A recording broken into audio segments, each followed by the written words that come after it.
Australia is a nation of creators, aviators, protectors and innovators. From aviation's first light to the dawn of the jet age and beyond, at Boeing, we're building the future together here in Australia. Inspiring those in pursuit of new frontiers, connecting, protecting and exploring our region and the world. Home to the broadest aerospace portfolio in Australian industry, powered by talented, dedicated and diverse teammates. Delivering manufacturing excellence, building composite aircraft parts for the world's most efficient airplanes, using advanced robotics, materials and digital technologies. Never compromising on safety or quality, always focused on sustainability. Solving tomorrow's problems today with Australia's leading researchers, scientists and universities. Developing new military platforms and communications networks and helping ensure they are always mission ready. Keeping customers airborne by providing the services they require.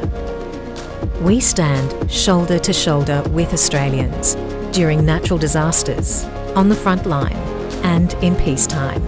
We support veterans and our community, and we nurture the next generation of aviators to excite, to be bold. Boeing Australia. Made in Australia by Australians for the world.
Hello and welcome to day 3 of the Australian Rover Challenge.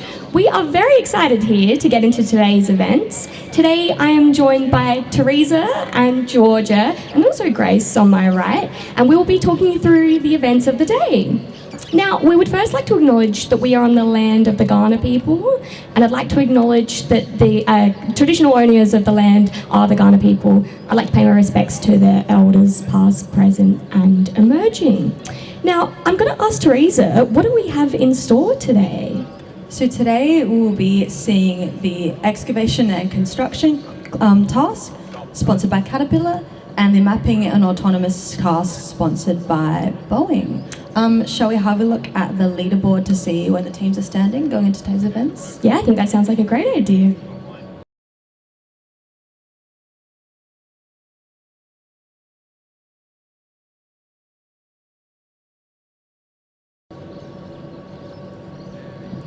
So we've got UQ Space in the number 1 spot here, followed closely by AGH Space Systems, and then in 3rd place, the Monash Nova Rover. It's pretty exciting. There's not much in it for these 3 top teams. You can see there's not too much difference in points, so it'll be a big day of activities here.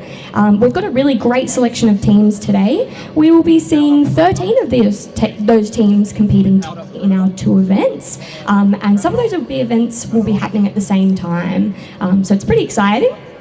We've got some teams from across the world joining us today. Teresa, where are the teams joining us from? So we have teams from across Australia, so Adelaide, Queensland, Canberra, Melbourne, and then we have 3 teams who've made the trip over from Poland. So I guess we'd like to especially acknowledge those teams who've made the trip over.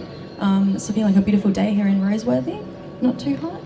Yeah, no, it's lovely. So Roseworthy, we're in South Australia. We're about 50 k's from Adelaide. So not only have the teams made the journey to Adelaide, but they've made the journey up here for these wonderful facilities of the University of Adelaide, which will soon be Adelaide University, which is pretty exciting. But yeah, we've also joined today for some teams that will be demonstrating some of their fantastic capabilities. So even though they're not competing today, we've got some teams from India and Bangladesh as well. So that's pretty exciting. As we can see on the stream, UQ is starting to set up for the excavation and construction task over on pitch A. So for this task, there's 100 points available. So we'll talk you through what points they can get, and when we know that they have achieved some of those points, we'll let you know too. The thing to know about today is that we won't know all of the points live, so you will have to tune in again tomorrow to find out exactly what points a team has won.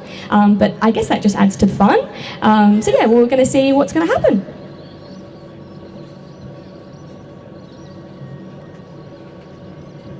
Wonderful. So we've got our teams just getting ready to set up. We're still just a few minutes from getting started.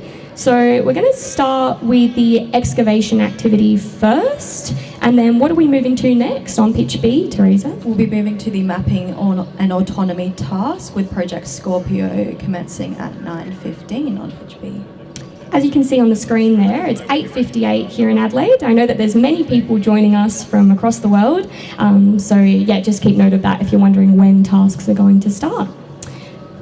We can see on the screen there for this challenge sponsored by Caterpillar, 100 total points, 5 of those for descending the ramp, 30 for rock clearing, 30 for excavation and berm construction, and 35 for paver construction. There's also a little bit of detail with each of these points, so you can get some different amounts of points depending on the size of rock that you move. And again, we'll talk you through that as it's starting to happen. You might be wondering who we are. We're all graduates from the University of Adelaide. We all studied engineering, and we're now all engineers. So it's pretty exciting to see the fantastic work of students today. So everyone that partakes in the Rover Challenge is a student, and it's really amazing the amount of work that they can get done. There's a lot that goes into this, so yeah, pretty fantastic stuff to see.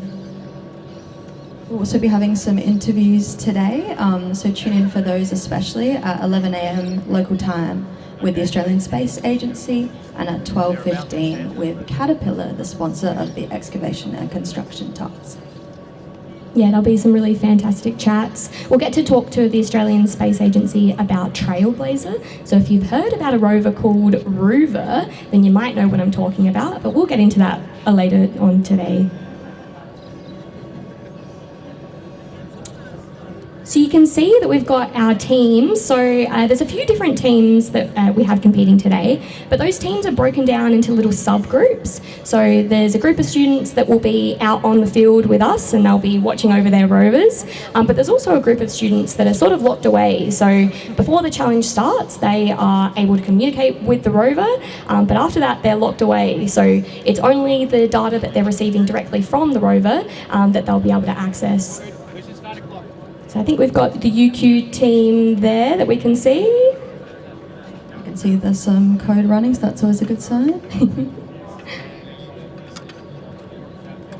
We can see the rovers getting set up on the field now. Let's give them a round of applause.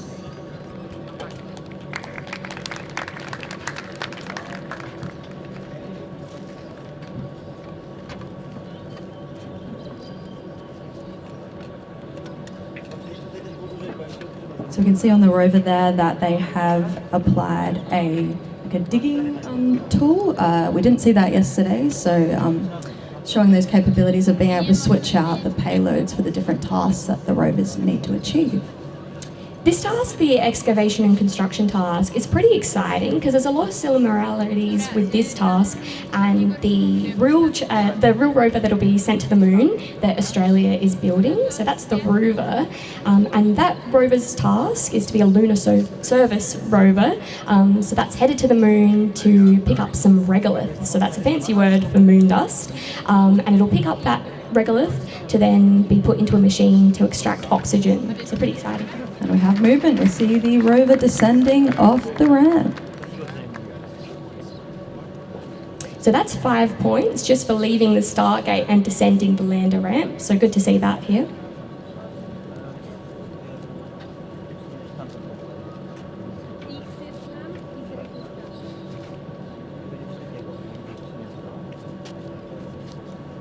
I'm sure there's lots of nerves coming from the team at the moment, so it's exciting to see what they'll get up to today. It's already such a mammoth effort to get to the point that they've gotten to completely manufacture a rover and do all of the systems engineering necessary. It's really fantastic stuff.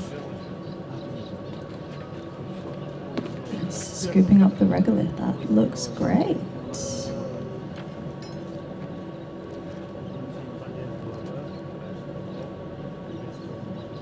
You can see 4 camera views there from the rover's point of view.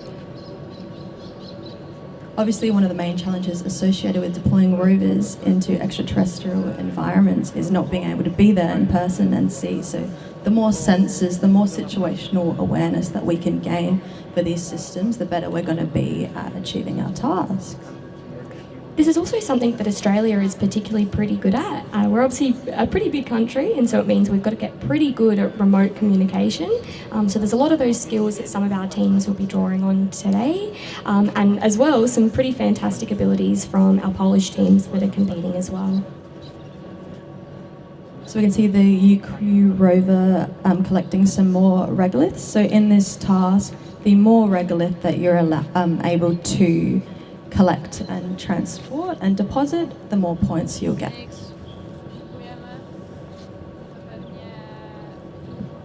So for at least 50 centimetres cubed, there's 10 points available. So that's, I guess, the first milestone that we'll be looking to. You also get 5 points for depositing any volume of material. We've also got a pretty large amount of judges around today, so they're making sure that the rover is abiding to all of the rules and, I guess, competing to the best of its ability. The manoeuvrability over the surface is looking great. I love that suspension system, and the 6-wheel system seem to perform especially well traversing over the terrain. For rovers that are really on the moon, it's a pretty difficult task. Regolith has some pretty annoying qualities for building a rover. So it's pretty sticky, which is annoying because it gets into a lot of the parts that a rover needs to move around. But it's also quite abrasive, so can cause a lot of damage to the rover system. So lots of difficulties if you're building a system like this. See some very concentrated faces over there in the base station.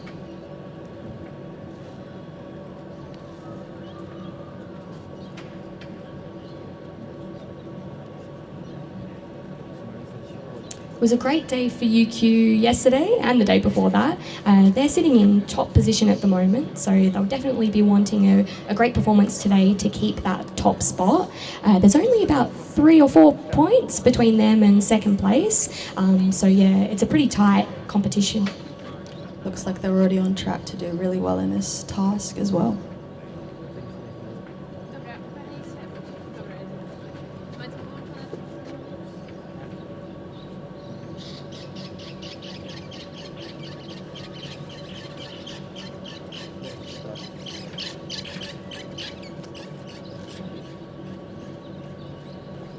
The precision they can get on that arm angling the digger to not only scoop up but deposit the regolith precisely.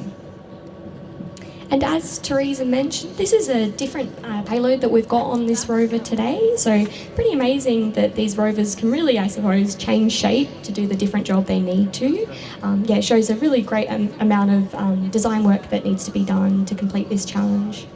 And when we're thinking about the real life applications of that as well, obviously it's really expensive to take things over to the moon. So the less we can take, the more we can exchange parts and use the same base platform for multiple applications, the better.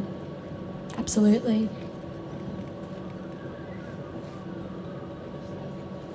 A lot of the teams that are joining us today are very multidisciplinary. So whilst you might think it might just be engineers and scientists that go together to build a rover, that's definitely not true. You get a lot of people from a lot of different walks of life that have to work together to build a system as complicated as this.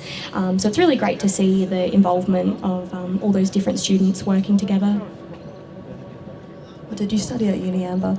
I studied mechanical engineering with a major in aerospace, so it's really great to see a real space system in use today. What did you study, Teresa? I studied mechanical engineering, majoring in aerospace as well. Oh, fantastic. And what do you do now, Teresa? I'm an AI and machine learning engineer. Very awesome. How about you? I'm an aerospace engineer, so doing systems engineering work mainly. And on systems engineering, you might not know that these teams also had to complete an enormous amount of systems engineering work to get this done. So they've been working for quite a long time. There's a lot of things they had to submit before today's challenges. So it really is such a mammoth amount of work that they've had to achieve just to get to this point. It's really fantastic to see.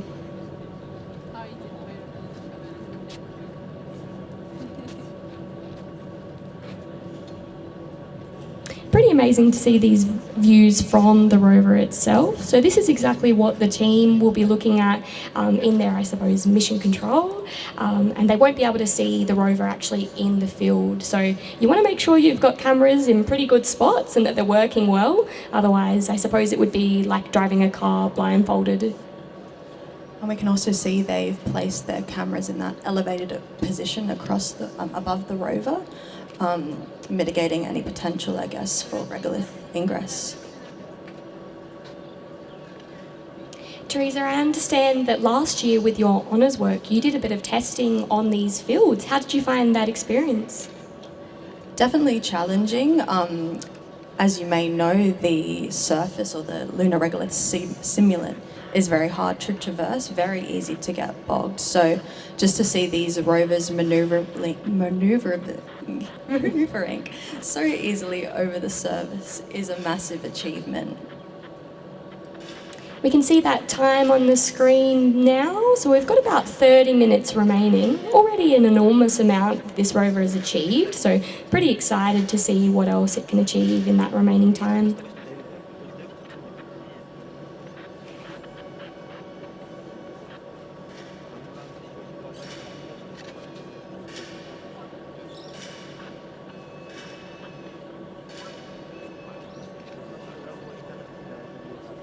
In about 5 minutes' time, we'll also be starting the mapping and autonomous task for today. So that's sponsored by Boeing, and we will be starting with Team Scorpio. I understand that they were last year's winners, so I'm very excited to see what they can achieve today. Yeah, there's some pretty tough competition today.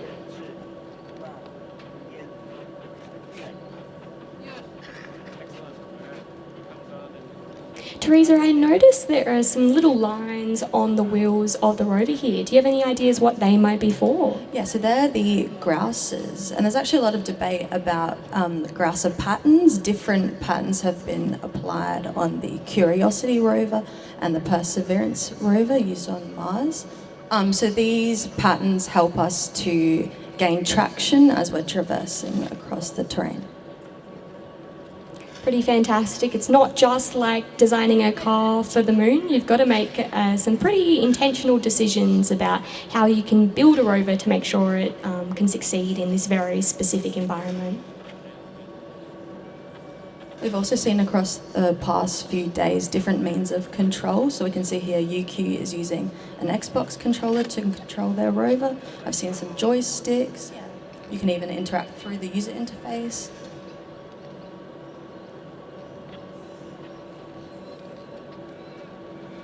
So just to remind you what we have happening as part of this task. So we've seen a bit of movement of the regolith. Teresa, what do you think they might be working on at the moment? I think they might be trying to complete the rock clearing activities. There's 30 points up for grabs here, with more points available for the larger rocks and less points available for the smaller rocks.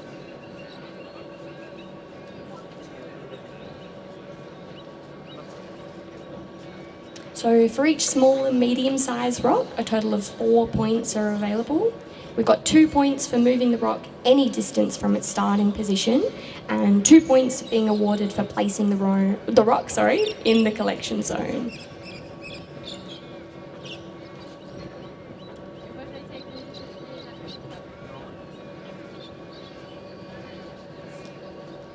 So if you've ever played a claw machine game, you might be able to appreciate just how hard this sort of a task would be.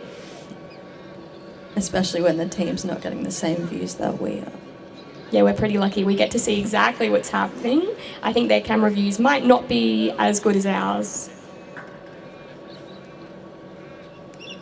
There we go.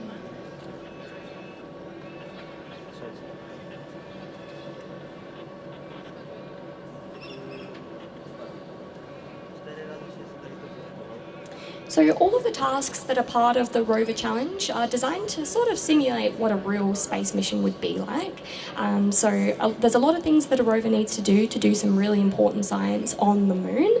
And so all of these tasks are sort of work together to simulate what a mission like that might be like.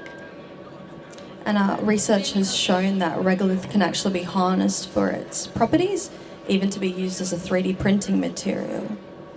We talk a lot about in situ resource utilisation, ISRU, and that's that whole concept of we don't want to take everything with us, we want to be able to manufacture in situ on the moon. Yeah, that's absolutely right. Regolith is pretty special, so we can use it for a lot of things. We can use it to manufacture things. You can create, lunar bricks and things like that. But you're also able to extract oxygen from regolith, which makes it pretty exciting because, we need oxygen to breathe, but we also need oxygen to create propellant. So it's pretty exciting if we want to be able to travel further out into the universe, perhaps to Mars and beyond. I think it's time we hand over to our roving reporters, Georgia and Grace. Who have you got there for us?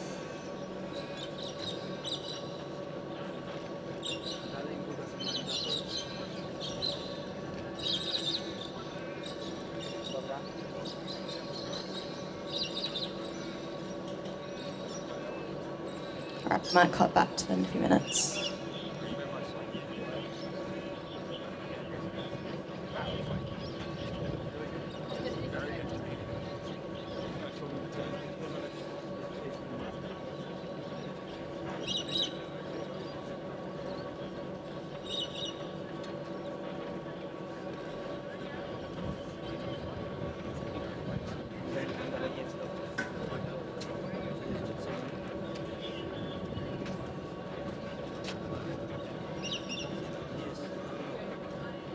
You'll see a pretty fantastic design of the UQ Space logo there on the rover. That demonstrates part of that, interdisciplinary nature of the team. So there would be students involved in many of these teams with backgrounds in communication and design and making things marketable so we can understand what's going on. So it's just one of those things that creates this big picture of how you can create a space mission.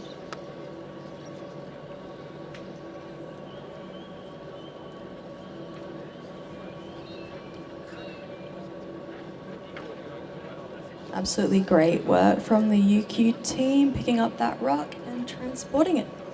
Yeah, they're making it look very easy, aren't they? I'm sure there's it's not that easy. They're doing a great job.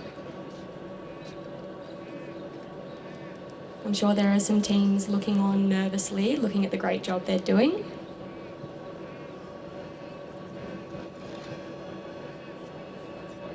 And it's just ticked over to 9:15, which I believe is the start of the time for Project Scorpio's mapping and autonomy task.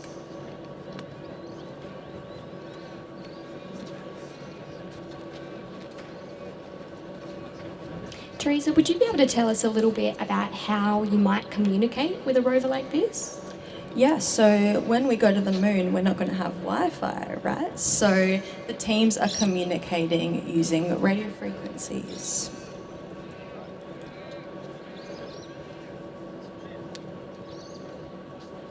So yeah, a lot of teams are using something called the robot operating system, which is a really intuitive framework for connecting together parts of your rover and being able to control them from a consolidated place. Yeah, there's really an enormous amount of knowledge that you need to pull together to make something like this possible. So you need a great deal of, I guess, mechanical thinking with the design of many of these components, but you also need to think a lot about communication. So yeah, a lot to think about there.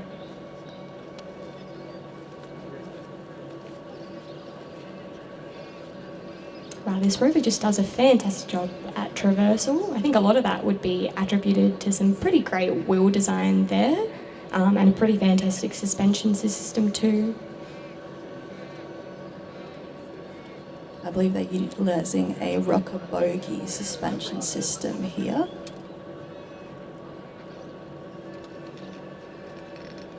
Oh, we've got a view of the code there. Oh. Okay, we've got a view of someone's code there. Quite a few giggles joining us from the competition here. I wasn't aware there were gremlins on the moon.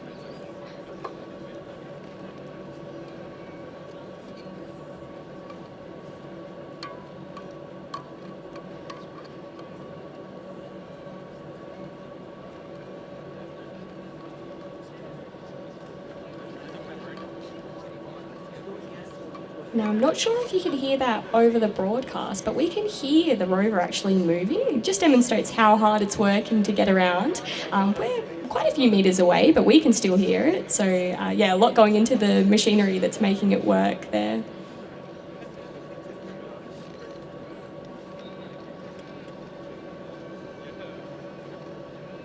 You'll notice the red and white poles in that area. So that's just indicating the spot where the rover needs to drop off its rocks. So there's a different amount of points available depending on whether or not they've found the zone, I suppose.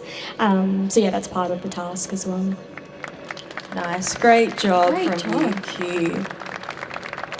Massive round of applause here at Roseworthy.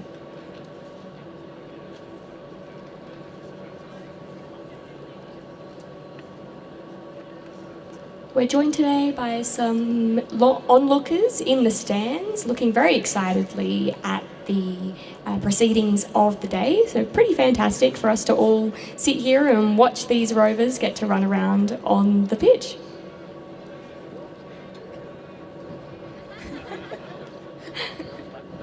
Is that the Monash team mascot? Maybe that's one of the gremlins you can find at the room.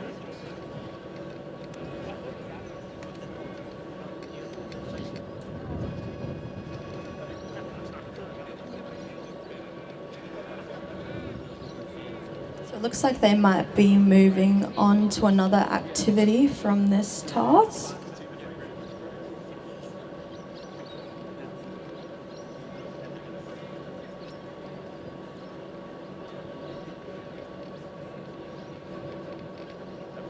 So another component of this task is paver construction. So that involves the team creating a dust mitigating feature. So dust is a really big problem on the moon. As we discussed a little bit earlier, regolith is pretty sticky and pretty abrasive. So if you can avoid it, you really don't want too much dust bothering your machinery. We can even see just when the rover drives around how much dust it's kicking up. Yeah, and particularly if you're in an environment that has a much lower gravity than what we have here on Earth, you can imagine just how much more annoying a lot of that regolith dust would be.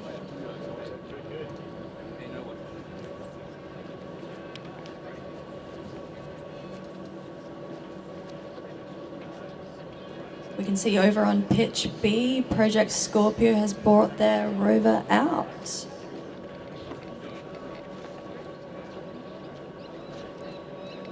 Getting set up for the mapping and autonomy task.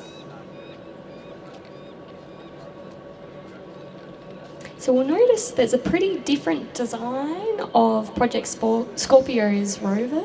Teresa, are there any big design features that you notice that are pretty different? Seems like the platform is a bit closer to the ground, whereas UQ is more elevated, as well as we see 4 wheels compared to 6. Bigger wheels. Yes, it'll be interesting to see how these rovers behave differently.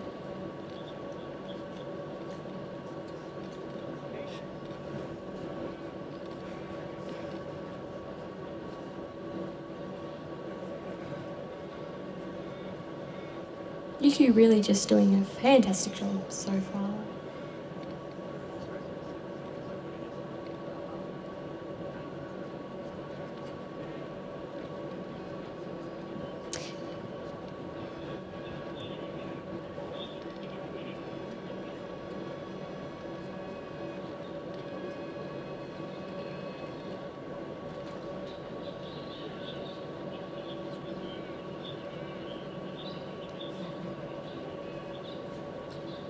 So what we might do now is we're going to throw over to Georgia, who's going to be speaking to someone live.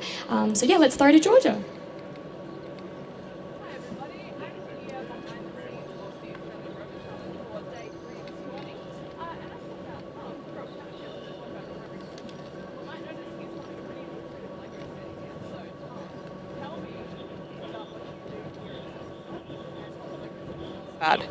Yeah, so I'm an automation engineer at Caterpillar. We're just having some trouble with sound.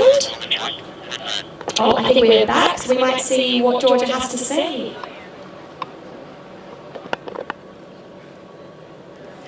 Hi everybody, I'm here behind the scenes of the Australian Rover Challenge this morning. Yep, kick up. And I pulled out Tom from Caterpillar, who is one of our sponsors of the competition. Look, as they say, space is hard, so technical difficulties do often happen. That's okay, we're going to try to speak to those guys a little bit later on. But for the meantime, we're going to watch exactly what the rovers are getting up to.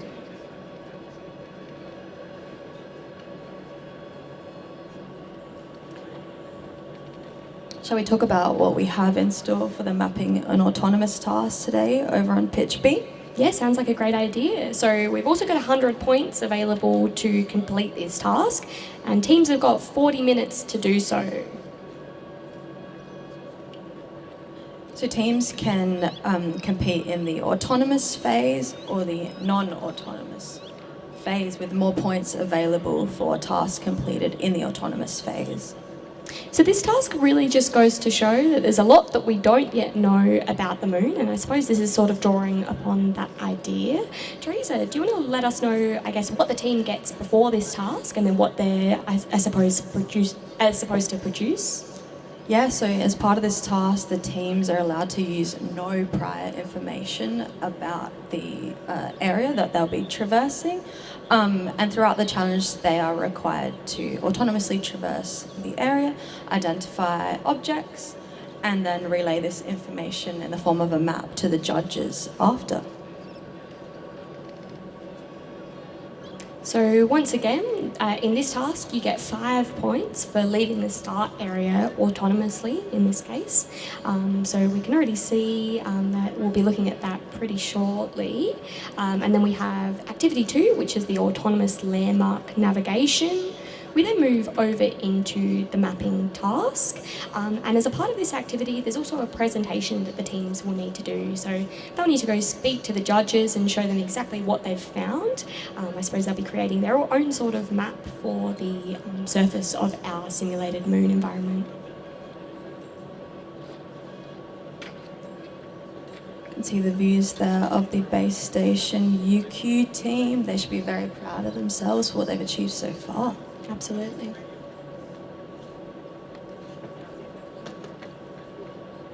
So there's pretty strict rules as a part of the Rover Challenge. So there's a 10% penalty for each collision with anything that you see on the surface of the simulated moon environment here. So really don't want to be making any mistakes, because that can be pretty costly, particularly when we've got such a tight competition at the top of our leaderboard here.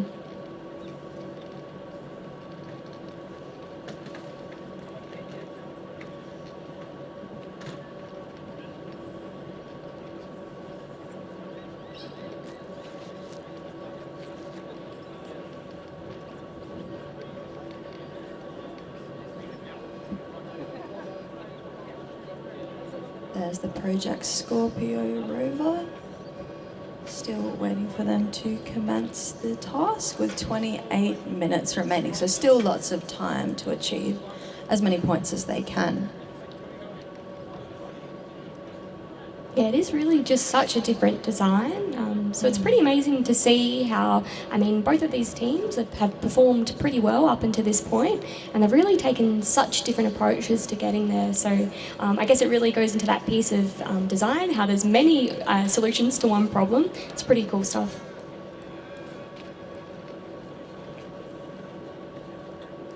To go into a project like this, there's a lot of safety considerations that the teams need to make as well. So there's a lot of mentions in the rule books about e-stop and making sure that everyone around these pretty big parts of machinery are going to be safe. Especially when we have elements like motors and batteries that tend to overheat quite quickly sometimes. Absolutely, and we can see the Scorpio team working hard there.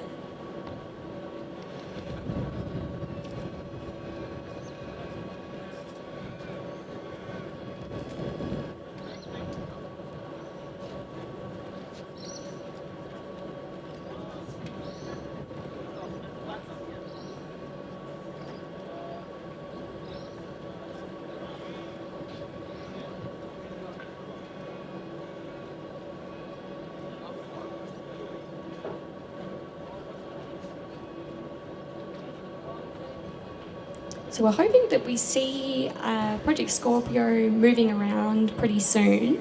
Once they do get started, we might talk a little bit about the exploratory mapping phase of this task. So that's where we see 4 cubes moved around the area. They're in pretty bright colours. And the job of these teams is to report the coordinates of these blocks. So it's a pretty difficult task without too much interference from the teams. So yeah, we're pretty excited to see that getting started. And we can see the UQ successfully picking up those pavers and deploying them. So once again, those pavers, they're part of that dust mitigation part. So that's making sure that they can build some sort of a structure that I guess can help us build some sort of a station for life, perhaps, or more development on the moon.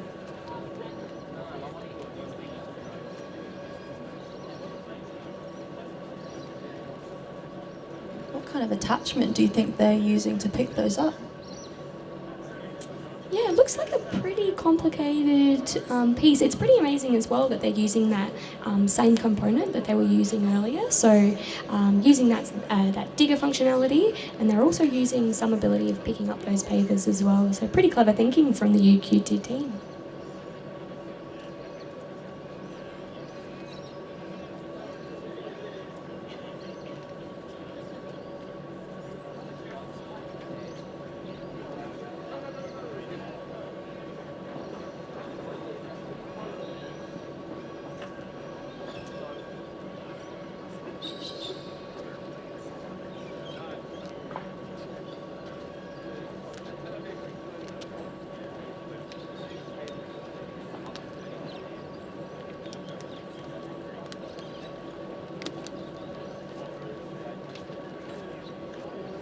So it's our understanding as well that the feature that they are building here has to be sort of pre-approved by the judges, so they need to make sure that they've shown that earlier on, and I believe that's a condition of them starting that activity.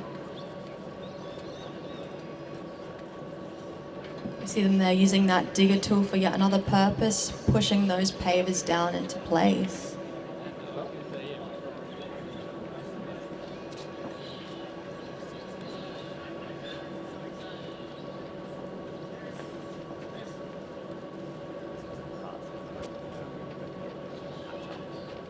So the goal here is to cover an area of up to 1.1 metres squared. So that's what they're working towards. They're really doing a great job here. You can see that view that the team will be able to see. I think they're just using magnets to pick up that, really simple but elegant solution.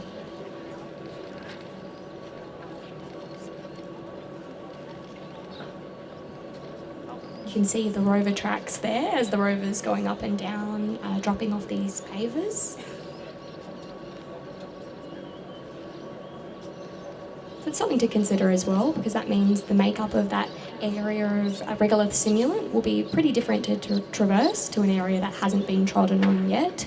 So you really want to make sure your wheels will do a good job at moving over that sort of a surface and the, untrodden on surface as well.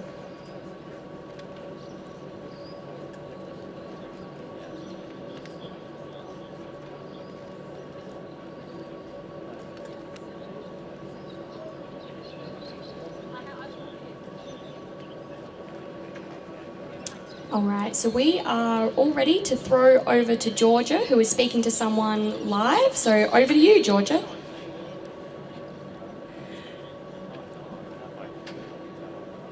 All right, looks like we'll come back in a few minutes. Hi everybody, I'm here at the Australian Rover Challenge for day 3 on sunny Saturday. You can hear the cheers of the crowd behind me here, and I've pulled out Tom from Caterpillar for a little bit of an interview this morning. Caterpillar are one of our sponsors. I'm rocking some sun safety here with their caps made specifically for the Rover Challenge, so come by and get one of those. But Tom, first of all, what do you do at Caterpillar and why are you holding a big Lego set? Hi, I'm Tom. I'm from Caterpillar. I'm an automation engineer. So I went to UQ and I came in as a graduate, and yeah, it's been really fun.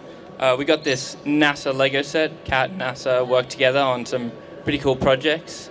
So if you come over to our booth and scan the QR code, you go into the draw to win this Lego set and you get a free hat. That's a pretty awesome deal if you ask me. Cat and NASA working together, that's not a crossover that I expected. Are Caterpillar getting into space? I usually hear about them in construction. Yeah, so you imagine you're going into space to Mars, and a lot of companies want to go to the moon first and then go from there, and that requires constructing things on the moon, and Cat's the best company to do that. There we go. So some interdisciplinary perspectives there. We talked yesterday about all the different areas that need to work to make a space mission happen, and excavation and construction, like we see on the pitch behind us, can be done by companies like Caterpillar in space. So that's all I've got for this morning. We're going to be lining up some more interviews, but I'm going to throw it back to you, Teresa and Amber. Very much, Georgia. Really exciting stuff. Now, you would have seen that Lego set of the lunar roving vehicle, a very, very cool bit of technology. Fun fact about that one is it was actually too big to fit in the lunar module that landed on the moon. So that was a piece of technology that was used during the Artemis missions, the last 3 in particular. And so what the very clever engineers actually from Boeing had to do is they had to make that fold up. So it was all folded up in the module that landed, and then when it got down onto the surface, they were able to pull these big tabs, it unfolded, and then you could jump on board and the astronauts were able to move around and do lots of really important science. What's pretty interesting to talk about there is they were using people to go around and do that science. I think there wasn't quite the technology ready to be able to have autonomous systems doing that technology. But what we can see here at Roseworthy today is we've got these wonderful students that have built systems that will do a lot of the same things that those astronauts would have done. So it's pretty amazing stuff. You can see just under 5 minutes remaining there for the UQ Space team. They're looking great in their Caterpillar hats there, so I wonder if they've entered that competition as well. I think everyone wants a hand on that pretty amazing Lego.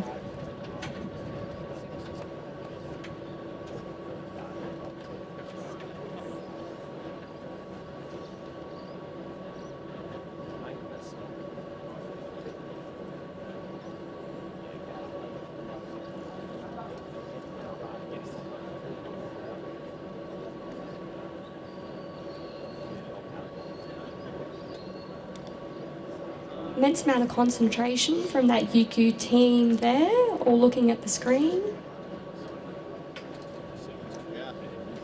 All right, so we've got some stats coming up. So they have scored very well so far. So you can see there we don't quite have our score ready for the Caterpillar excavation and construction task, but that CDR and SAR, they are acronyms for some pretty important pieces of systems engineering that they had to submit before the start of the challenge. So it's not like these guys just rocked up and we're ready to go today. All of these teams had to submit a great amount of work before they got here today, so it really is quite a long road before you can start competing.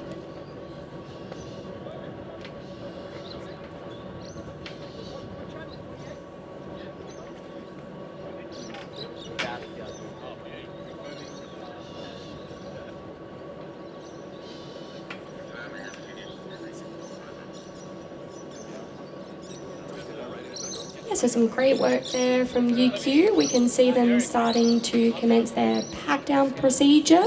We also heard a round of applause here a little bit earlier, so I think they're all pretty proud of what they've achieved in this task.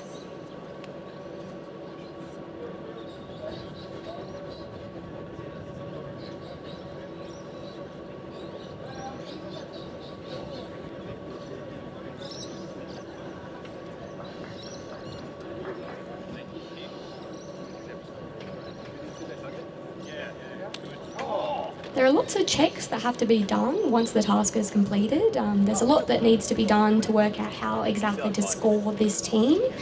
So they'll have to look at exactly the volume of regolith that was moved. They'll need to make sure that everything was placed in the correct position. And they'll also be looking at the rover to make sure that everything's going okay. Those pavers that you saw being placed down before, you need to make sure that all of those are unbent and they look as good as they did before the start of the task. So that'll be something that the judging team are looking at as well. Had some cheers coming from over in the base station earlier, so it seems like they're pretty proud of their efforts.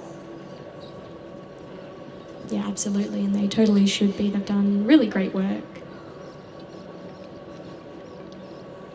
And we've also got some stats coming out about Scorpio. So you can see they also did a really fantastic job in those CDR and SAR submissions, and also a pretty great effort yesterday. So just over 50% in the post-landing task, sponsored by ELO 2, and 71% in the iSpace Space Resources task. And I think they had a little bit of difficulty in today's task, but hopefully we'll see some great performances a little bit later in the competition, because they've really been very strong so far. We just saw a little bit of movement, very exciting.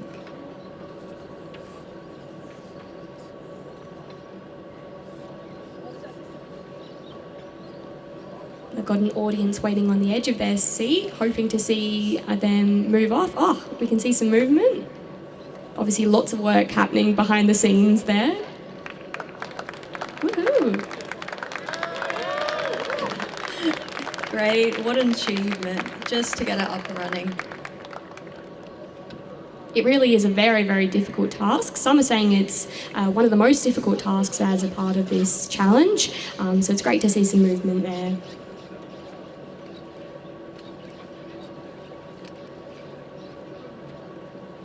And once again, congratulations to UQ for completing the excavation and construction task. Shortly we'll be seeing UTS at 9:45 local time on pitch A for their attempt at the excavation and construction task sponsored by Caterpillar. I really want that Lego set now. Yeah, absolutely, I agree.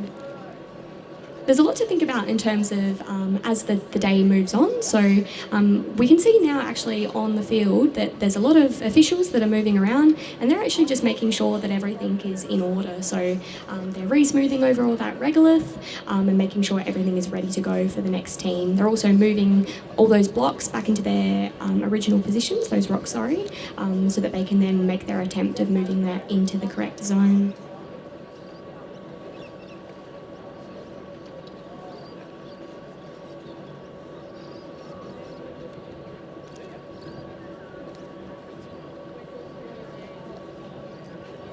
Still some movement from Scorpio. We're really hoping to see it start moving.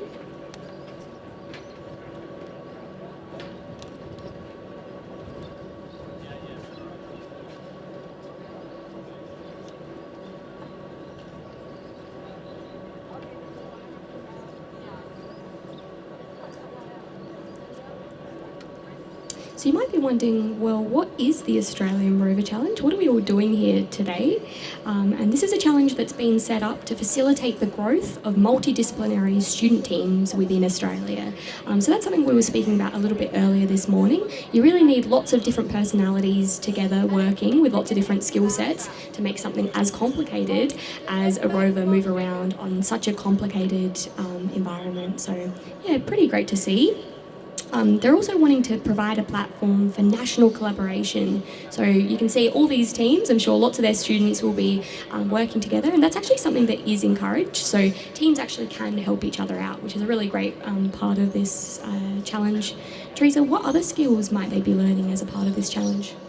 Yeah, definitely teamwork, creativity, ingenuity, problem solving, a big one. Definitely, we've seen those views over from the base station of the teams. Sometimes, really trying to figure out what's going on, problem solve on the spot, and sometimes in those situations where we see the rovers not moving is actually when the most is happening over in those base stations.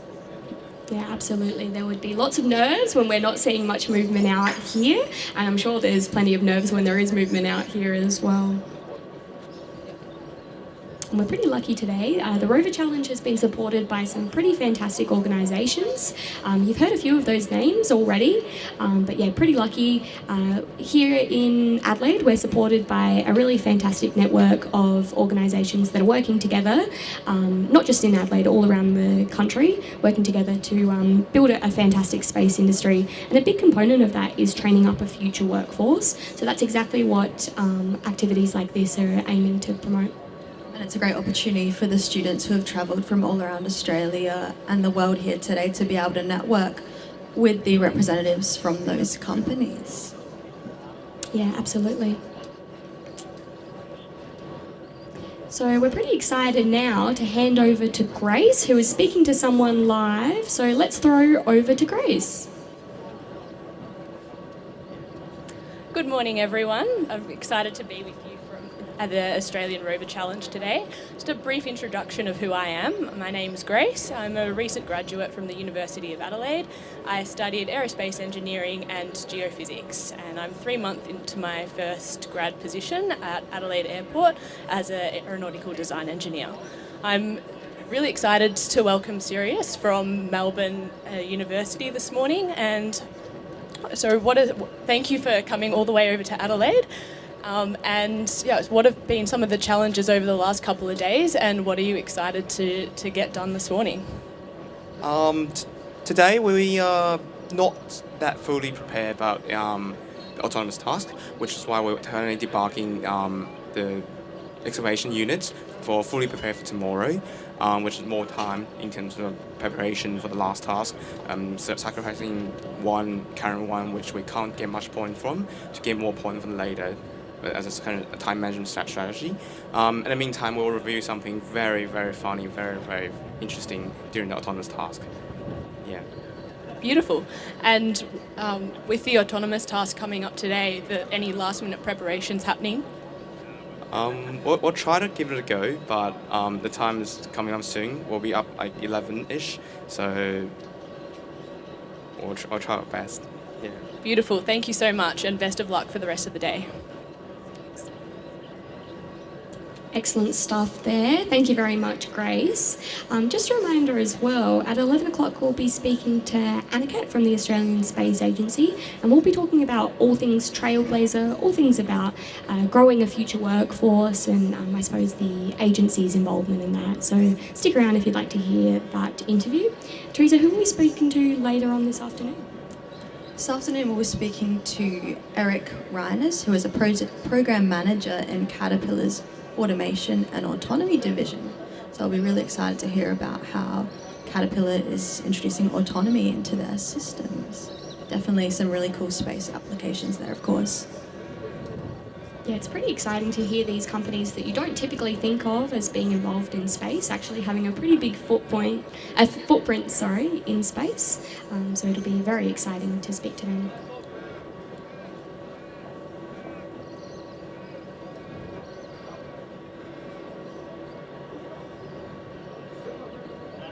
So we've got an official over in the ground station having a look at what's happening on their screens. Teresa, what might they be looking at on their screens at the moment? What sort of systems do you use to control a rover? Looks like they're looking at the camera feed and possibly the output of whatever algorithms they're using to do their mapping. Yeah, user interface that they're using there is really great to be able to have that situational awareness of what's going on out in the field.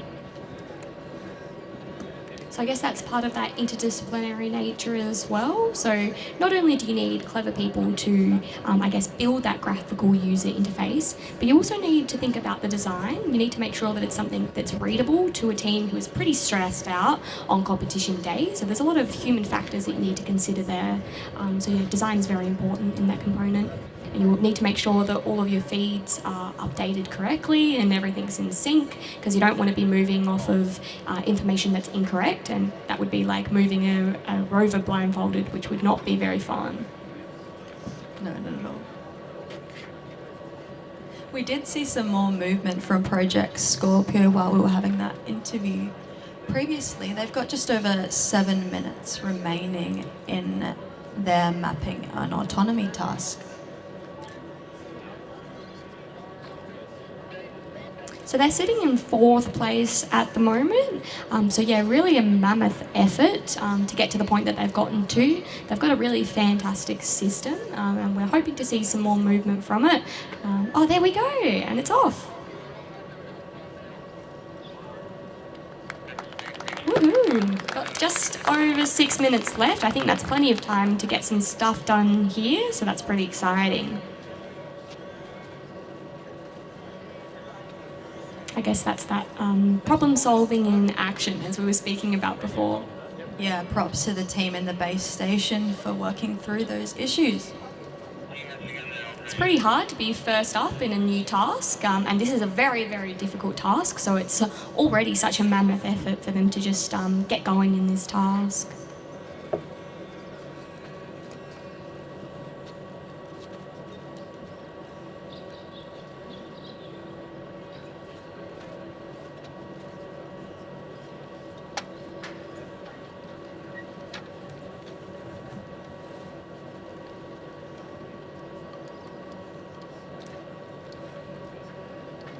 We can see there UTS's rover descending down the ramp, ready to complete their excavation and construction task.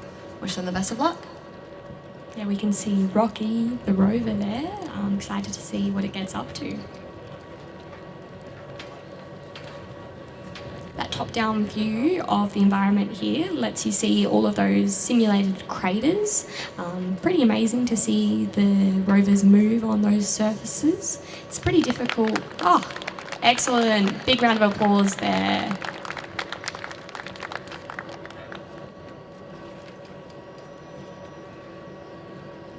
Yeah, these rovers just doing a fantastic job so far.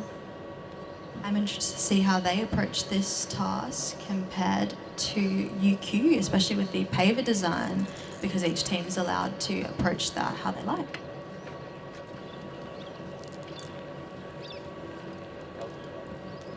There really is just an enormous work that gets to this point before they even start competing. I mean, a lot of these teams have travelled domestically and even internationally, so you can think about the logistics involved of getting a pretty big bit of machinery over here.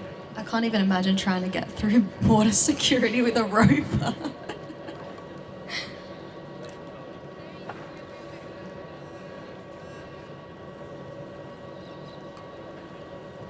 Oh, we've got a view of the GUI here. That's the graphical user interface. So we can see 2 cameras. We saw earlier today that we had a 4-camera view.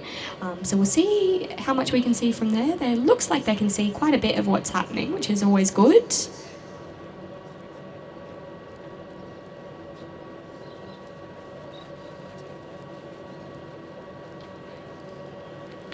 We're also noticing a lot of movement from Scorpio, doing a fantastic job on pitch B.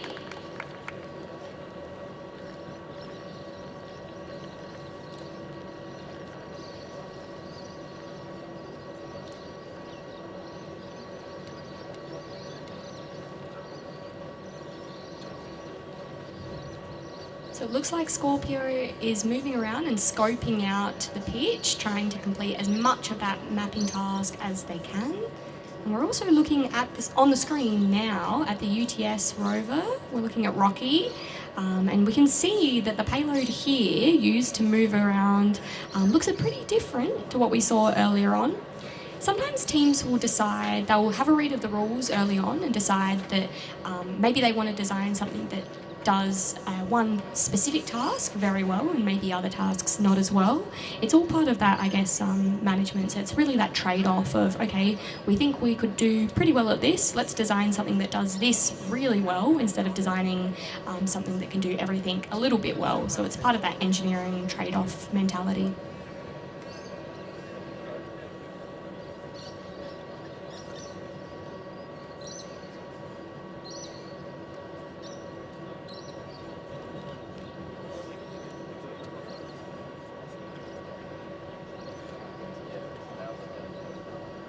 Lovely shot of the rover there.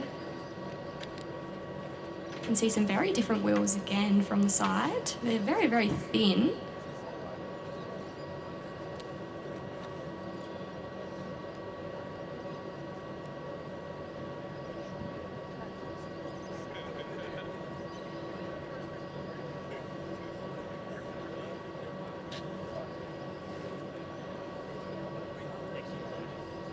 This looks like it might be quite a light rover design. We can see that the body looks a fair bit smaller than our previous rover that we were looking at. Teresa, any ideas on why you might want a light rover design? Yeah, it might give you advantages in being able to traverse the terrain without heaps of weight bogging you down. We see the linear actuation system there lowering down into the regolith.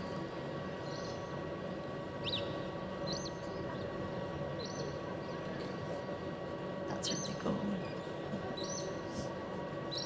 Yeah, very cool system there. We're pretty excited as the months progress to see what the ELO 2 team get up to as they're building the rover. So that's the rover that is going to be sent to the moon. That's Australia's very first rover. Pretty exciting stuff, and that'll be sent up to the moon to capture some lunar regolith, to then take that regolith into a machine made by another organisation to try and convert some of that regolith into oxygen. So pretty exciting stuff, and I wonder if some of those engineers are walking around today and having a look at all these wonderful ideas that were created by the student teams, because this task actually predates the rover, so I wonder how much inspiration was taken from the Australian Rover Comp. Just over 30 minutes remaining for the UTS team, and it looks like they're making some great progress traversing the simulated lunar environment. 13 seconds left over for Scorpio, and really such a mammoth effort today. It is such a difficult task. Would we be able to get maybe a round of applause for that team? Yeah, wonderful work, Scorpio.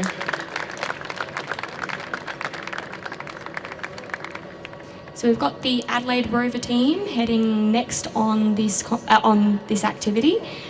So we'll see what they get up to. It's pretty tough being first of the day.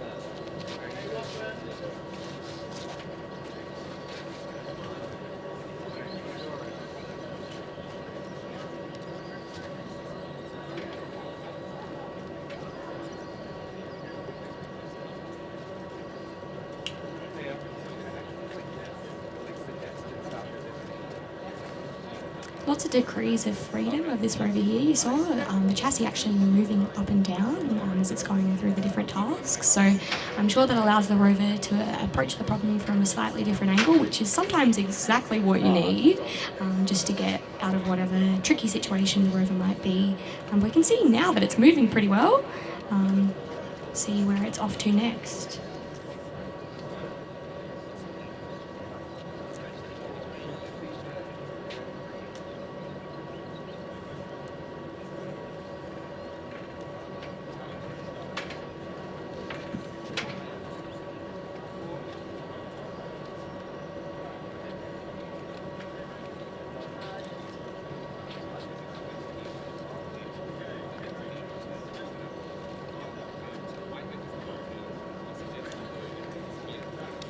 So we see another Xbox controller for this team. So it seems like a pretty good strategy for UQ.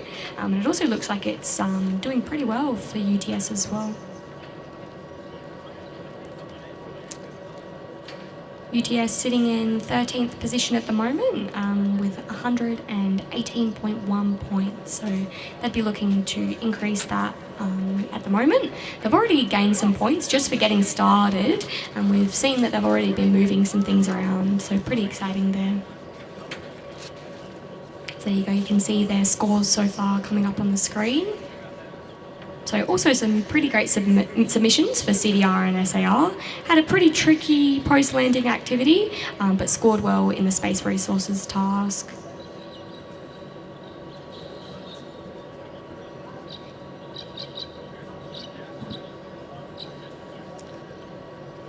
I think Grace is ready for another interview. So Grace, what have you got for us? Hi again, everyone. I've got Sia here from the Australian Space Discovery Centre. How are you this morning? Good, thank you. Excellent. Can you tell us a little bit about what the Australian Space Discovery Centre is doing out here at the Rover Challenge? Yeah, absolutely. So we are here as one of the event sponsors today. So Space Discovery Centre, we're on Lot 14 on North Terrace. We're a free public science centre, all about the Australian space industry.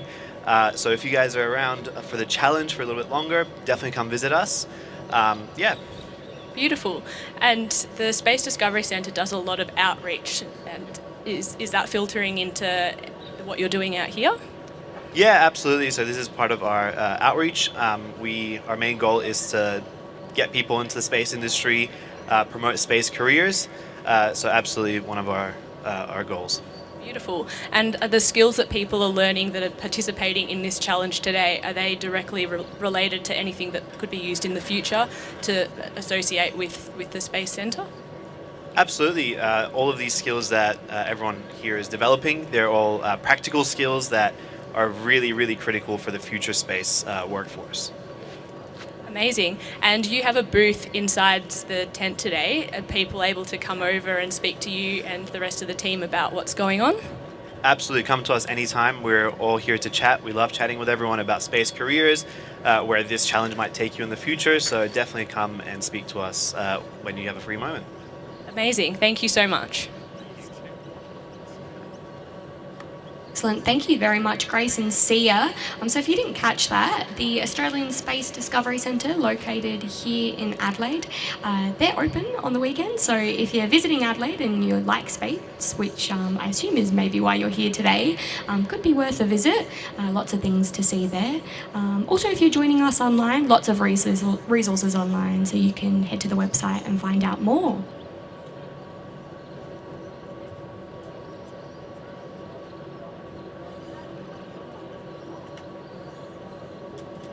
We can see over on pitch B that the University of Adelaide rover is ready to go. They have 40 minutes to complete the mapping and autonomy task sponsored by Boeing. It's always pretty nerve-wracking for this team, being the home ground advantage, that they always want to score pretty well.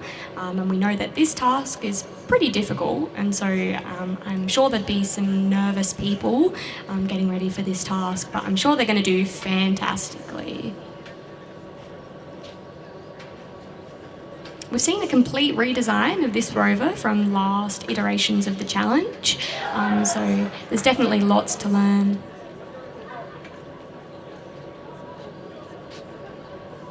I think there's some cheers coming from the base station. Seems like they've made some great achievements in their task. Yeah, Rocky the rover doing a really fantastic job moving around. You can see the Xbox controller and the view that they're getting there. Achieving some great speeds traversing the terrain. Yeah, they're really quite quick. You can see the points breakdown coming up on the screen as well, just if you needed a reminder. But yeah, all coming together for 100 total points. And once again, a reminder that the different rocks, they add up to being different points. So the bigger the rock, the more points you can earn. And the goal is to move those rocks into the correct area. So that's located with those red and white poles that we saw a little bit earlier with the UQ team.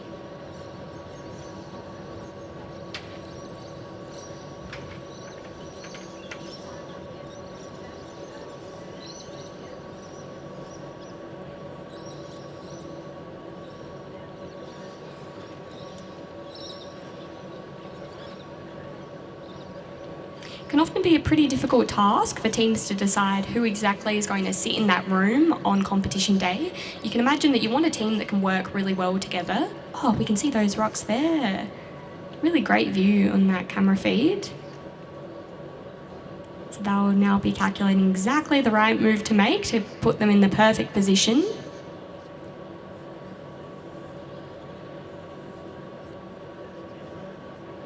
You'll also notice around the field that there's quite a few obstacles. They're there to sort of complicate things for the rover, and in different activities those obstacles can actually be pretty costly. So particularly in that other task we're looking at with automation, the mapping and autonomous task, there's a 10% penalty if you hit into one of those obstacles. So you really want to make sure that the autonomy that those rovers are using is making sure that they're not making any costly moves.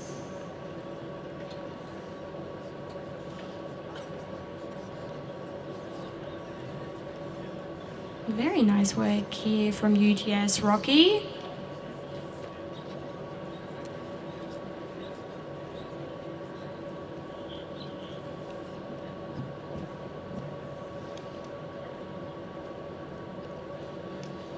A lot of collaboration and concentration going on over there in the base station. Yeah, as I was saying earlier, it's pretty difficult for these teams to work out who's going to be in that room. You want to make sure, your team has to work together well, but you also want to make sure in case of, any illnesses or anyone can't be here on the day, that you've got some people that can swap in and can still achieve that goal. I know a few rover challenges ago, there was a pretty big sickness going around, just that time of year, and so they had some people swapping in and out, which can add some added difficulties. So we've got the stats coming up for the Adelaide Rover Team. You can see, again, a great performance in the CDR and SAR. And then we've got 20 and 29% respectively in the post-landing and space resources tasks.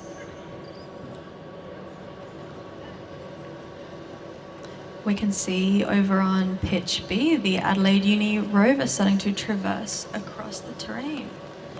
Meanwhile, give them a round of applause. Well done, guys. Yeah, so once again, just for even getting started, they get 5 points, so they'd be pretty stoked about adding some more points to the board.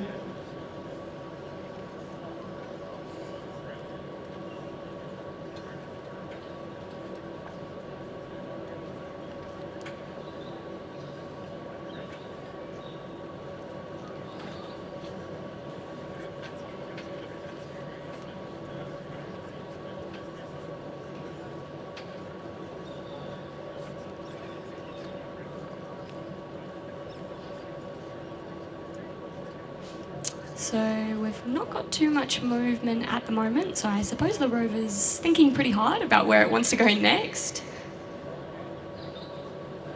Teresa, do you want to talk about degrees of freedom in the wheels? You would have noticed that that rover, the wheels were pointed inwards. Do you want to speak about that? Yes, we've seen across the teams, a few different approaches to these designs. So we've seen wheels that go in one direction, backwards and forwards. That would be a single degree of freedom, and then wheels that can rotate on their own axle, which will be 2 degrees of freedom. And there's different advantages and disadvantages associated with these two methods, but as we've seen, different combinations of different subsystems can all work together to achieve the same goal. In most of the activities that happen as a part of the challenge, teams can call for a reposition of the rover. So if they're in a particularly tricky spot, often they can do that. However, with this mapping an autonomous task, that's not actually possible. So I suppose that's something that you need to consider when you're creating that autonomous ability of the rover, is you really don't want it to be, too daring and get into any positions that it's tricky to get out of. We can see there, as I mentioned, the Adelaide Uni rover being able to rotate on itself, offering increased manoeuvrability, and it's able to get those precise movements. This is really just such a difficult task. There's actually some teams that decide not to compete in this task. I suppose it's quite different to a lot of the other tasks that happen as a part of this challenge. So you'll notice that I guess the teams that partake in this, the list is a little bit shorter. So it's a mammoth ability for anyone that even just gets ready to go.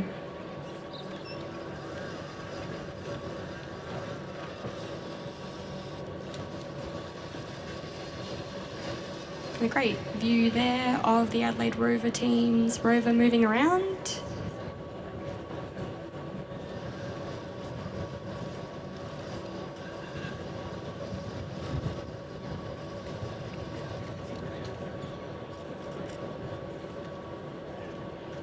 So during the autonomous phase of this task, the teams are not able to call for an intervention. If they do, they'll have to move into the non-autonomous phase, which means they'll have to lose out on some points, because there are some points that are available only in that non-autonomous phase. In autonomous phase, rather. Wow, very cool seeing that degrees of freedom work. And that there's the GUI of the Adelaide Rover Team. So you can see the different views that they would be looking at.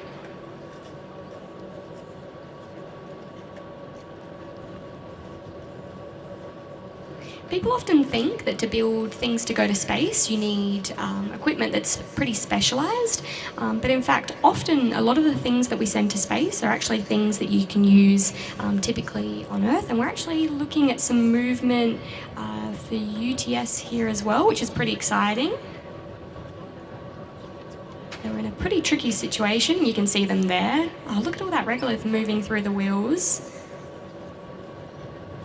So I guess that's one of those specifics of that wheel design, making it hollow so that sand can move through, or the regolith rather.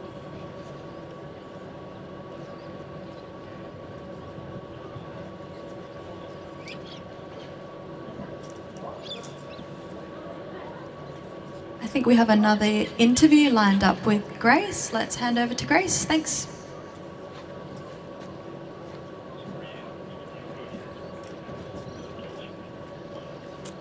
All right, we're going to get there in a few moments, but in the meantime, let's watch what UTS are up to. So again, we can see that very specific design of the rover wheels, helping it move through this very difficult surface.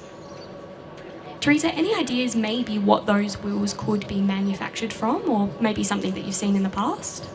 It looks like they might be 3D printed, which is a technology that a lot of uni students and even school students use, because it's a really low barrier to entry, cheap materials, able to reproduce and prototype quickly. Yeah, absolutely. And I guess that's one of those really big differences between building a rover that's working on this simulated moon environment and building a rover that can work on the moon. Because although we can simulate as much as we like here, we can't exactly simulate the temperatures that might be experienced by spacecraft heading up to space, and also the radiation effects and lots of other things as well. So the teams have the ability to use materials that perhaps wouldn't be working if it was on the moon, although there is lots of research working out which plastics and other things that we can use when we're building things for the moon. A lot of that research is being done from the universities that you see here today. All right, we might try again to hand over to Grace, and hopefully there's an interview waiting for us. Hand over to Grace.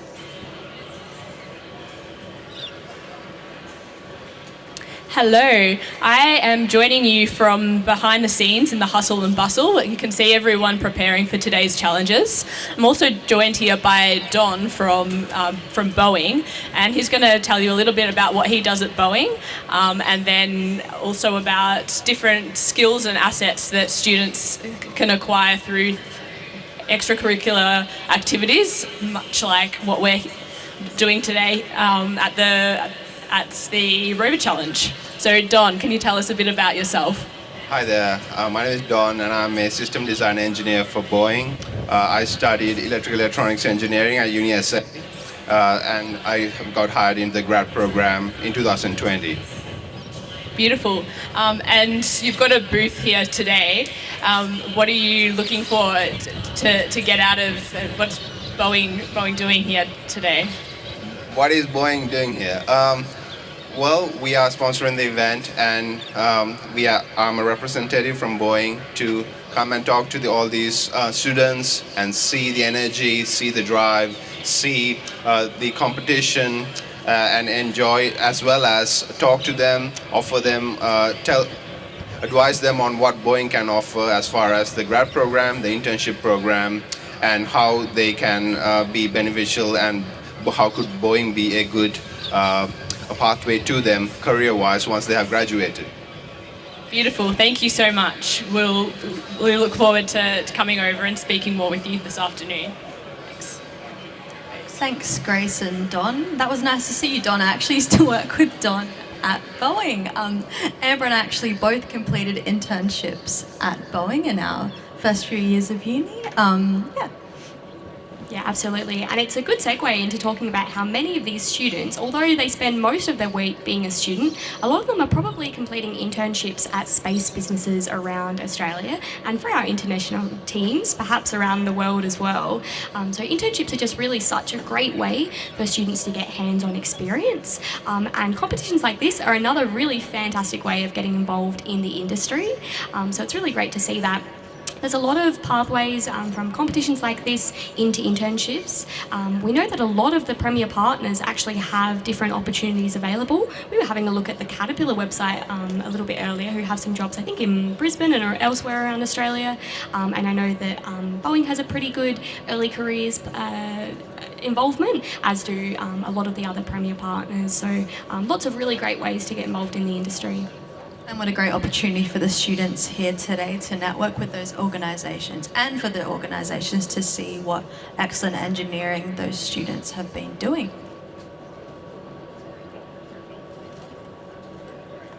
Views there of the UTS team transporting one of those rocks.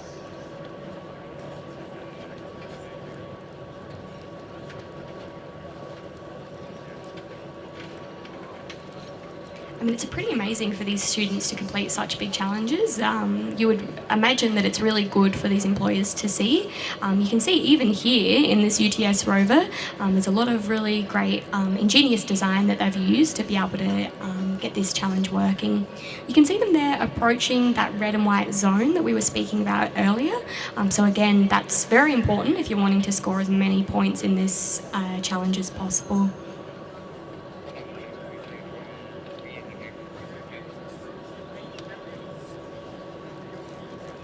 To see if they're able to place that rock down.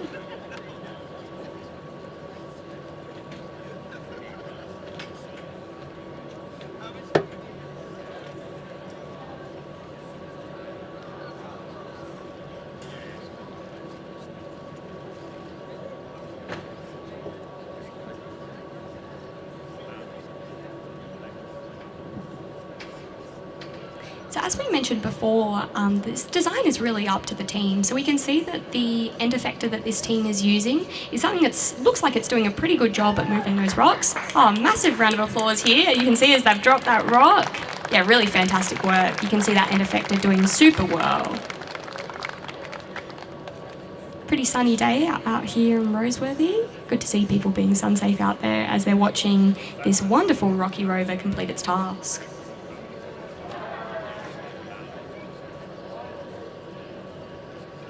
We can hear lots of excitement coming from the workshop.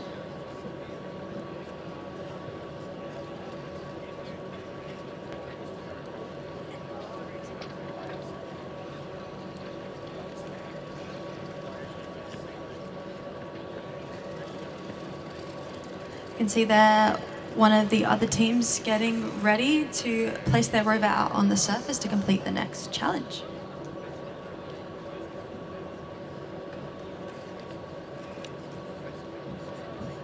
Once again, a very different wheel design. We've seen lots of different options today.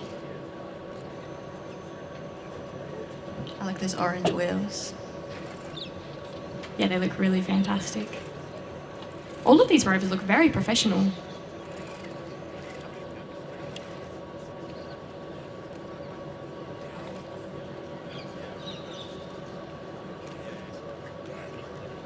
So the work doesn't stop when they are off the pitch. There's a lot to do in terms of judging off as well. So we mentioned earlier about the presentations that are related to some of these tasks. So particularly that mapping and autonomous task. The teams need to present a presentation to the judges that talks about, I guess, what they found. So I think they need to prepare even some slides and things as well. So again, thinking about that, I guess, multidisciplinary nature of competitions like this. Yeah, especially for the autonomy and mapping task, the teams have 10 minutes after the completion of their time on the pitch to prepare their presentation, and then 10 minutes to present it to the judges. Yeah, that's a very quick turnaround. You'd want some people that are pretty ready to talk, lots of public speaking skills and communication abilities that they need to grow to be able to do that. You can see a peek there into the electronic systems of the UTS Rover. Lots of mechatronics experience needed to manufacture these systems. I'm sure there were many fried circuit boards along the way, but that's all part of the process. All right, we're going to check over on the Adelaide rover to see what they've got going on. We've seen quite a bit of movement. You might be able to notice that on the screen.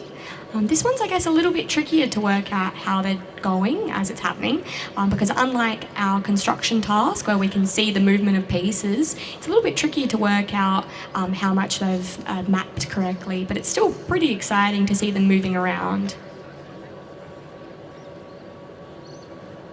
So once again, the Boeing mapping and autonomous task, you can see the team has already gotten that 5 points for leaving the start area autonomously, but then they need to go find those landmarks and then later on present that to the judges.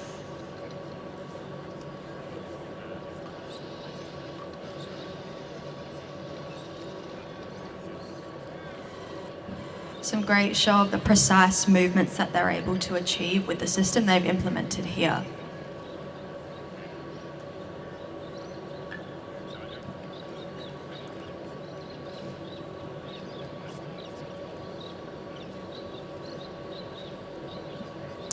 Let's go check on UTS and see what they've gotten up to. You can see the pavers that they've designed there, very different to what we were looking at last challenge. And it'll be exciting now to see exactly how they're going to pick those up. So we saw a system before where they were using that same actuator last time, where they were using, we think it was magnets to perhaps pick up those pieces and move them around.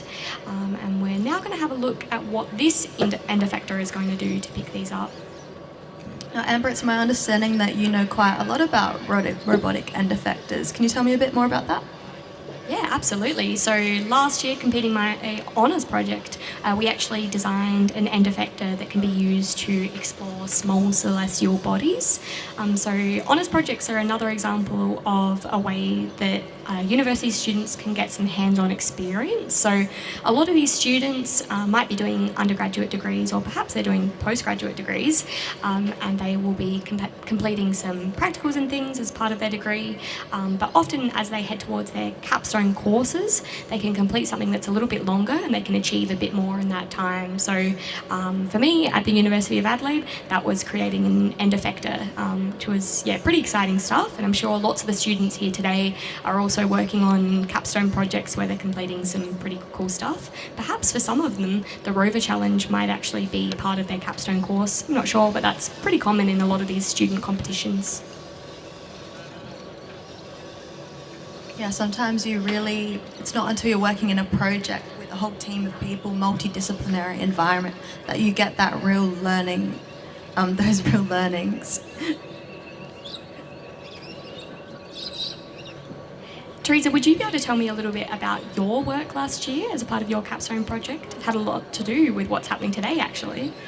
Yeah, so as part of my honours project, I actually worked on a lunar rover, not as sophisticated as the rovers we see here in the Australian Rover Challenge, but I was involved from the software side. So when we've seen the user interfaces of the various rovers, that's the stuff that I really like. I think your fried circuit board comment from earlier makes a little bit more sense now. Hey.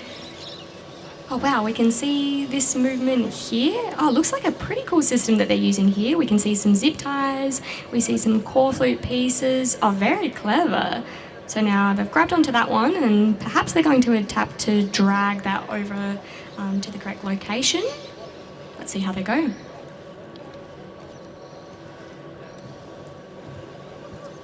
It's just ticking over to 2 minutes remaining for UTS, so let's see what they can achieve in those 2 minutes. Already such a mammoth effort today. They've done so well, so we're hoping they can achieve a little bit more in that minute and a bit that they have left to go. Once again, that use of core flute, just showing you that you don't need fancy things to build something as sophisticated as these devices. That's pretty an ingenious use of something that's a pretty regular piece of plastic. Oh, great stuff there. They've dropped that one down.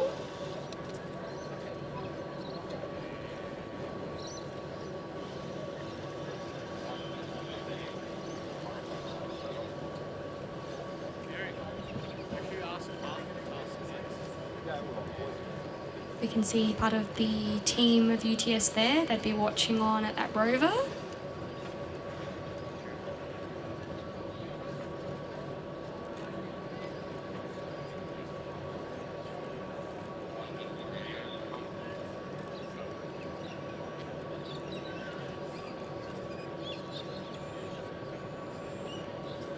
So the pavers they use for this task can start in one of two locations. So either on the lander, that's where the rover started initially, or in a designated paver box at the rear of the lander. In a dedicated payload made by the team. So either they can build something special, or they can use that sort of pre-assigned location. Just there we could really see the capability of the UTS rover, able to overcome the challenges associated with sometimes getting stuck in the regolith simulant. But yeah, really great efforts from the team as they close out their attempt at the excavation and construction task. Yeah, moving very quickly at the end of that task there. Great work. Big round of applause for the Rocky. The UTS should be very proud of themselves. They got quite a lot achieved in that task. So hopefully we'll be able to check back in on the Adelaide rover. There we are.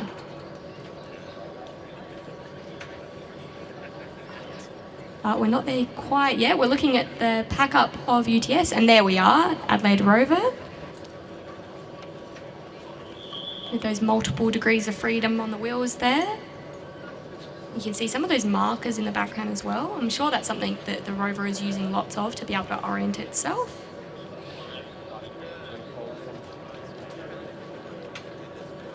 So once again, now on pitch A, the pat down is happening. So the officials are moving around. They're making sure that the pitch is looking all good for our next team. Teresa, who's joining us next? At 10:30 local time, we'll see the attempt at the excavation and construction task from the Monash Rover Team. I've heard that Monash have had a pretty good run in this challenge in previous years, so it'll be exciting to see what they get up to today. Yeah, they won, I think, 4 years in a row before Project Scorpio took the win last year.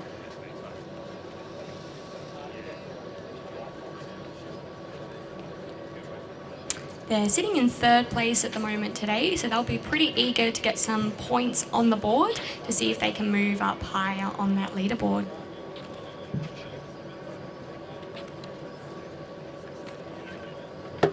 So once teams leave after their attempt, I'm sure they're hard at work prepping for the next day's activities. So each team will compete typically once a day. So then they'll make sure that their rover is in the best ability for the next day's activities. And we see some movement there on the Adelaide Rover teams moving around the pitch. So hopefully taking lots of good information about where it is so it can complete that mapping task.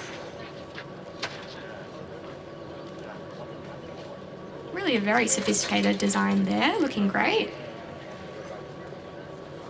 It looks like they've got some stickers of some space businesses that are maybe partners. Maybe they've offered some great support for the team. See the team deliberating there.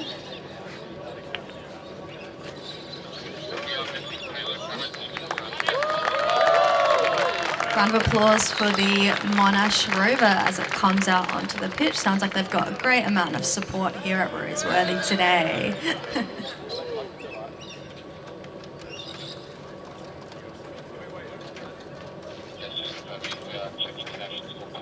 Some great traversal over that there by the Adelaide Rover team. Excellent movement of the wheels.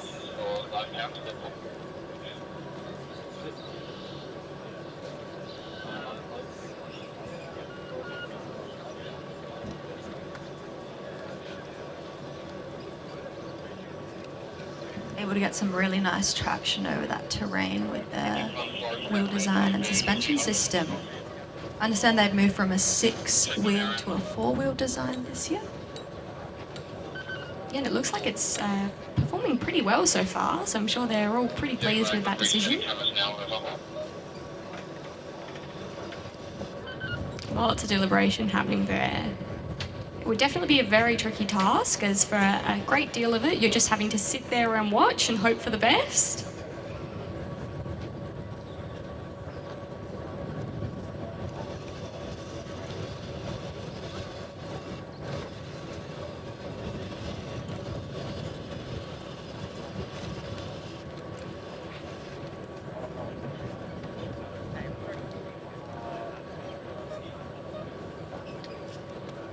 Just over 10 minutes remaining for the Adelaide Rover team, and it looks like they've been able to achieve some autonomous traversal there. So yeah, really great effort from the team to achieve this.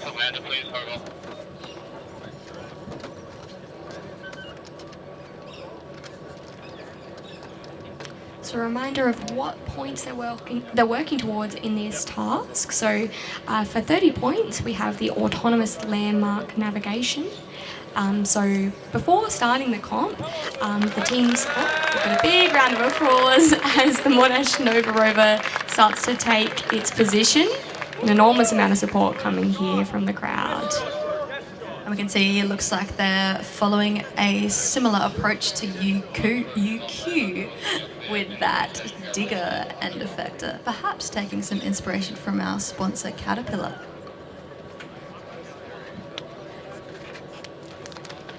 Perhaps also taking some inspiration from the Rover designs that we've seen come out over the previous few months. I'm sure you can talk to the Lunar Outpost and ELO 2 team all about that. You can see some pretty hard work from those officials, making sure everything is orderly for this to get started. That bright pink design really makes an impact, doesn't it? So we can see the Adelaide Rover Team making its way over the terrain.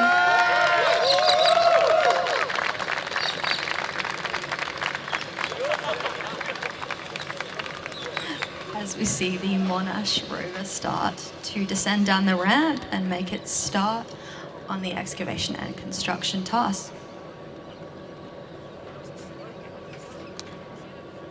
It's pretty exciting watching these two competitions happen side by side. Watching pitch A and pitch B means there's always something to look at, which is pretty exciting.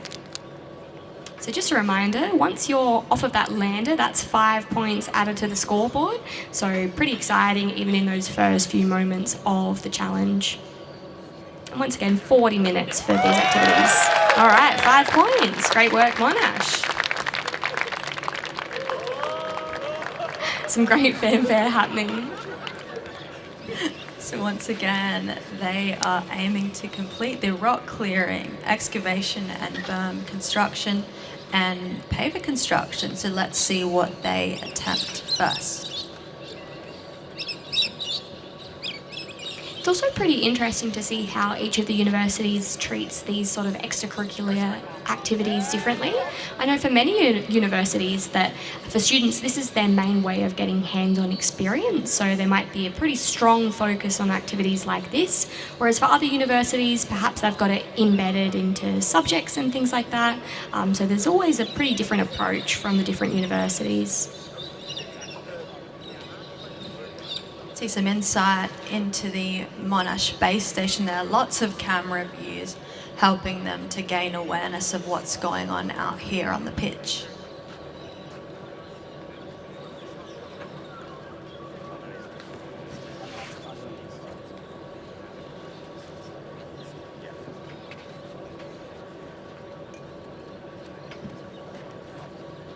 Yeah, there we go. So looks like they've got 8 views that you can see the wheel powers, drive mode. Yeah, lots of great insight into the performance and diagnostics of their rover.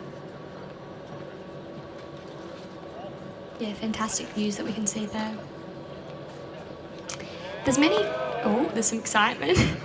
There's many deliverables that these teams have to provide to take part in this challenge. One of those is a cost report, and that just ensures that all of these rovers are on an even playing field.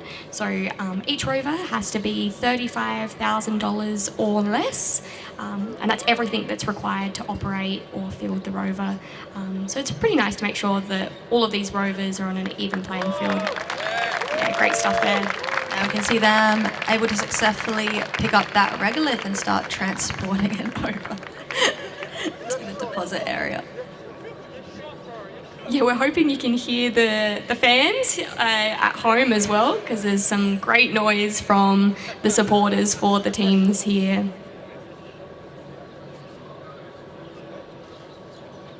All right, let's check back in on the Adelaide Rover team.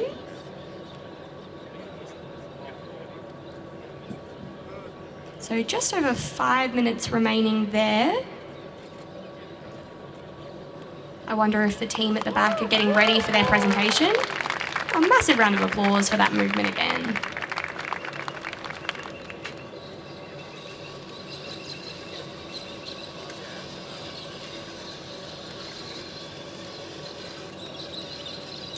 So yeah, before the beginning of this task, yeah, great stuff. The teams are provided with a schematic showing the sort of approximate locations of the supply caches, which is what they're looking for, what they're looking to avoid on the field. So that schematic also shows them approximately where the 5 postcard-sized placards, which you might have noticed around, that helps them navigate around. And so from there, teams are awarded 6 points for each placard they can traverse to, whose content they can successfully image. They then have to relay that to the base station judge whilst still in the autonomous phase. All right, let's have a look at what's happening over on the Monash pitch. Looks like they were able to successfully deposit that regolith in the designated area. Now look to see where they go next.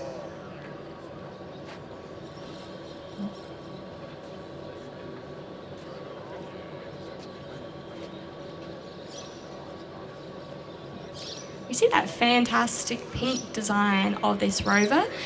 It's a great segue to talking about the Pink Rover initiative from the Monash Nova Rover. The Pink Rover slogan is sparking conversations about self-expression, opportunity and diversity in STEM. So yeah, really designed for a great reason, trying to promote that, the diversity piece, which is so important to any industry, but particularly in industries such as STEM, where we see an underrepresentation of many groups, whether that be gender or race-based. So really good to see diversity in lots of areas. And make a pretty cool looking rover while you're doing it.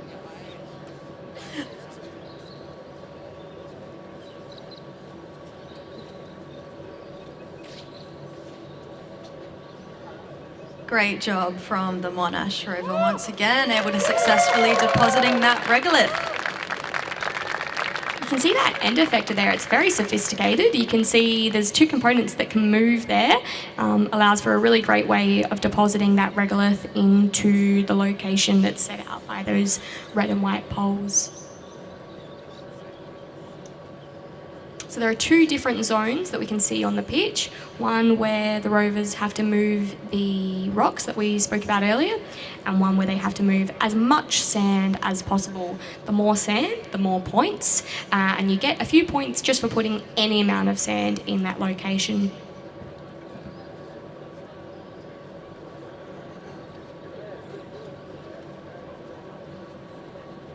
I think that means it's a pretty difficult task for the judging team, because it can be a little bit hard to work out exactly how much sand or regolith simulant that they've placed in that location. So definitely lots of hard work behind the scenes as well to make sure that they have some things that can do that. Nice work picking up an enormous amount of regolith there. Hoping they'll be able to hold on to as much of that as possible. Teresa, something that I think you might have encountered when you were working on your rover last year is that a lot of these different end effectors can actually change the way the rover behaves. Could you talk about maybe any of that, whether that be weight balancing or anything like that? Yeah, for sure. So as we spoke about, it's really important to be able to use your rover for more than one application, especially considering how much it costs to send these components into space. So yeah, really considering how the balance is going to be affected by applying those different end effectors. I understand for the autonomous and mapping task, they're restricted to a weight limit of 50 kilos, and for the construction task, 60 kilos, with all components of the rover for all challenges not being able to surpass 90 kilos. So some really important considerations that those teams would have had to work through while submitting their earlier proposals and designs. Great work once again from the Monash rover depositing some more regolith. And you can imagine as the rover is picking up more of the regolith, it's actually sending it off balance even more. So you'd have to think about weight balances to make sure that it doesn't topple over as it's trying to pick up some regolith. Yeah, doing a really great job so far. Looks like they might be moving on to complete the next component of this task. There are really some difficult obstacles on this field A. You can see it traversing over a pretty big area of a crater there.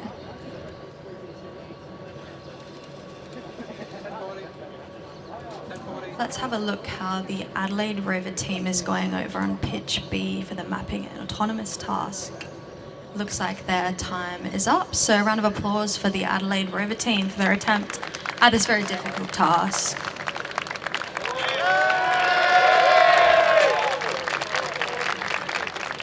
Big cheers once again for the Monash rover. And over on pitch B, we'll be seeing the QUT rover's attempt at the mapping and autonomous task, commencing at 10:45 local time. Once again, well done to the Adelaide Uni team.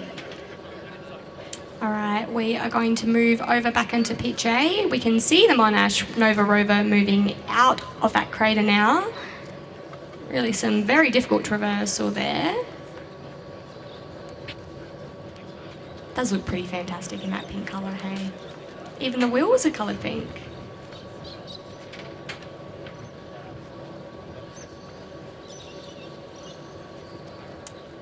We're also getting excited for about 20 minutes time where we are going to spoke to Aniket from the Australian Space Agency. We're going to be chatting about all things Trailblazer and all things STEM outreach. So stick around for that if you would like to hear.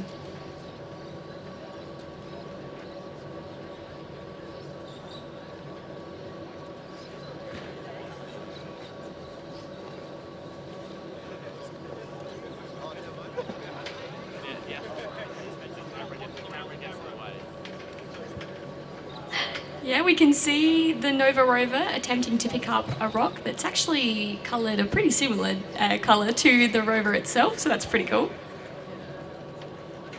Oh, some tricky traversal that is going to need to occur here.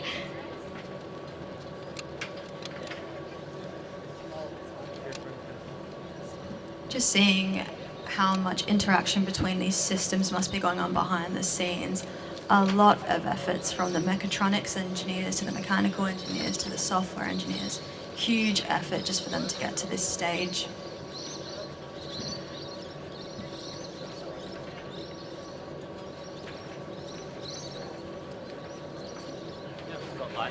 Oh, great stuff. Yeah, nice.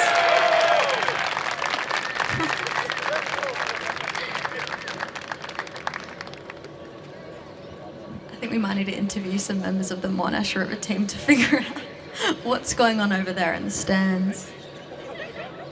Yeah, we wonder who the mascot is.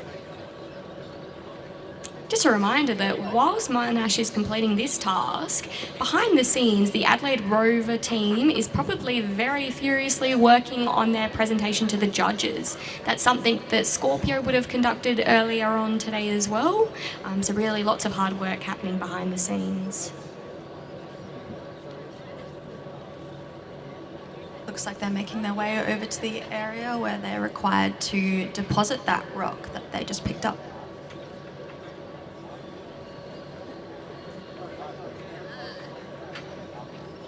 Some great manoeuvrability on display there from the drive system of the Monash Nova rover.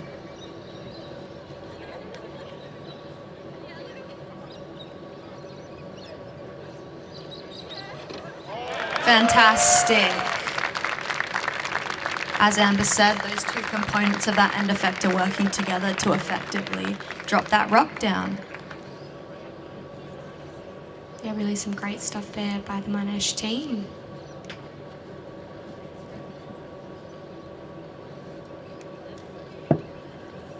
So Monash once again sitting in third place at the moment on 221.8 points.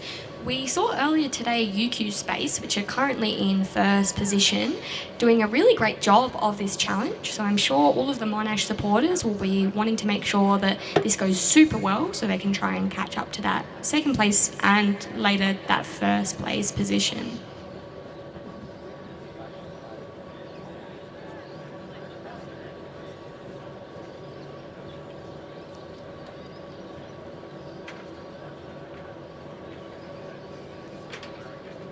Trying to get that precise alignment to be able to pick up that next rock.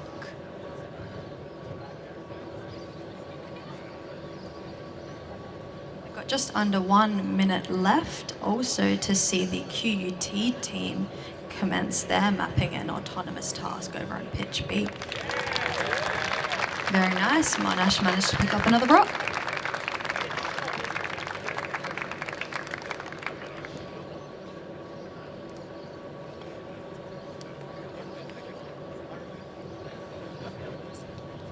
It seems like this end effector is doing a pretty good job at both picking up regolith and also picking up these rocks.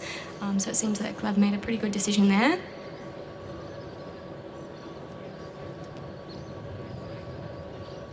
We can see that camera on the top there really allowing the team to get that important information and be able to make those precise movements to be able to pick up, as we can see second to the right on the bottom there. This yellow rock is, wow. yellow rock was proving to be a little bit difficult to grasp, but it seems like they've done a pretty great job there.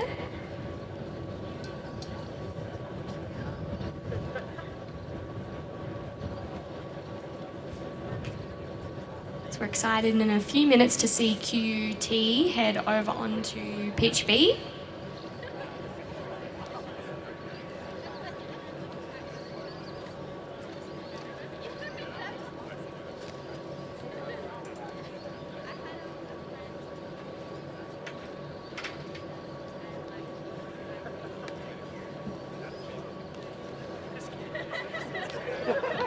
Very intense concentration going on there in the base station.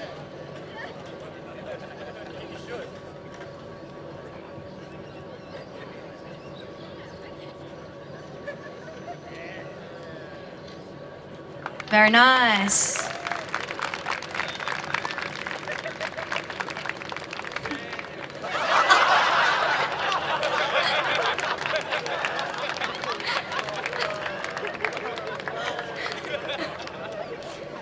Lots of fanfare over there.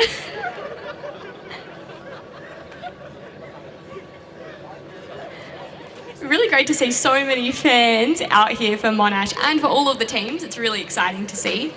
We are looking forward to see in a few moments what Monash have decided for their pavers. We've seen 2 different designs already today, so we wonder if we'll see something different. We're also seeing quite a lot of movement of those wheels in a pretty similar manner to what we saw the Adelaide Rover doing earlier on. So you're seeing that multiple degree of freedom of those wheels. It allows it to turn pretty sophisticatedly. Pretty great stuff there. I can see especially how that would come in handy with the mapping and autonomous task, being able to stop yourself when you come close to those objects that you definitely don't want to collide with. Yeah, absolutely. I think I'd quite like it if we started putting those wheels on cars. I think parallel parking would be much easier if you had wheels like that. For sure.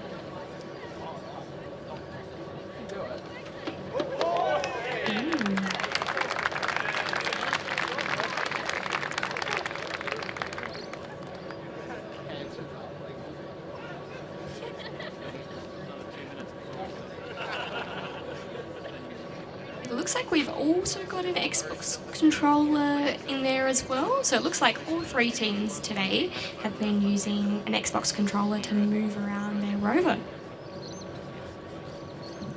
Can someone let me know how to get one of those pink bucket hats? Yeah, they're pretty cool. Oh, look at that!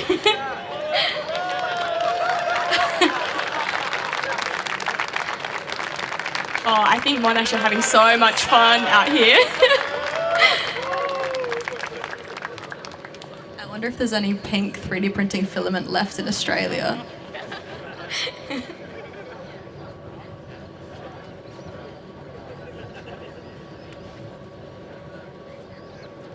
Just over 20 minutes remaining for Monash. Let's hope we get to see that paver construction task being commenced soon. Still plenty of time. We often talk about outreach from businesses relating to... got another round of applause. Yeah, often when we talk about outreach, we can often be talking about how we outreach into university students, but Monash have been doing a great job at outreach into schools. So in the past year, the team's actually reached 24 schools, 2,000 students and 16 outreach partners. So it's really great to see them take all of the trust that's been placed into them and doing the great work of outreach into further into the community. Especially with their mission to increase diversity in STEM, I believe that outreach at that school level really fosters that excitement to get involved. So let's have a look over at pitch B, where it looks like QUT is getting ready to commence their attempt at the mapping and autonomous task. Still 35 minutes remaining, so plenty of time to get up and running and see what they can achieve. Absolutely, and again, that task is a very difficult one, so even just getting to the point where they're ready to go is a pretty mammoth effort. A lot of the teams have decided that they might not be able to today. The big round of applause for Monash. Looks like they are heading towards the completion of that rock moving activity.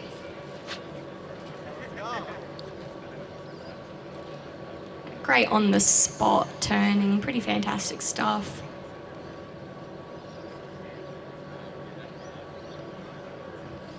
There would be lots of work from the team even learning how to drive this rover. We often refer to that as the buttonology of the system, so it would take a while to learn about those systems, how to drive it the most efficient way.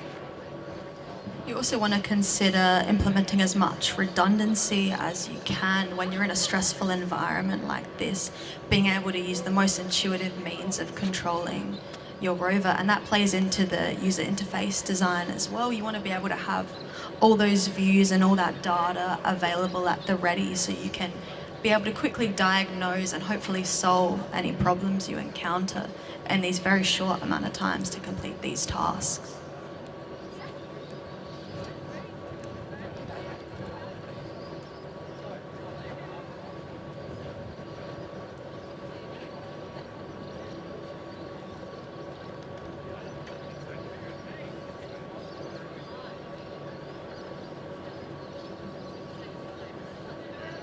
You can see just how important those camera feeds are for the success of this challenge.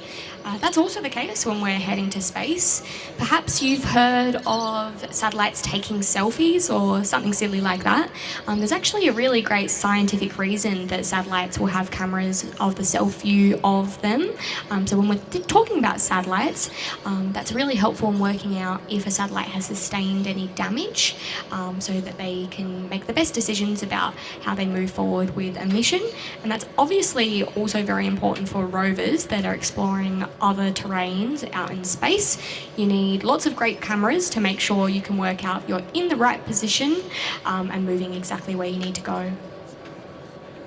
There's also another range of sensors that these teams might be employing to help with this, such as accelerometers or LiDAR. Yeah. All coming together to create a complete system to give you as much situational awareness and ability to control.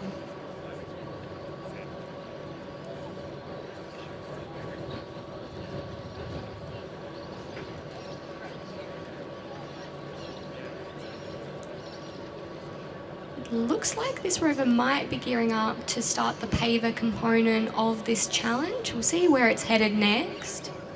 I really hope the pavers are pink. Yeah, me too.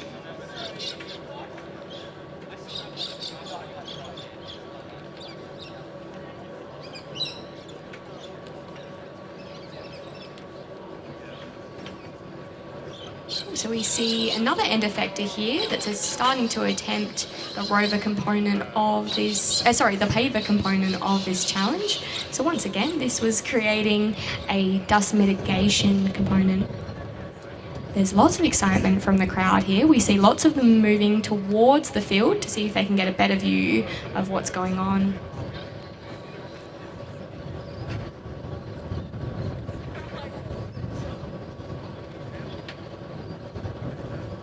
Reaching into that box and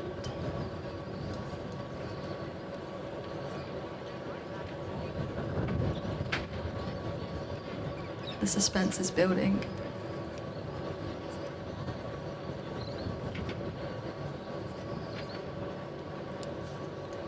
So we think this might be picking up part of its end effector. Ooh. So perhaps this component is going to be used to then pick up the pavers, which should be located somewhere near the lander. We'll find out in the next few moments. If this is another end effector, then this is a pretty nerve-wracking moment for the team. If your end effector does not connect properly, then it's going to be pretty tricky to do the next task.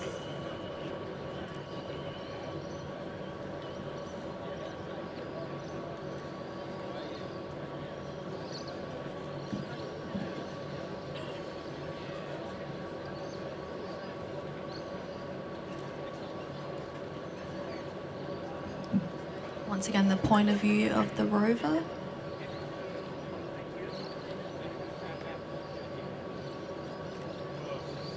You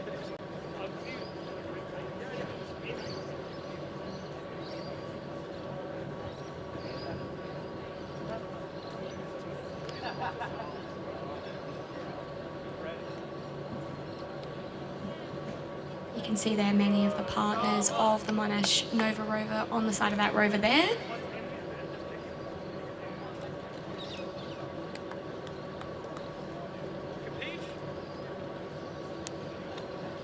Just like many of the teams here today, there's many partners that, will support the entire Rover Challenge, but also that support the individual teams that take place. So it's often a really great opportunity for these student teams to connect with industry. There's a lot that can be learned from the different clever minds around.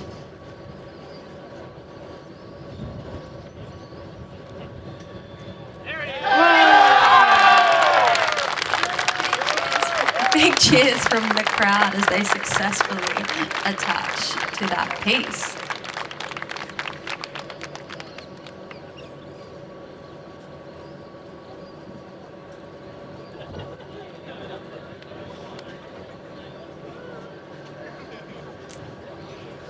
In just a few minutes, we're going to be joined by the Australian Space Agency to talk about all things Trailblazer.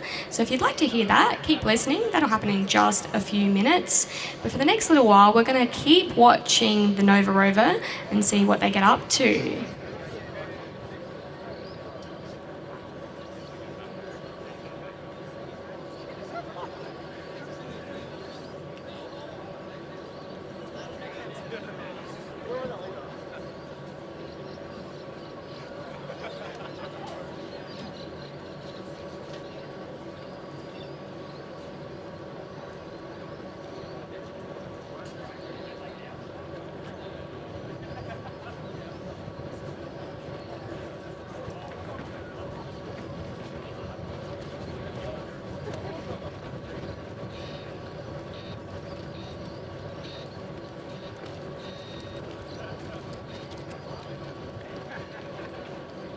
So we're still waiting to see exactly what the next movements are for the Nova rover. There's a whole crowd looking on very nervously, making sure this next component goes well.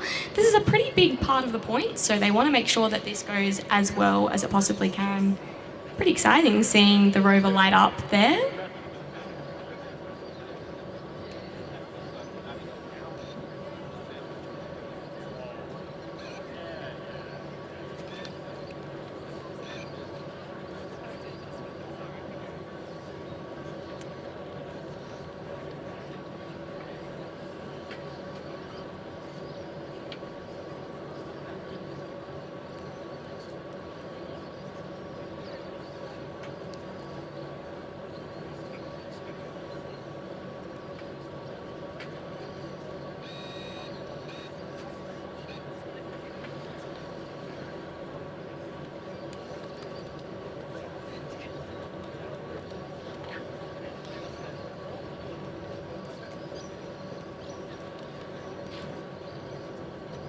Awesome. So as I mentioned before, we are joined today by Aniket from the Australian Space Agency. Aniket, would you be able to tell us what your job title is?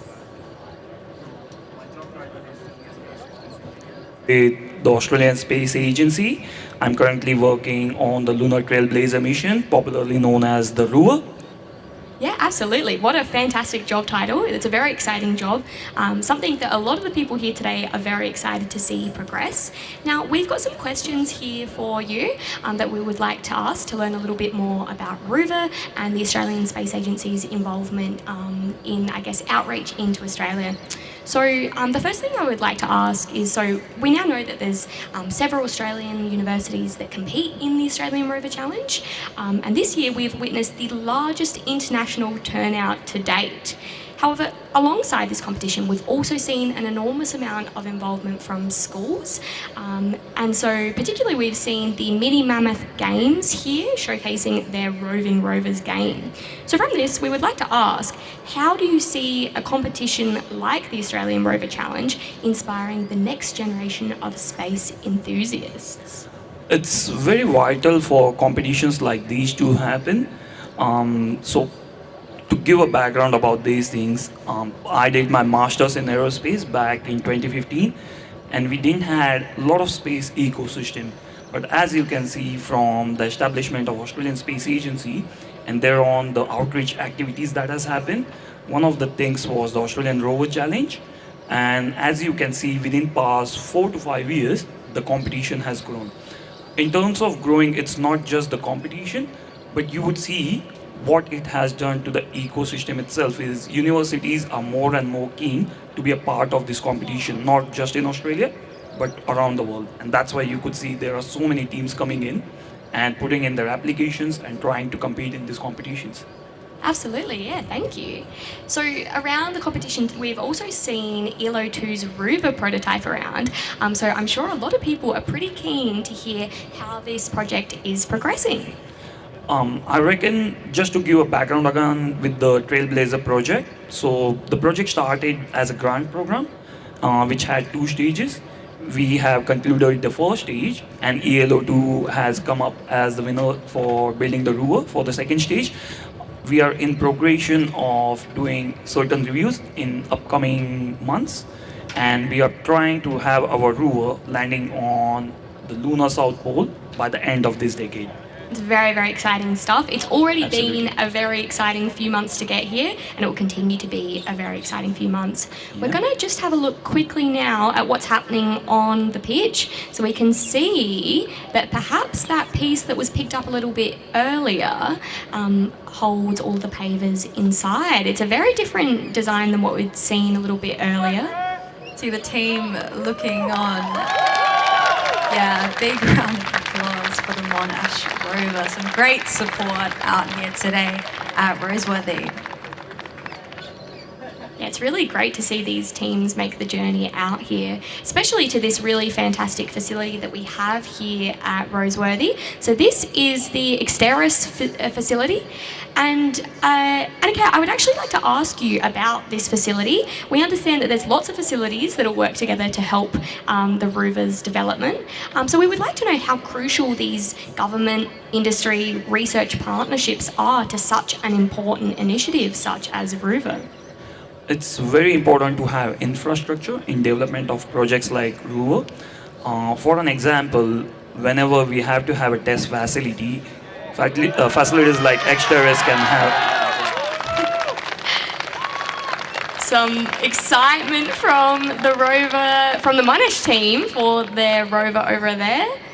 So we see slowly this piece being pulled out. So that's part of their dust mitigation system. So really some great stuff. And as you can see, it's really vital because sometimes these facilities are being used for test simulations, not just for operations like post-landing operations or something, but you can simulate light effects and what sort of things can happen on the lunar surface. There have been facilities like these being developed in different universities. Some of them also have gravity assist, which is important to simulate what sort of effects it will have when the rover is operating on lunar surface. Absolutely, yeah. No, it's a really great facility, and it's great to see so much development of all these facilities Australia-wide. Now, a little bit earlier today, we spoke to Sia from the Australian Space Discovery Centre, and as you would know, that's one of the big ways that the Australian Space Agency can speak to the nation, particularly young people in the nation. And so we would like to know, what's one big message that you would like to take people in Australia, whether they be young or old, away from, I guess, opportunities like this and, I guess, the future of the industry as a whole? I reckon earlier there was a conception like space is just for engineering sort of things, but if you have seen in past years, space is for everyone.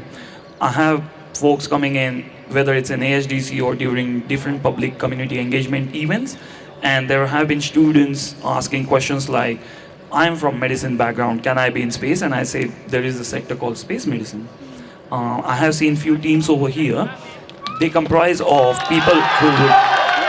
There we go. Another congratulations for There's lots of completing the task. excitement happening from the Monash team. I think there were some jumps in the air just then even.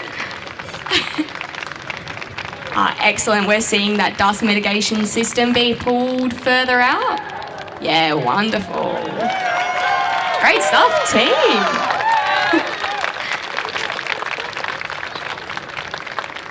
So I think this team will be very excited to hear how they've scored. It looks like they've done a really fantastic job so far.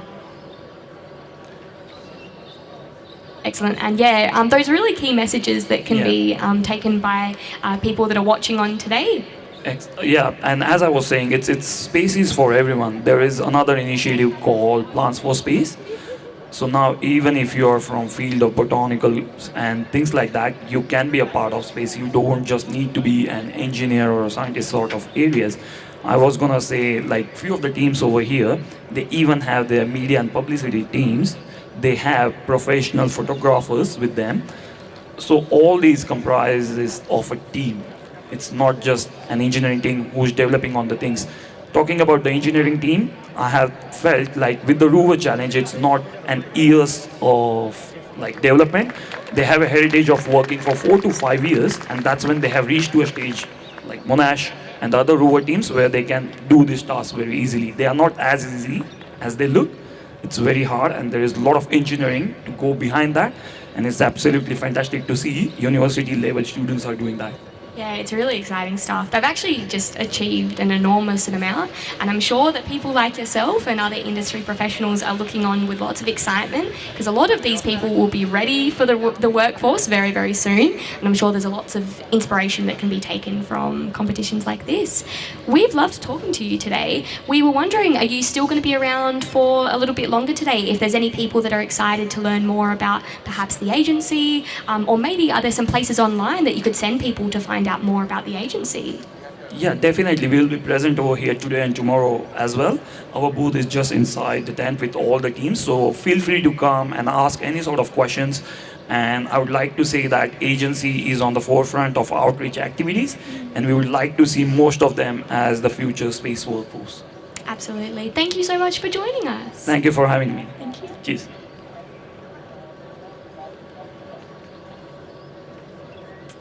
All right, now looking back to what we've missed over the last few moments. So we saw lots of excitement from the Monash team. We're also looking at some movement over on Pitch B as well. So there's 16 minutes over there. And as we said earlier, this is a really difficult competition over there. And while we were speaking with Aniket, we did actually see the QUT rover start to make some movement. So yeah, a huge achievement just to get to that stage.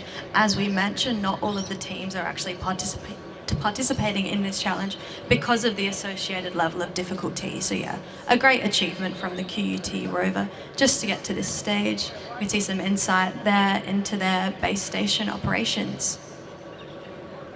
So yeah, those icons, the black and white icons you could see just there, that's actually part of how the rover knows where it is. And oh look, on the screen we've got some updates of where QUT are sitting currently. So you can see super great performances in the CDR, SAR, and also in the ELO2 post-landing activity, and then scoring 28% in the iSpace space resources. So they'd be looking forward to the rest of their time today in this task, and also tomorrow's task for them, where they'll see themselves conducting the construction activities. So still heaps of time to make lots of movements on the scoreboard there. And just up on the screen there, when the scores came up for QUT, we really saw a reflection of what Aniket was just mentioning about how space is for everyone. That fantastic logo done by whoever the graphic design team at QUT is. Great job.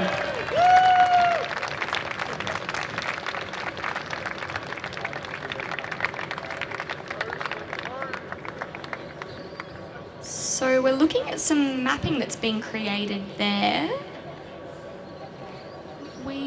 I think that's some QUT mapping that's been created. So we can see the work that's gone into making sure that you can have some live updating map, which is really an enormous effort. So yeah, the QUT screen there, pretty fantastic.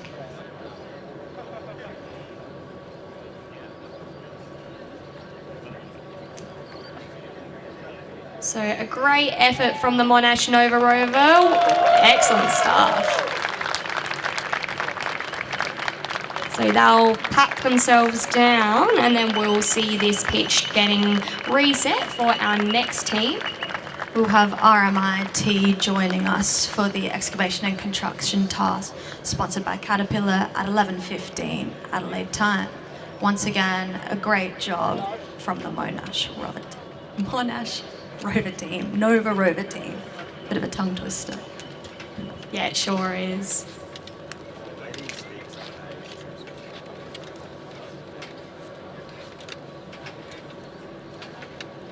So 13 minutes left on the clock for QUT. We are hoping to see a bit more movement there. However, even without the movement, there's probably an enormous amount that this rover is getting done. We just saw that mapping earlier, so that's something that can be presented to the judges in their post-activity presentation. So already some really great work there from QUT. Yeah, so many points up for grabs in this challenge that we might not necessarily see right now on the pitch, as we see it moving across the pitch. Yeah, great stuff, QUT.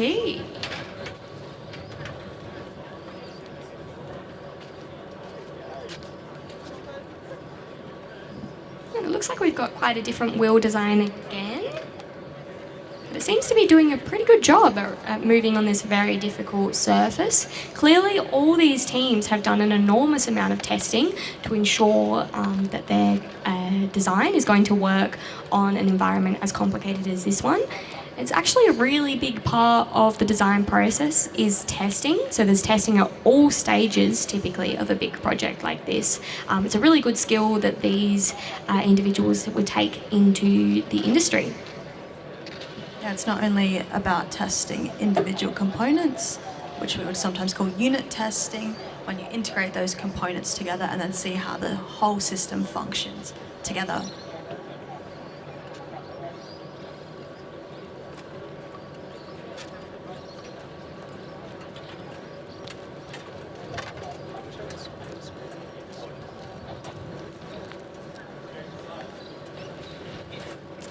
So just a reminder for those that are joining us here in person today, that there's an area of booths where you can go talk to many people in the industry. So if you haven't had a look at what's going on the other side, away from the field, definitely go for a little walk around.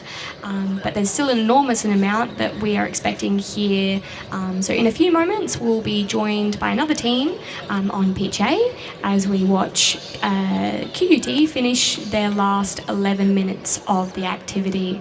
Doing a really great job so far.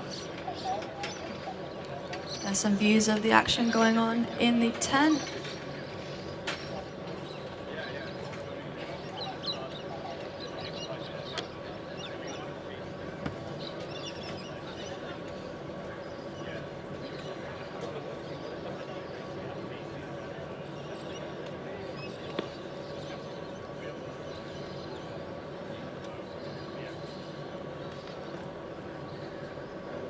There we go, so we're looking at the camera views of the QUT rover.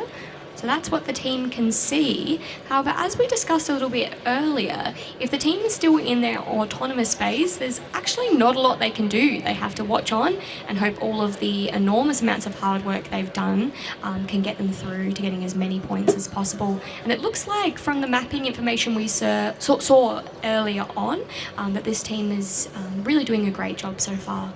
Look at that. So that's a very clever rover doing a great job of working out what it's seeing in front of them. So when we were talking about sensors before, all those sensors have to work together to be able to get a picture like this. It's a very sophisticated system that we're looking at.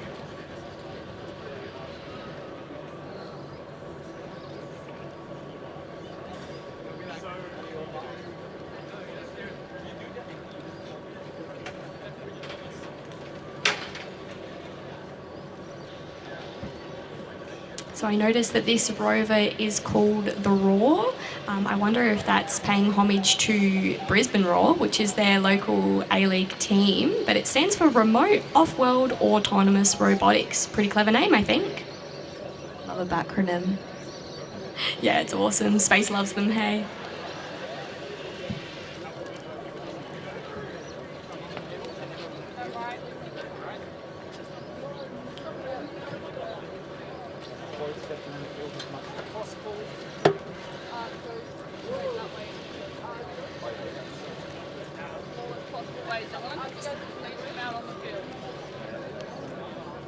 We can see now RMIT coming out onto pitch A, for their attempt at the excavation and construction task.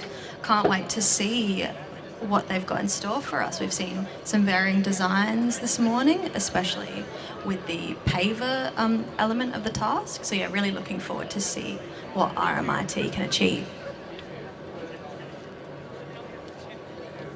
Sounds like we have another interview with Georgia. So Georgia, what have you got for us? Well, welcome back, everybody. I'm here backstage in the Rover workshop. The action is heating up as teams prepare for the excavation construction task and mapping and autonomous throughout the day. I'm here with Dennis from the Adelaide Rover Team, who just finished completing the mapping and autonomous task. Dennis, what do you study and what was your role today in the task? I study physics and I was the driver today for the rover. Okay, so being a rover driver is obviously a very important job. Is that difficult? Does it require very fine movements, or do you just sort of send it? Definitely when it comes to turning, any hard movements can really jerk the rover and can mess up our systems. But I'm allowed to fully send it a bit with the throttle. So. How do you find tackling some of the obstacles when you're only looking through the rover's cameras? Is that difficult? Absolutely, especially given that we don't have a full 360 view of the environment. But we sort of just play it safe, use what info we have, and sort of coordinate together. So a lot of it's about teamwork, I'm guessing, and being able to coordinate with all those base station team members. Are you excited for the rest of the challenge? I hear there's excavation and construction coming up tomorrow. How are we feeling about it? Yeah, we're feeling pretty good. We're hard at work attaching our scoop right now, and we're looking forward to showing what we can do. Awesome, so you can catch the Adelaide Rover Team competing tomorrow in the excavation and construction task. We can see more teams arriving ready for the lunchtime activities, so we'll be back with another interview shortly. Thanks.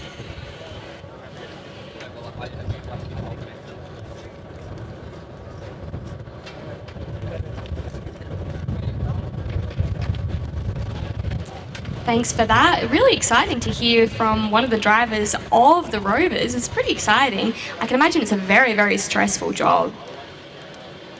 If you've just joined us, we're here at the Australian Rover Challenge at the University of Adelaide Roseworthy campus. We've got about an hour and a half left in this morning's session.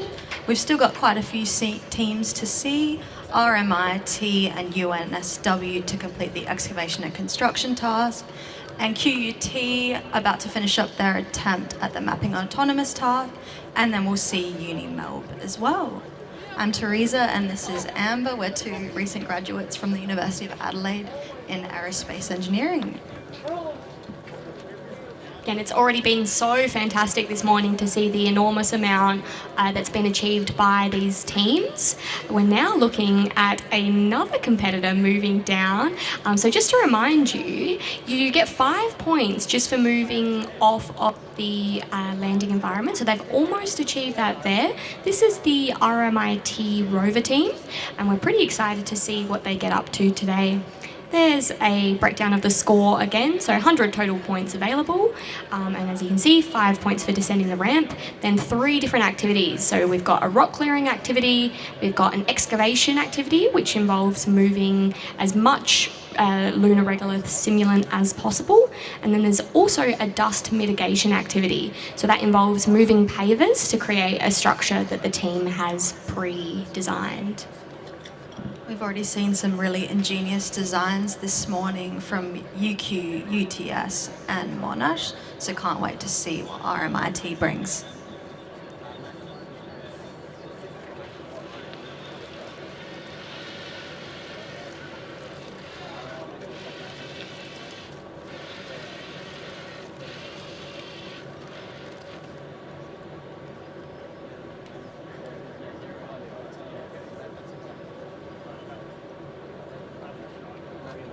So RMIT sitting in 10th place at the moment, but it's a pretty close competition at that end of the table.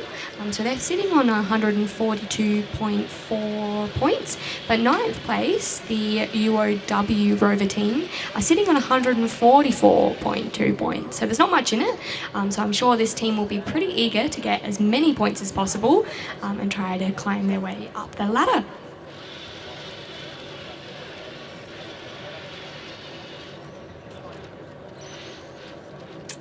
So we're going to have a look now over to Pitch B. So we're looking at what QUT are getting up to, and we've got just under 4 minutes left on this one. I'm sure they'll be getting ready to prep their presentation for the judges. As we saw from the views in the base station, looks like they've gathered some really great data during this task, so hopefully they can gain a great amount of points in the presentation after this. Yeah, absolutely. There's a lot that goes into these activities. It's not just what you see on the pitch here. So what you've missed in the meantime is that over on Pitch A, we have achieved our 5 points for getting off of the lander. So that's pretty exciting stuff. It's always nice to see points going up onto the board. And once again, we can see a slightly different rover design. So there's 6 wheels, and this one looks like it's also doing a pretty great job at traversing over the pitch. It's also got that scooping end effector, as we can see. Interested to see how it compares to the Monash approach of scooping up that regolith and the rocks. Yeah, it's truly been a pretty good show of rovers here on the construction field. We've had some great teams competing so far this morning. We just had Monash with full fanfare and lots of excitement for their attempt this morning. So it'll definitely be nerve-wracking for the RMIT team, which already look like they're doing a really fantastic job, and they're going to want to keep that momentum as they move forward into this activity. Oh, and look at that movement through that very difficult crater. Those wheels look like they do a great job of moving to adapt to the different surfaces that they're traversing. No doubt a lot of it testing and iterations, as we mentioned, to get to this final product of the system. Yeah, I'm sure all these fantastic rovers did not look this fantastic when they were first built. I'm sure there was lots of iteration to get to this point. That's one of the beauties of things like 3D printing, where it's really easy to create new components. And sometimes teams will use 3D printing for as long as they can, and then once they decide perhaps they want to use a different material, then once they've decided on their perfect design, they can manufacture that, perhaps using a stronger or more durable material. So it's pretty good for prototyping. And even some of the electronics being utilised in these rovers you can get for pretty cheap online. So if there's anyone watching online today who's interested in developing their own projects at home, it's pretty achievable. You can achieve quite a lot with some inexpensive components and a little bit of code, and yeah. Yeah, we spoke a little bit earlier about the budgets that these teams have to submit. So just to remind you, all of these rovers have to be less than $35,000. However, obviously that's a pretty big sum, but that's because these pieces of machinery are actually pretty sophisticated. So if you're wanting to build a little hobby rover at home, I'd say you could do that for much cheaper than $35,000. And these teams, whilst they do go to university, and I'm sure perhaps they draw on lots of experience that they've learned in their subjects, I'm sure they've made really good use of lots of other resources that you can find pretty freely available online. There's a lot that you can do just with free resources.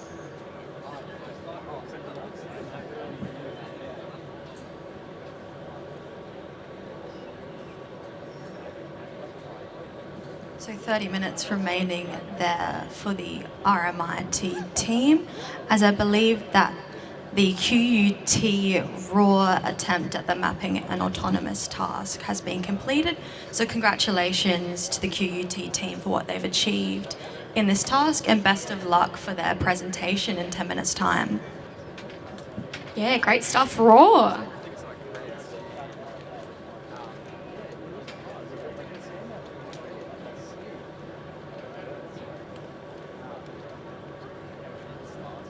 So next up on the mapping task, we have the University of Melbourne. So they will be getting themselves ready now. We can see them start to make their way out pretty soon. But in the meantime, we still have RMIT doing a really great job. It's pretty cool as well to see many universities from the same cities, or many teams rather. So I'm sure there's lots of rivalries behind the scenes. We've got lots of Melbourne teams competing today and lots of teams joining us from elsewhere in Australia and elsewhere around the world. So we have a few teams from Poland joining us. We have some teams from India and Bangladesh as well. However, those teams will be here from a demonstration perspective. So they'll be showing off some of the really great technology that they've built later on throughout the competition.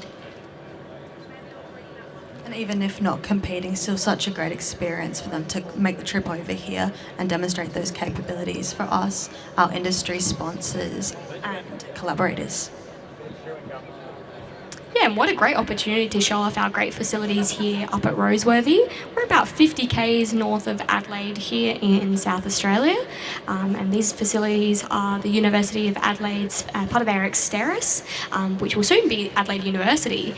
So pretty exciting to see how this facility is going to be used over the next few years, as there's a big shift in the university. But in the meantime, we've seen RMIT moving around, doing a pretty great job.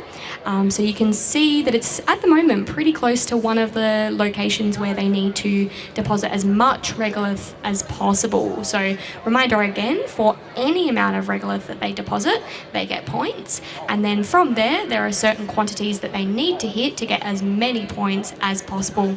That can sometimes be a little bit difficult to work out just by watching. So it's definitely a difficult task for the team that's controlling this rover.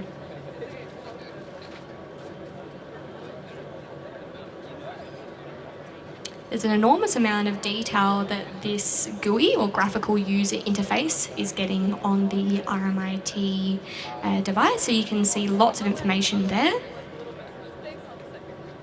Looks like they're utilising a single degree of freedom approach for their wheels, where you can drive one side forward and one side backwards, and that allows you to turn without necessarily having to have that rotational capability on each wheel.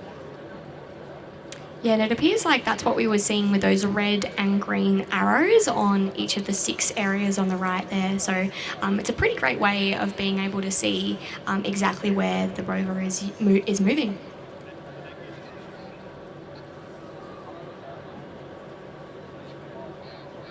Over on pitch B, we can see UniMelb prepping for their attempt at the mapping and autonomous task, set to get underway in the next 2 minutes.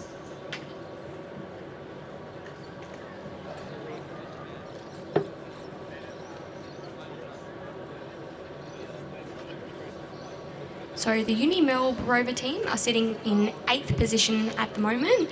But as we've mentioned a little bit earlier, the competition is still pretty tight at the moment. So UniMelb are sitting on 161.5 points, with the team above them, QUT Raw, which is what we just saw perform that task, sitting on 176.3 points. So I'm sure they're both pretty eager to try and move their way further up the table.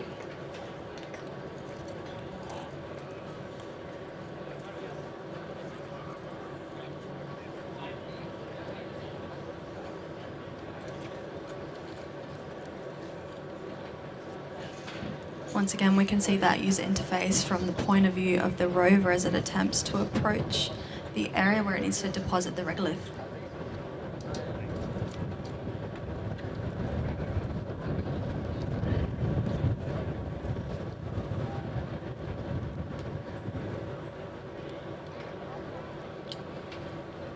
Great view of the end effector that this team is using. You can see there's some hooks there.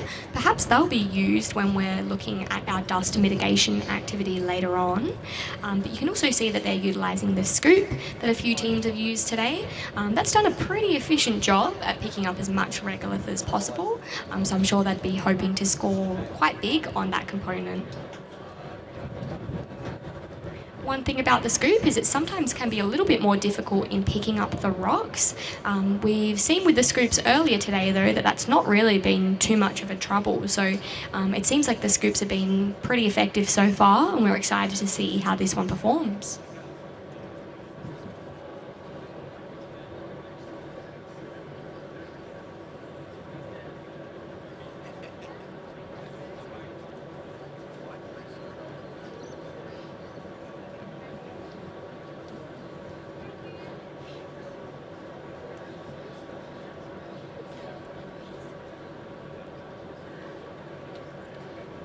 can see the wheel design there of the my apologies, the RMIT rover there. Trying to get some traction on the simulated lunar terrain.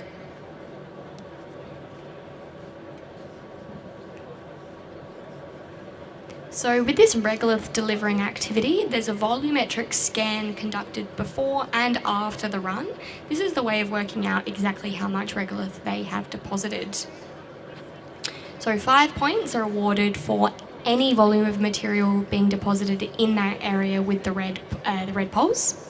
There's 10 points awarded for depositing at least 50 centimetres cubed, moving all the way up to 30 points for at least 2,000 centimetres cubed of regolith being deposited there. So really a very, very large amount.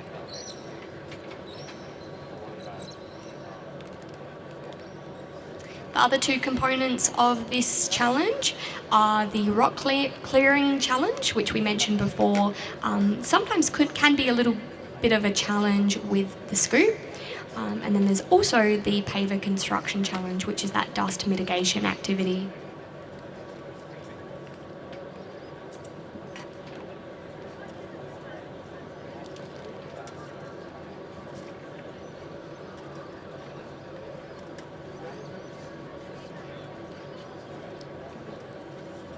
Looks like the UniMelb team might be making their final adjustments, ready to get underway for the mapping and autonomous task. Once again, as we've seen today, a very difficult task. So any points scored is a really great achievement for the teams. Yeah, absolutely. And it'll be exciting to see the views from the ground station, seeing what's happening on their end. So we saw with the last competitors that there was a really fantastic view of the maps that were being created live. And look at this, we have quite a different method of controlling the rover here. We've seen lots of Xbox controllers so far this morning, but this looks to be a joystick. So perhaps it allows for a little bit more specific movement of the rover. It would definitely be a different system to learn to use, and I'm sure there'd be many people on their team that are very well accustomed in how to move the rover.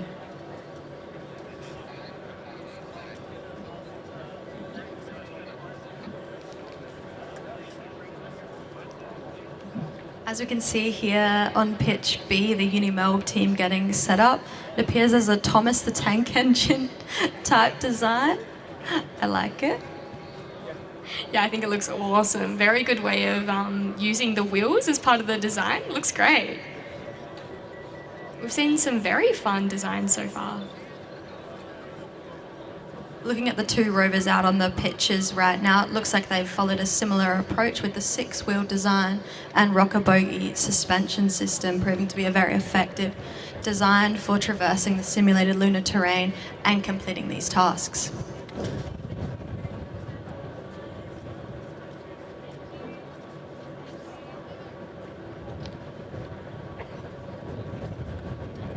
We could see in the back of the UniMelb team shirt there that there's many partners that have supported them to get here today. It's always nice to see that support coming from local industry.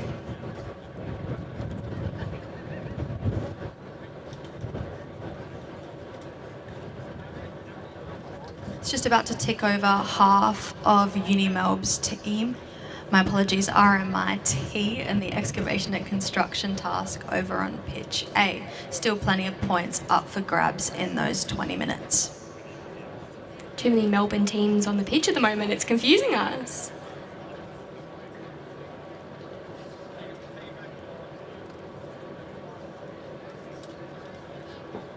They've already achieved an enormous amount in this activity so far, so I'm sure they're already very proud of their efforts, that they'll be wanting to power ahead in this next 20 minutes to see if they can move through into the rock clearing and also the paver placing.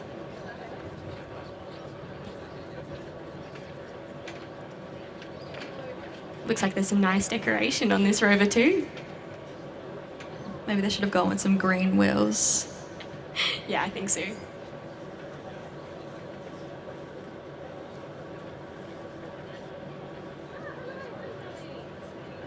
It's also important to consider the safety aspects associated with this challenge and rovers in general. All of the rovers are mandated to have an emergency stop button just to mitigate any possibility of accidents. They can hit that button and complete their operations. Yeah, something that is particularly important when we're thinking about autonomy. So when we're thinking about a rover that's being controlled by a team, I guess the key role of that e-stop is in case anything stops working, then they can stop it. But with that autonomy piece, it can be pretty common for something to go slightly wrong and a rover to decide that perhaps it doesn't want to be on the pitch anymore. And that's where the e-stop can be pretty helpful.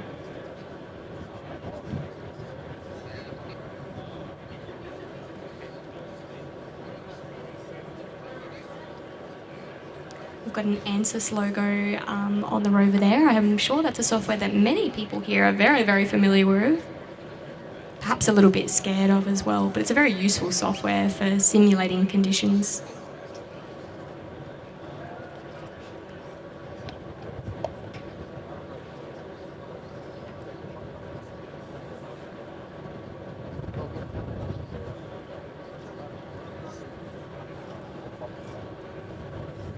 In about half an hour's time, we'll be having an interview with Eric Reiners, who's the program manager in Caterpillar's Automation and Autonomy division. We're going to be asking about Caterpillar's efforts in supporting NASA and other companies in their missions to the moon and beyond, to Mars, and implications for that this challenge can be applied to. Yeah, it's pretty cool to hear about all these organisations that aren't typically space organisations, but get pretty involved in the industry. Also a reminder as well that a lot of these organisations have lots of different opportunities of people that they need. So as the space industry grows, often they need to recruit more, particularly at an early career position. So lots of these companies are looking for interns and graduates. So if it sounds like that might be something you'd like to do, then definitely head to their website to find out more. And as Anna-Kat mentioned from the Australian Space Agency, that doesn't just apply to engineers, but as the space field matures, we'll need so many more jobs in medicine, in law, in media. Yeah, it's a total multidisciplinary approach to space.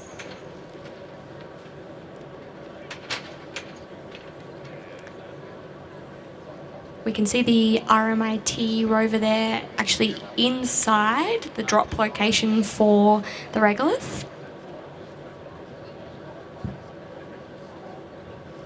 You also might be able to see the green and red bar on the side. I think that's indicating that the team are working pretty hard to try and get this thing moving.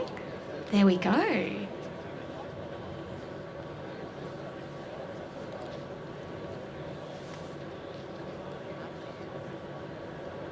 We can see there on the bottom right that radio on-off indicator seems to be showing us when there's a communication established between the base station and the rover. We know in these complex radio frequency environments, sometimes there might be issues associated with that communication. So that might be something that what we're seeing here. Yeah, these rovers are not connected using Wi-Fi. They have to rely on their radio comms. So I guess it's simulating being out in space. Whilst we work on getting good internet connection on the moon, you need to think of some other ways that you can make a rover drive around and have a good connection back to Earth.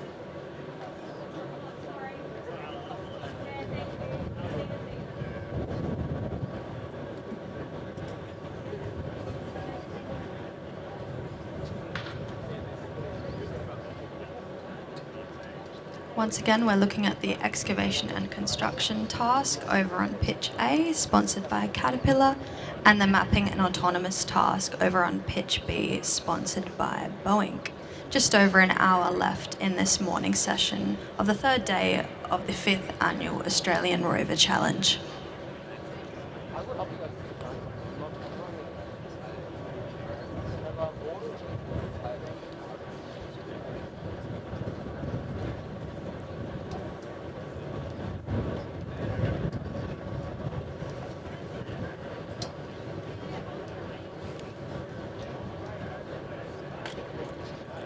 You can see them lowering this regolith now. Very exciting stuff. It's an enormous amount. They'll be pretty pleased with that. The wind making it a little bit difficult for them as it starts to move around. Imagine how much more dust there'll be when we're actually on the moon and less gravity. Another complex challenge we have to consider when extending these systems to real-life space systems.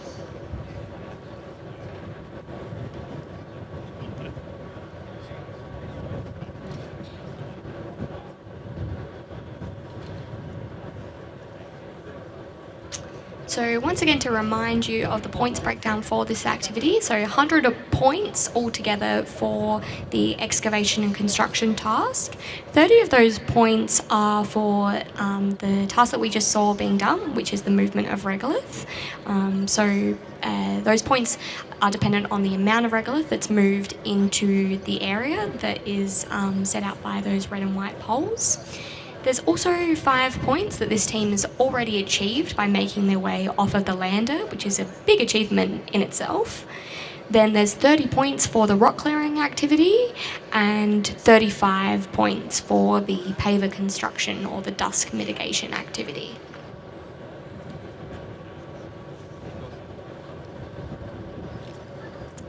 As we see there, the RMIT rover successfully picking up some more regolith, aiming to transport it back to that deposit area.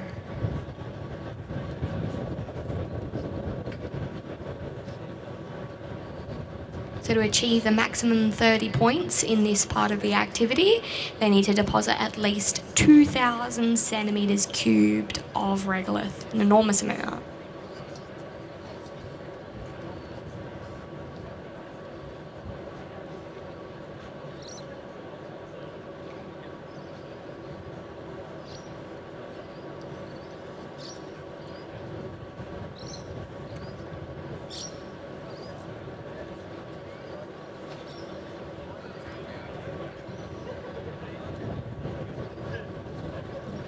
Great job by RMIT, able to distribute some more regolith there. Let's have a look at what's going on over at pitch B with UniMelb's attempt at the mapping and autonomous task.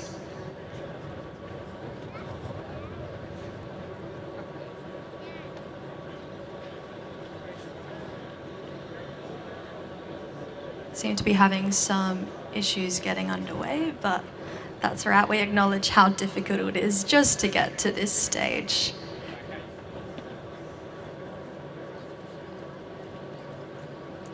So this task is broken down into 2 phases, which is an autonomous phase and a non-autonomous phase. However, some points are only available in that autonomous phase. So the teams are definitely keen to try the autonomous phase for as long as possible to try and max out their amount of points there. Once again, this task is a very difficult one, so even just getting onto the field today is a very big achievement.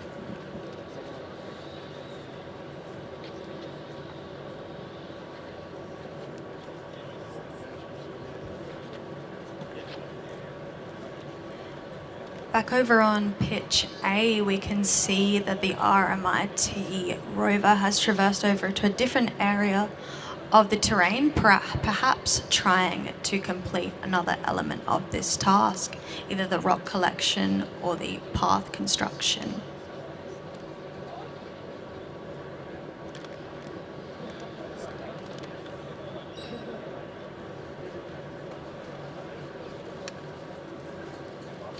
It's often a little bit of a trade-up for these teams to decide which task they are going to tackle. All of the tasks have different points associated, and they'll know that their rover is better suited to some rather than others, and so perhaps they'll make the decision that, well, we think we're not going to do great in this part of the task, let's skip forward into another part. We're noticing that in this design there's some googly eyes. Quite a fun looking design on this rover. Very nice from RMIT. Just goes to show how much fun can also be had with making projects like this. Sometimes can be stressful, but also we get such great benefits out of it. Yeah, absolutely.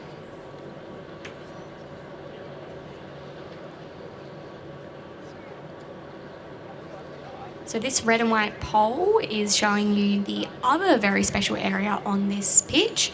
This area is where the rocks should be placed. So there are some colourful rocks around, and it's the rover's job to pick them up and then transport them into this location. There's rocks of different sizes and there's different points associated with those rocks. We just saw a really fantastic traversal of that quite large crater area by the RMIT rover. And so the rover looks like it's going to try to make a move now.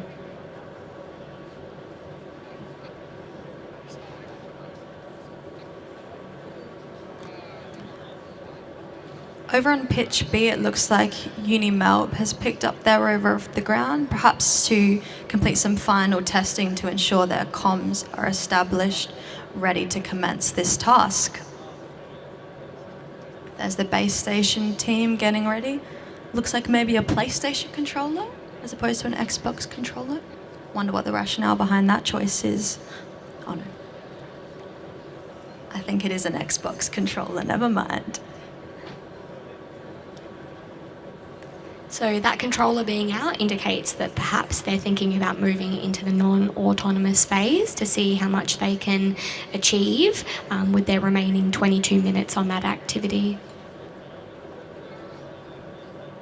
You can see the team making good use of radio there to talk to their other team members to get some advice on what needs to be done next. The Boeing mapping an autonomous task points breakdown has been shown on the screen there. So we've got 100 total points, and I guess the first spot that they need to achieve is those 5 points to leave the start area autonomously. However, if they go into that non-autonomous phase, then I think they'd have to say goodbye to those first 5 points.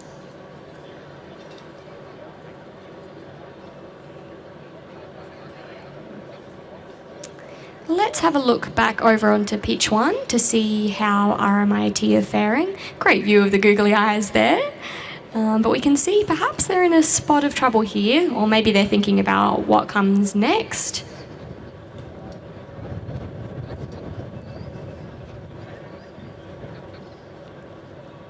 So just over 6 minutes remaining on the clock for this activity. Already an enormous amount achieved, but I'm sure they're looking forward to completing as much of the rock movement and the paver placing tasks as possible here. And after this, we'll be seeing the UNSW attempt at this challenge, the excavation and construction task sponsored by Caterpillar. A lot of the teams you see here competing today are pretty diverse, not just in what the students study, but also in age. So you might have some undergraduate students, but also some postgrads and people joining us from different walks of life. The only rule is that you have to be a student to partake. So you can't have too much support from academic staff. It has to be a completely student-led project, which is pretty cool. And sometimes from students is where we see these new ideas that might not necessarily have been thought of before, because new ideas bring fresh perspectives and new ideas that might be out of the box. All right, let's head over and have a look at pitch B. We think there might be some movement. There we are. There's Thomas the Tank Engine. So we're pretty excited to see what Uni of Melbourne can achieve here. They've still got just over half their time remaining, so plenty of time to grab as many points as possible in the autonomous mapping task.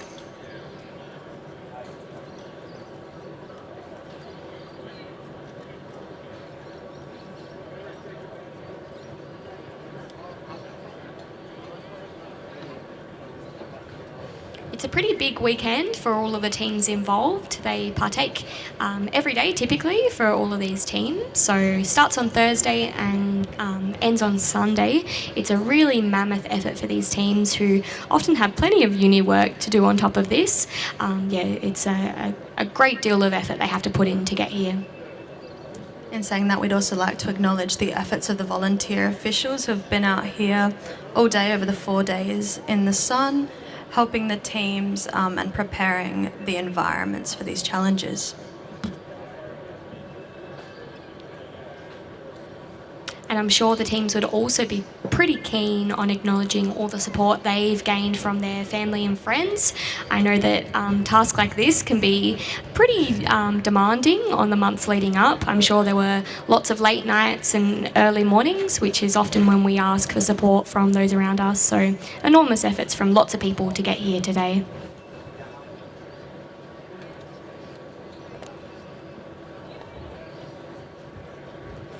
So those symbols that you saw earlier on are part of the mapping and autonomy task. Those locations have been given in a very rough schematic to the teams just before they get going. And actually just on the screen there we have an update on the UniMelb Rover Team. So that's where they are standing currently with 161.5 points. You'll see the CDR and SAR submissions, they scored 77.5%. Pretty good attempts of the ELO 2 post-landing and the iSpace space resources attempts with 58.5% and 25.5% respectively on both of those tasks. And they'll be first up tomorrow morning in their attempt for the excavation and construction task. So make sure you tune in at 9 a.m. to see their attempt.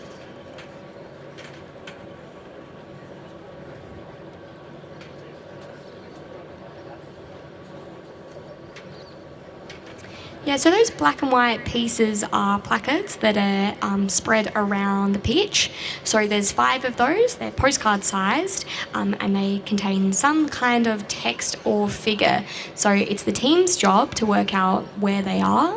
So they've been given a very rough guide, but it's still pretty difficult for the rover to go around and work out where exactly they are. They are awarded 6 points for placards that they can traverse to, and they then need to successfully image and relay to the base station judge what they're looking at to be able to achieve those points. We can see there the live feed of the rover with 6 camera views. There may appear to be some comms issues, and that might be why we're not seeing some movement from the rover on the pitch. So those placards are part of the autonomous landmark navigation part of the activity here. There's also an exploratory mapping part of the component. So that's where there are 4 brightly coloured blocks around the arena, and it's their job to go and find them and then report the coordinates of those blocks back to the team to be able to achieve their points. So for each block, they get 5 points, and we're seeing some movement now. You've got a shot of one of those blocks, but we're seeing the rover start to move, which is very exciting. They've still got just over 15 minutes, so that's actually plenty of time to get around and achieve as much as possible.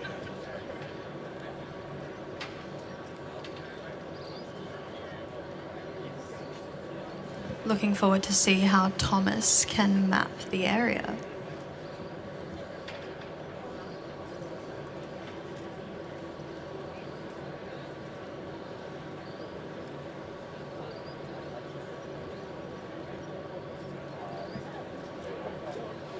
You can really see that suspension system working hard to make sure that the rover can traverse over the very difficult topography here that we have on our simulated lunar surface.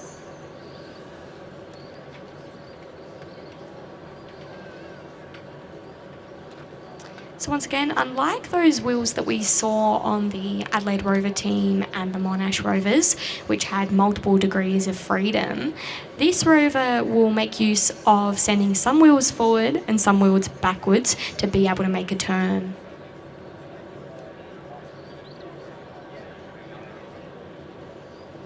And sometimes reducing complexity in your design in that way is what can help you achieve great things.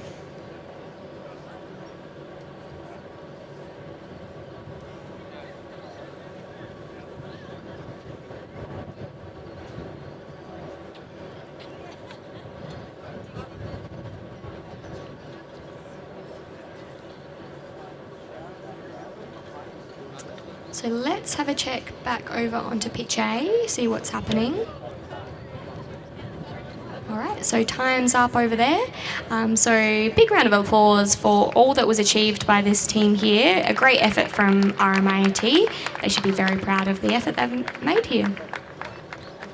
They'll be pretty eager to hear exactly how much regolith has been collected in the area. It can be quite a difficult one to work out exactly how well it's gone. So they'll need to wait on the judge's view to work out just how well it's gone. Field is now being reset for our next team. Teresa, who do we have next up on pitch A? We have the team from RAS UNSW coming up next, so hopefully I don't keep getting mixed up with too many Melbourne teams. We've got a New South Wales. Actually, no, I believe they're from Canberra, UNSW. Yeah, absolutely right. So very eager to see what they get up to today. You can also see over on pitch B, we're still watching the University of Melbourne Rovers walk around the area to try and get as much of these tasks done as possible.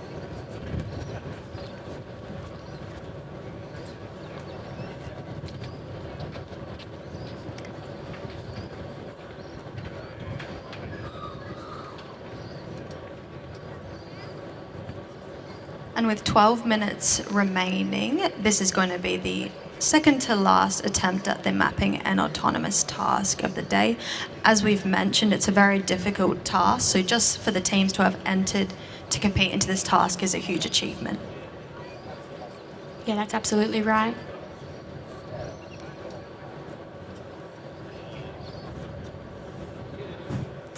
In just about 15 minutes, we are going to be speaking to Eric Reiners, who is a project manager in Caterpillar's Automation and Autonomy division. So keeping tuned in if you would like to hear what he has to say about Caterpillar's involvement in space.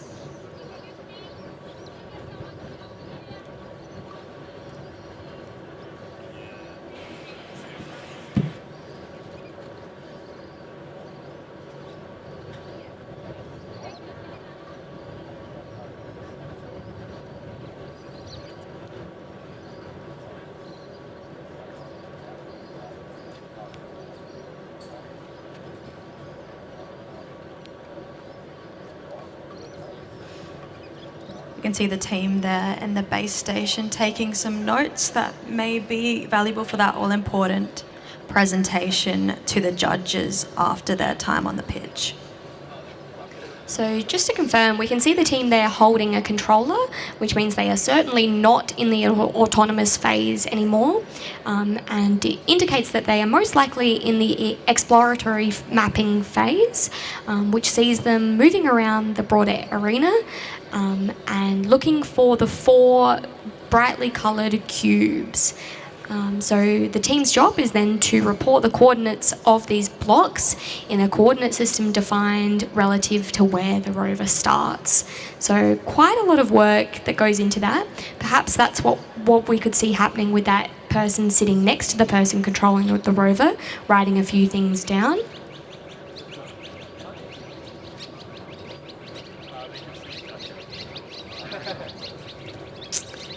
So we might cross over to Georgia now, who is speaking to someone from UQ Space. Over to you, Georgia. Hello everybody and welcome back to the Rover Workshop. We have found James for an interview from UQ Space. Now they are the current reigning leaders for the scoreboard today for the Australian Rover Challenge. So James, how are you feeling about being on top of the leaderboard and what is your role in the team? Yeah, for sure. So I'm James. I'm the Managing Director of UQ Space, which is the student space engineering group at UQ. We do the rovers and we also do the rockets, which is pretty exciting. And yeah, it's pretty fantastic to feel like where we are. We did quite well last year and came this year feeling pretty confident, but it's a little unbelievable that everything's working quite as well as it is, to be honest. Sometimes it's a little bit of magic that happens when you get to the challenge track, I can imagine. And how does it feel being amongst so many teams this year? I think this is one of the records that we've had. What's the environment been like back here in the workshop? Oh, it's been really good. I think one thing about the Australian Rover Challenge that is excellent is the sort of team culture that the competition organisers and the teams have created. It's really collaborative. It's really good to have so many people around and be able to discuss with them and share parts and share ideas and all that sort of stuff. It's been really great, yeah. It's great to hear it's been such a collaborative environment and like everybody's sharing parts and, you know, really trying to help each other do the best they really can in the competition. You've got mapping and autonomous tomorrow. How are we feeling about those subsystems? Have something prepared for the challenge? Yeah, definitely. So the team behind me is working on that at the moment. So we're on about midday tomorrow. So we've got about 24 hours until go time now, but feeling pretty confident. The excavation and construction task is really our big one, our big bread and butter for the last few years. So mapping and autonomous, maybe a little bit less confident, but I think we're going pretty well. We're tracking pretty well yesterday and feeling good about it tomorrow, yeah. It's exciting. And it sounds like you'll have that prove next year nailed it.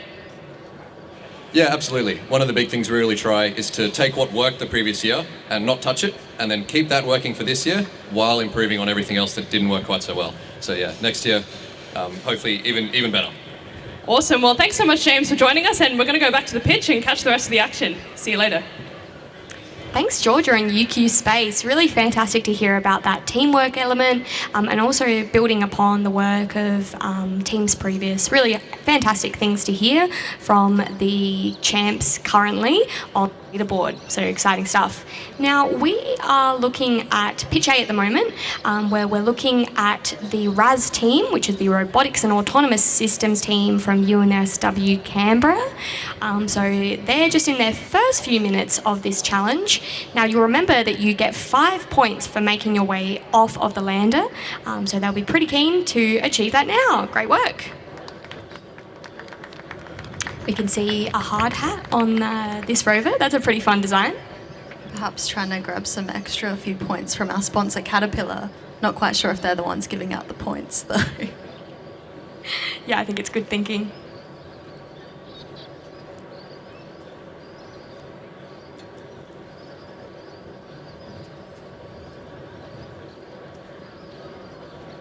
So there's a few different components of this activity. It looks like they'll be trying to start the regolith collecting component first. So they're going to try to grab as much regolith as possible with that digger hand that you see that they've got there. Once again, maybe a great tie-in to the sponsor Caterpillar.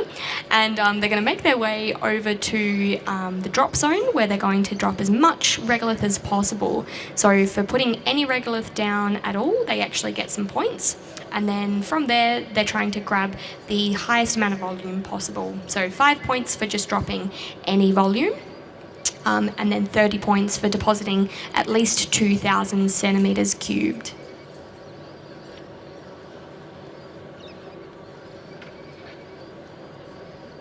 The area where they're dropping the regolith is the RAZ, which is the regolith acquisition zone.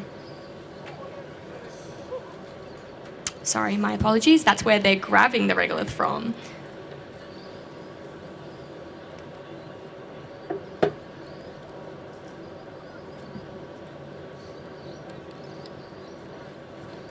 We can see here in contrast to the previous two teams, we've just seen that they've gone with a four-wheel design, keeping it simple but effective.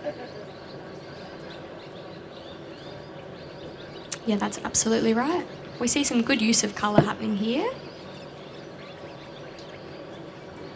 So it looks like they are actually achieving the dust mitigation activity first. I was incorrect earlier.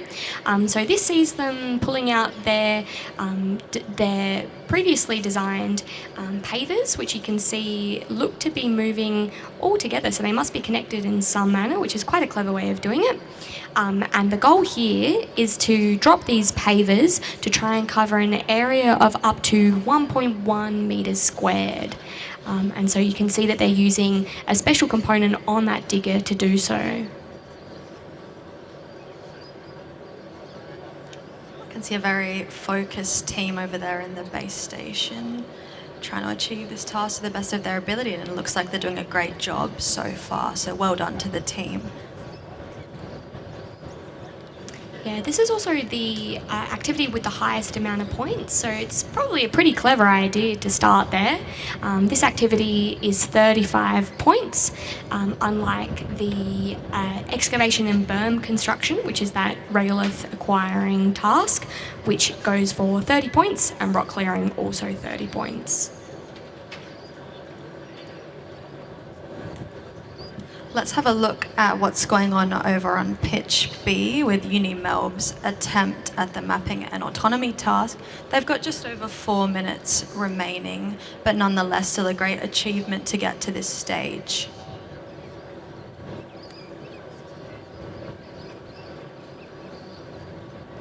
You can see the base station team over there focused at trying to achieve as much as they can in their remaining time, and then preparing for their mapping presentation following their time on the pitch.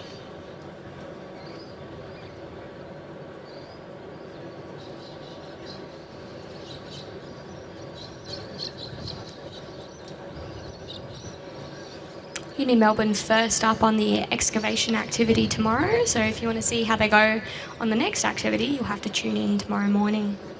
We kick off at 9 o'clock.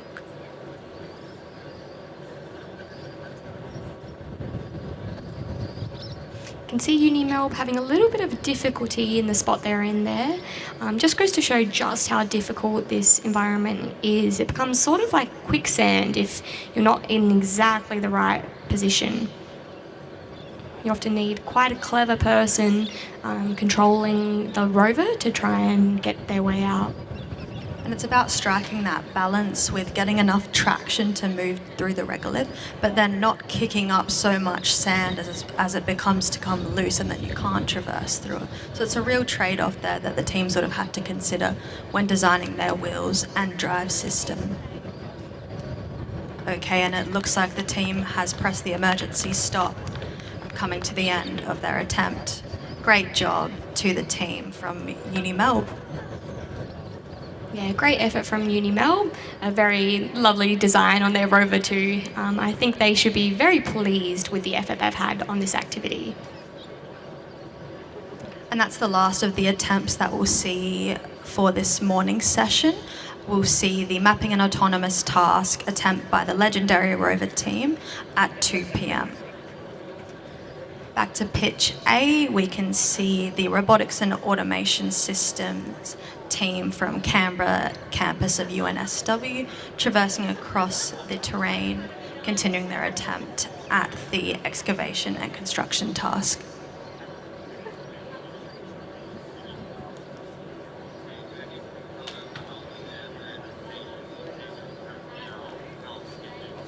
If you've just joined us, you might not know that in about 5 minutes' time we will be talking to Eric Reiners from Caterpillar. So yeah, hang in for that one.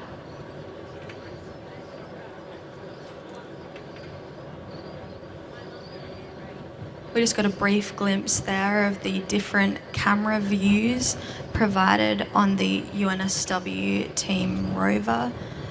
A great tool for the team in the base station to be able to see what's going on and position their rover effectively to complete the tasks. Yeah, it looks like they've got some really fantastic views on the camera there. It allows the team that are controlling the rover a lot of context on exactly where it is and where it should be going next.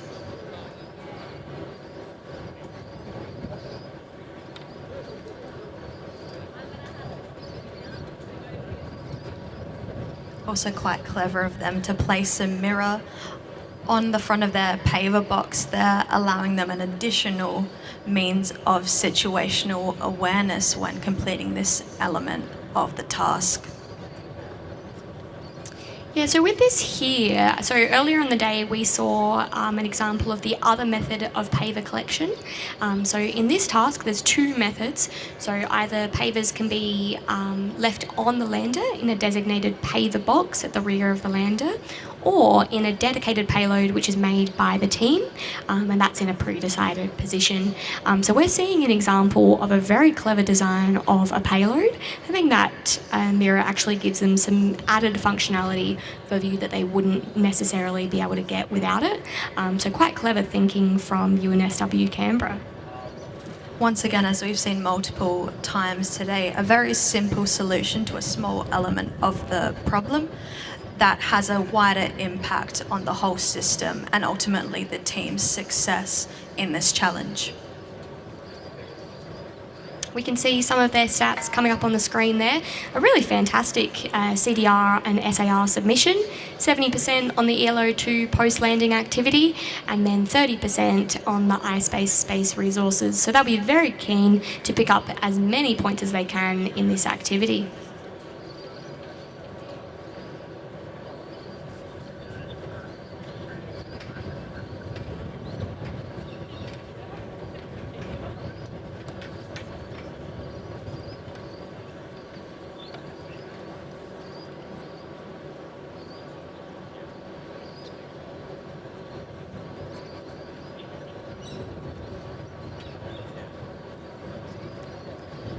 Okay, let's cross back to Georgia for another interview.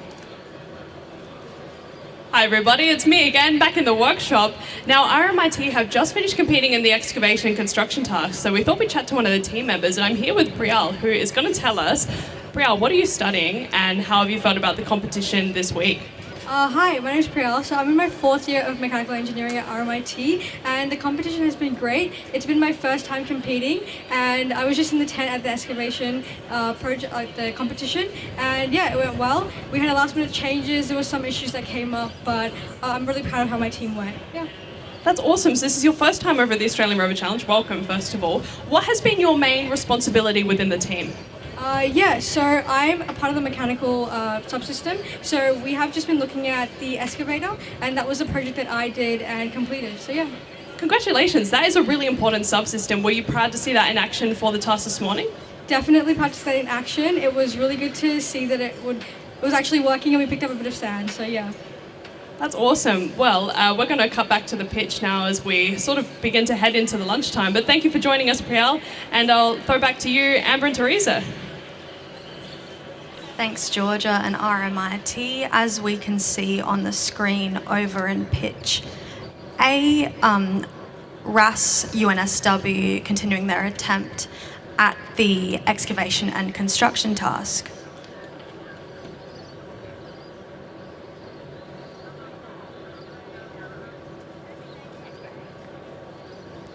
So we're seeing UNSW Canberra still make use of that custom dispenser, I suppose, for their pavers. So yeah, it looks like they're doing a really great job there. Just over 26 minutes remaining, so still heaps of time to complete those other 2 activities. And yeah, I still think it's pretty clever to start with that activity with the highest amount of points first, although I think for many that's been the most difficult activity of the day, so definitely brave by starting with that one.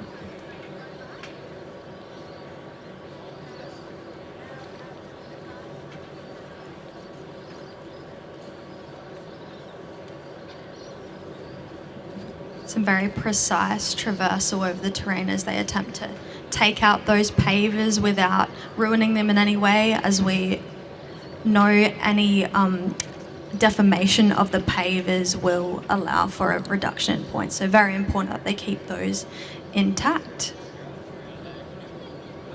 The RAS team will be the last team competing tomorrow at 2 p.m. So still a while until they can, I guess, relax after all the hard work is done. But they're already doing such a great job. So here we have Eric Reiners, who's made the trip over from the US with Caterpillar.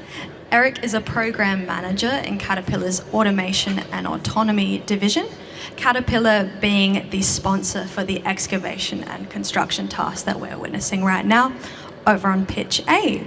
So Eric, thank you for being here. How do you see Caterpillar supporting NASA and other commercial companies returning to the moon and eventually even to Mars? Yeah, so we've actually had a very long relationship with NASA.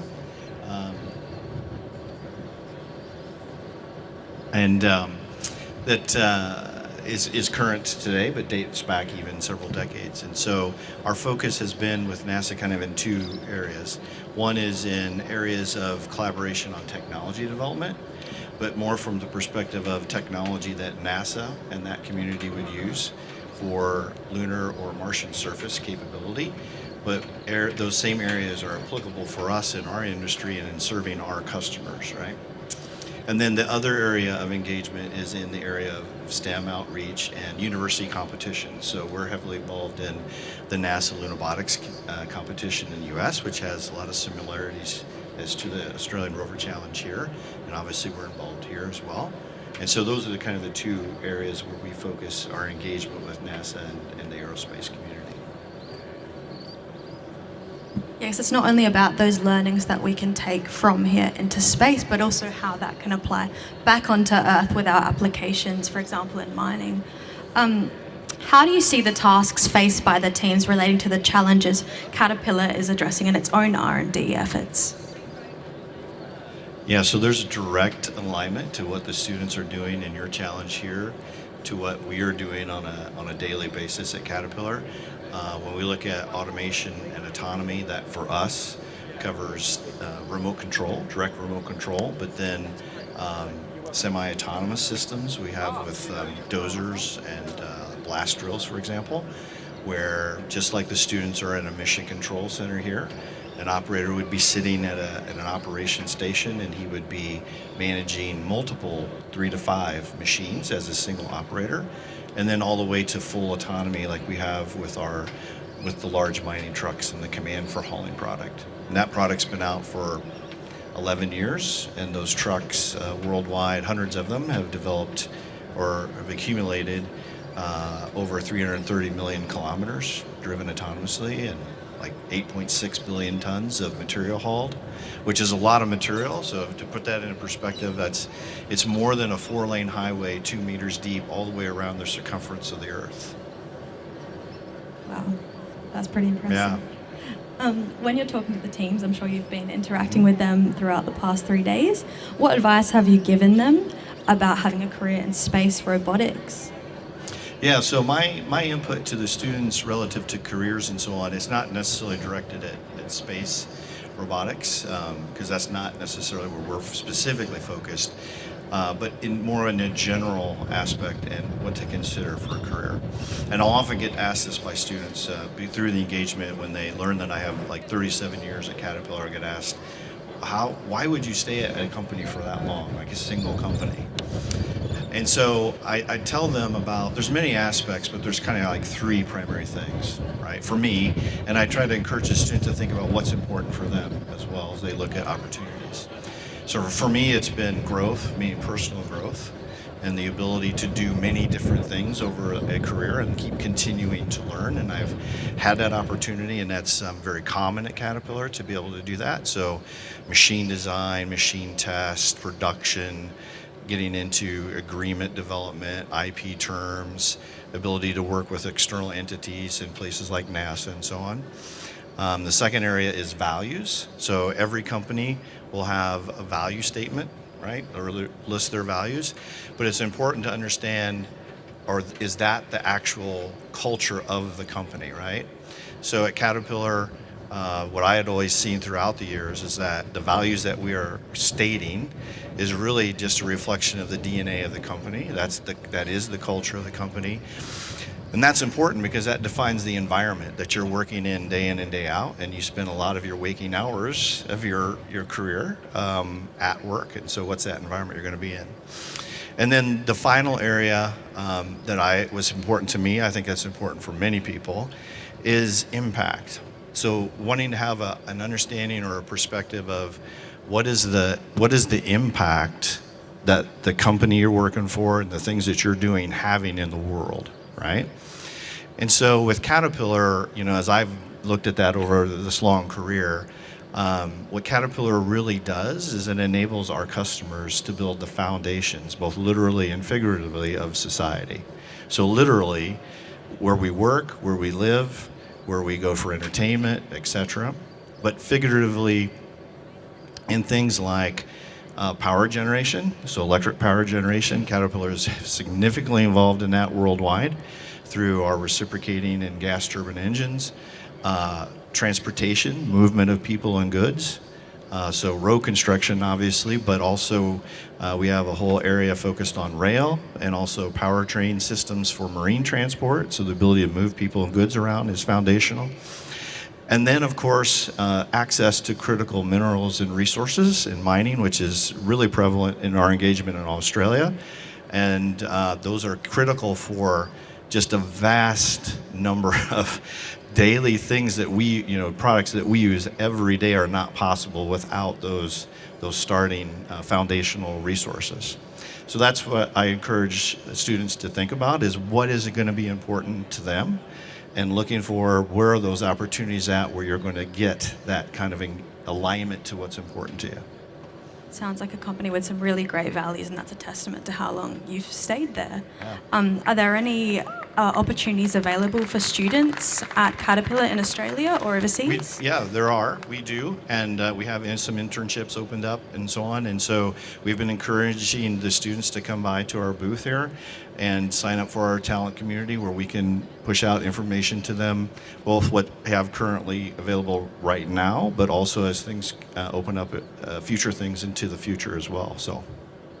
Great. Thank you for your time, Eric. Thank you for being here. Yeah. I'm sure if there's any students around who'd like to come and have a chat with you today. Yeah. Yeah. Happy to do so. Yeah. Thanks very much. Thank you, ladies.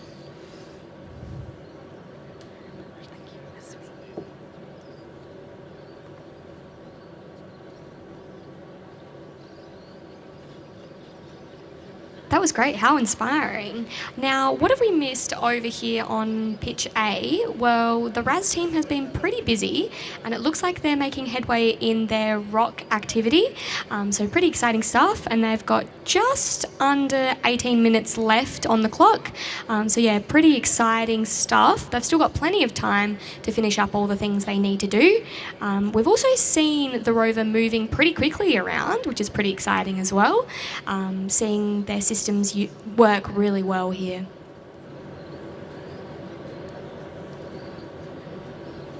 They've been able to scoop up that regolith and now moving across the terrain, ready to deposit it.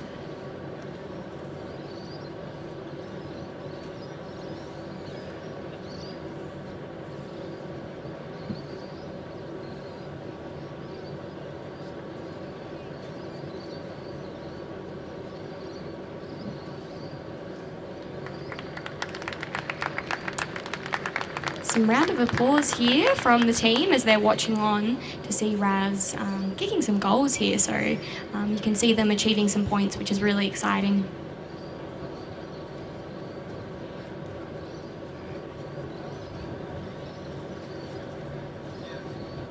So there's a different number of points depending on how large these rocks are.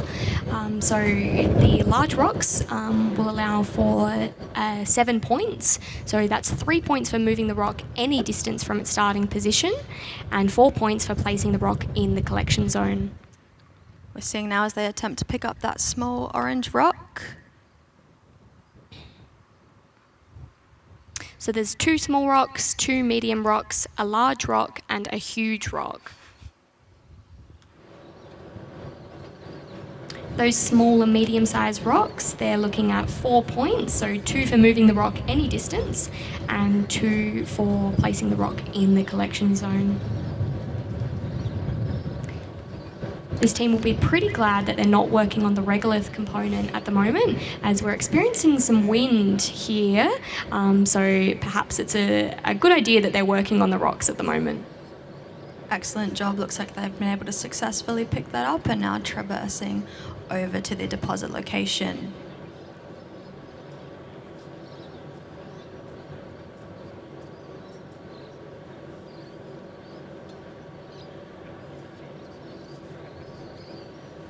I've got just about 15 minutes left, and then we'll be off on our lunch break. And then after lunch, we'll have 2 more teams competing in the excavation and construction task sponsored by Caterpillar. We just heard from Eric about their great opportunities and their great vision as a company and how their products have been deployed across the world and across systems that are vital to all of our lives. So we'll be seeing AGH and University of Wollongong competing in the excavation and construction task after lunch, and the legendary Rover Team participating in mapping and autonomous systems task.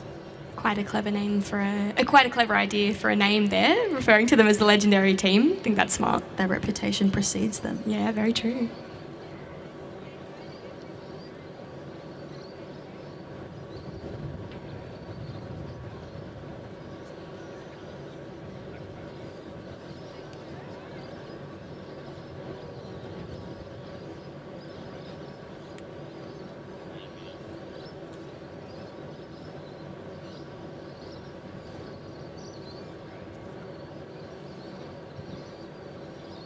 fantastic job there. As we see, they've successfully picked up another rock. Really just some expert movement here. You can see, even though those degrees just have that 1 degree of freedom, that seems to be no problem for the RAS rover, as it seems to be expertly moving over that very difficult terrain.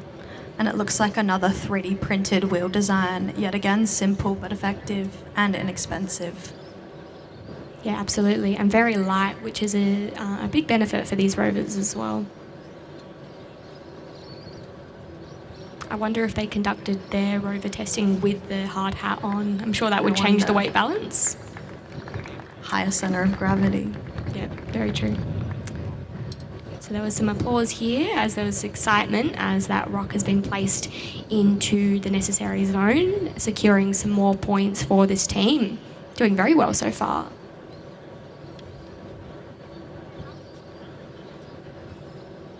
As we see the rover there traversing in the direction of the field team, we actually saw them through the POV of the rover, which I thought was quite funny.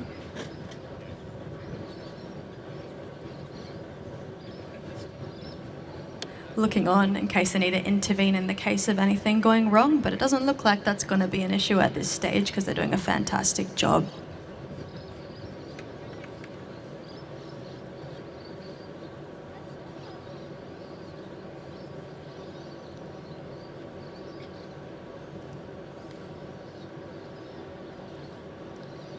You can see there all the tracks that the rovers have made throughout the day.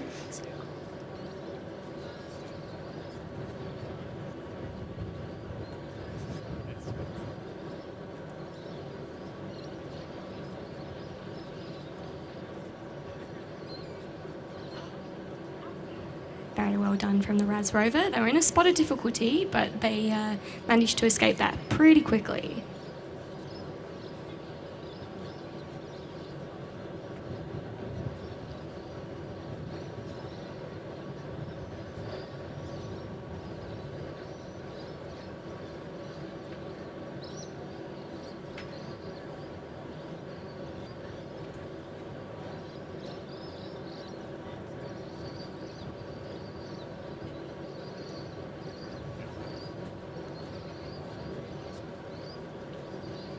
It'll be interesting to see tomorrow how different the designs are. We've seen some similarities and some differences here today, particularly in paver design, in that way of connecting the pavers.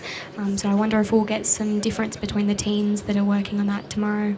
You'll have 6 more teams competing in the excavation and construction task tomorrow. UniMelb, Legendary, Scorpio, BlueSat, University of Adelaide and QUT Roar.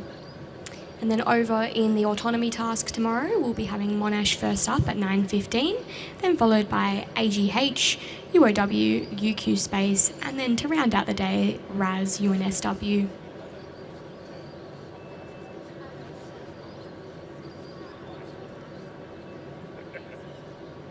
Some very concentrated faces over there in the base station.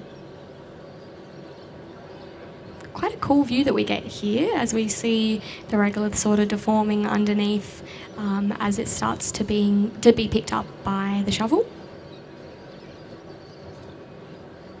Yeah, once again, that great view of the team watching on, hopefully.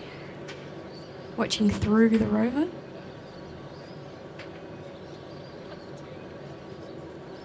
See that blue rock there. Just trying to hold on to it.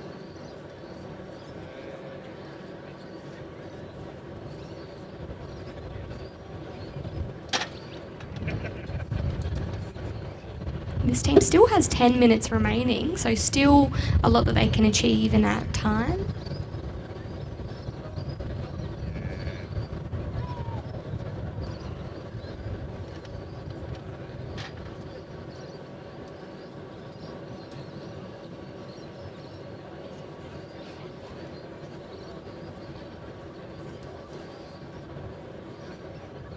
Is that a spare tyre on the back? Yeah, perhaps. Clever. Very clever.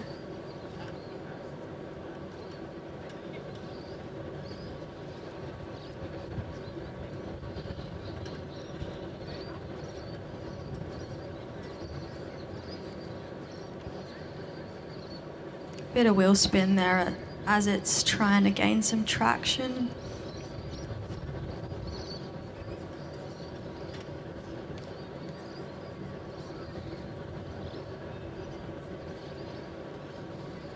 And Excellent there we go. job. Yeah, very well done.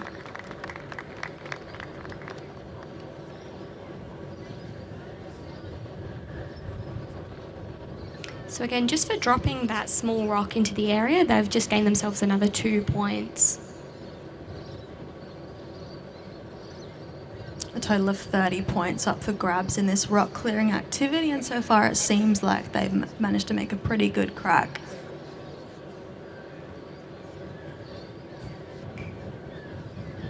And off they go.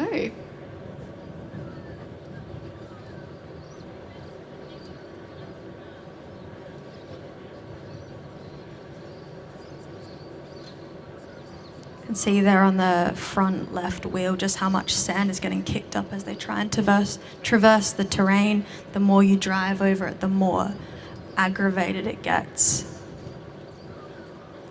Well, it's a very difficult terrain piece that they've approached there. You can see that mound of regolith is actually even hitting into the chassis of the rover, so quite difficult to move over, but it looks like they're doing a very good job at attempting the hill. The craters are really hard work. We also want to make sure that not too much regolith actually gets ingress into the system, because that can cause all sorts of problems with electronic components. Yeah, this is especially the case in real space missions. Regolith is very sticky and very abrasive, which are two things that do not mix well with advanced machinery such as rovers. So you want to have design that makes sure that the least amount of regolith is actually getting involved in the system. That's where you can see this clever design, like these open wheels where regolith is able to pass through them. And then we see the box where the chassis is contained nice and sealed to ensure that nothing gets inside that we don't want getting in there. Teresa, for viewers that might not have joined us this morning, would you be able to let them know what those lines are that you can see on the wheels? On the outside of the wheels, yeah, those are the grouses which are implemented to allow the wheels to gain traction, digging into that regolith as it's trying to traverse. Yeah, it's just one of those indicators in just how much detail all of these systems require to be able to do the job they're doing. A lot of preliminary research as well into what has and hasn't worked in the past and what's achievable to implement into their new designs.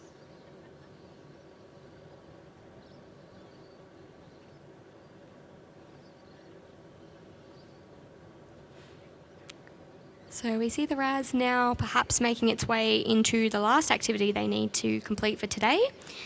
So just a reminder, this one is where we're trying to move as much regolith into the zone as possible. So there is a designed regolith acquisition zone, a RAS, I guess for the RAS rover, that's interesting. And they'll have to pick up as much regolith from there as possible and then move that into the pre-decided area. Just for dropping off a small amount, so any amount of regolith into this zone, this team can gain 5 points, going all the way up to 30 points for depositing at least 2,000 centimetres cubed of regolith. I'm betting on 30 points for the RAS in the RAS. Yeah, I like it.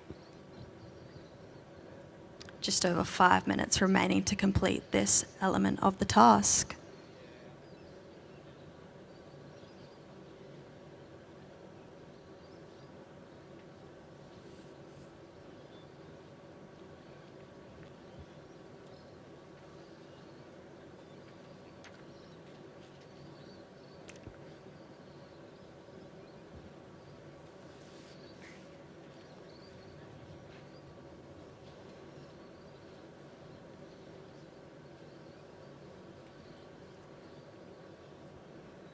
If you've just joined us online, we've got just about 5 minutes remaining in this first session of the day. Then we'll be offline for about an hour, back online for 1:45 at the commencement of the second session of the third day of the Australian Rover Challenge.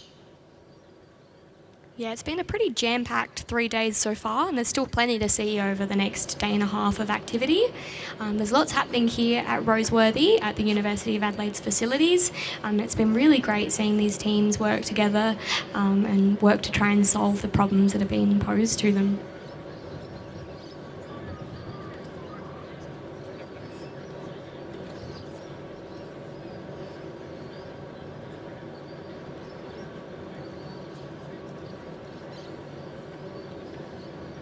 They've managed to scoop up a good amount of regolith there.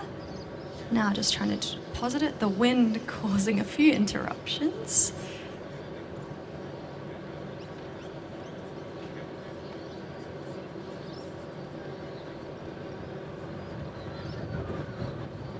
This camera view really allowing us to see the proper performance of this component. So quite clever in allowing them to see if they've actually managed to deposit that regolith, which can be particularly difficult if the rover is on an area which isn't flat. So luckily here they're on a pretty flat area, but that camera view is still allowing us to be able to make sure they've done their job properly. The teams in the base station aren't allowed to see what we can see, so as much awareness as they can get through these different camera views from the rover directly, the better they're going to be at being able to achieve these tasks. Yeah, that's absolutely right. Just under 3 minutes now, and this team are doing fantastically. It's a bit of a mad dash to try and get as much regolith or regolith singulate rather, over into that zone as possible, and they're doing a pretty great job at that at the moment. You can see them driving backwards to try and make it into that area.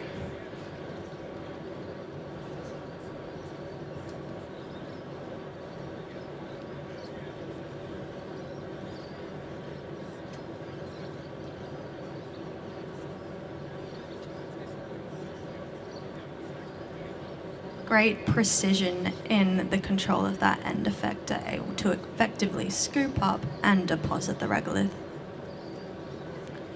Very well done.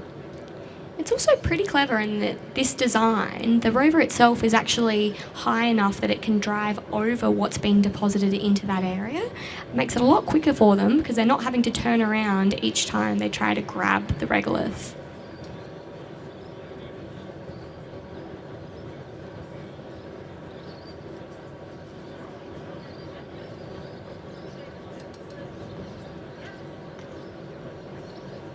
I'm sure tension is very high in the mission control station as they're trying to get just as much regolith as possible without overloading the system too much that it starts behaving slowly.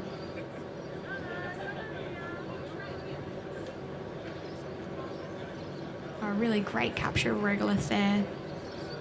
I'm sure that'll be a great amount of points for them.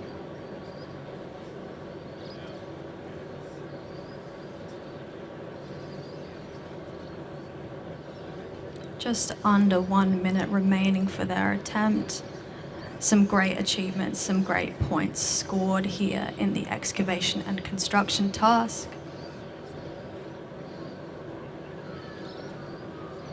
And they will be the last team to compete of the challenge. Tomorrow at 2 p.m, you can catch RAS UNSW competing in the mapping and autonomous task.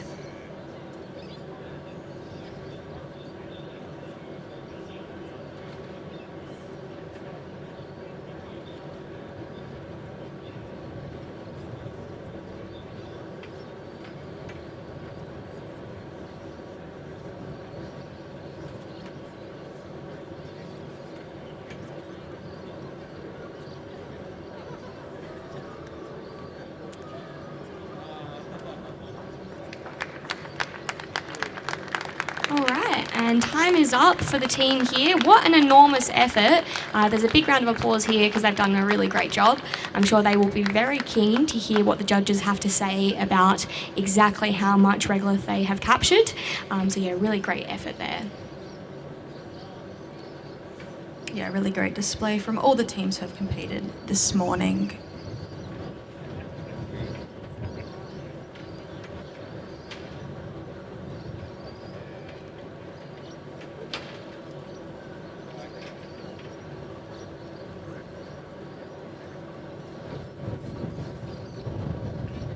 We've got Animals Anonymous here with us today. They are showing off some of Australia's wild animals, especially for our international teams who have made the trip over.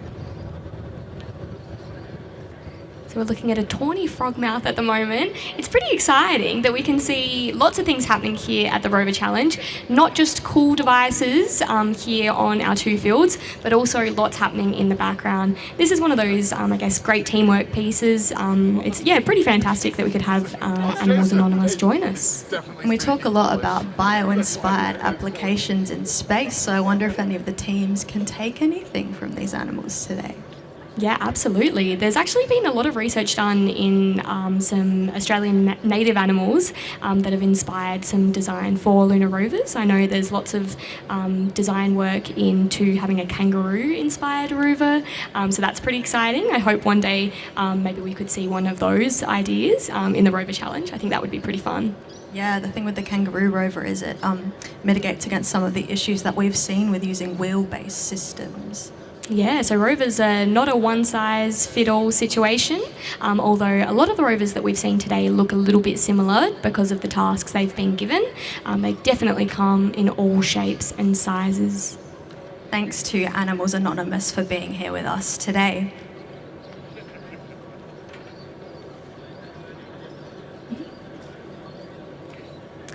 Alrighty, well, we would like to thank you so much for tuning in today.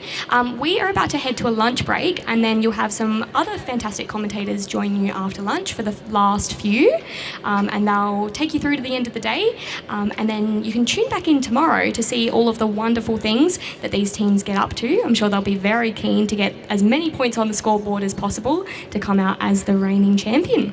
We'd like to thank our special guests that we had here with this morning, especially Aniket from the Australian Space Agency and Eric from Caterpillar.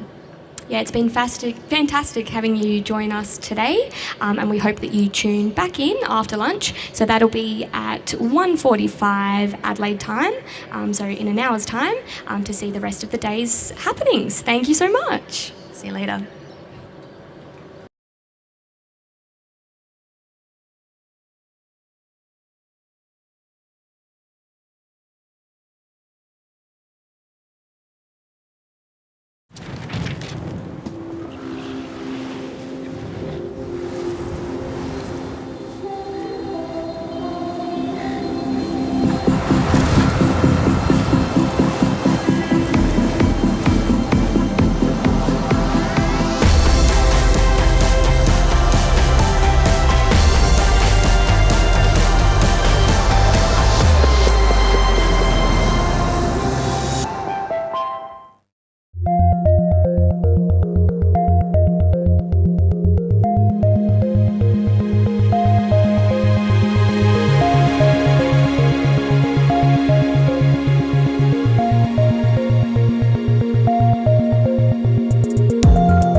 Australia is a nation of creators, aviators, protectors and innovators. 3, 2, 1. From aviation's first light to the dawn of the jet age and beyond. At Boeing, we're building the future together here in Australia. Inspiring those in pursuit of new frontiers, connecting, protecting and exploring our region and the world. Home to the broadest aerospace portfolio in Australian industry, powered by talented, dedicated and diverse teammates. delivering manufacturing excellence, building composite aircraft parts for the world's most efficient airplanes, using advanced robotics, materials and digital technologies. Never compromising on safety or quality, always focused on sustainability. Solving tomorrow's problems today with Australia's leading researchers, scientists and universities. Developing new military platforms and communications networks and helping ensure they are always mission ready. Keeping customers airborne by providing the services they require. We stand shoulder to shoulder with Australians during natural disasters, on the front line and in peacetime. We support veterans and our community, and we nurture the next generation of aviators to excite, to be bold. Boeing Australia. Made in Australia by Australians for the world.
Australia is a nation of creators, aviators, protectors and innovators.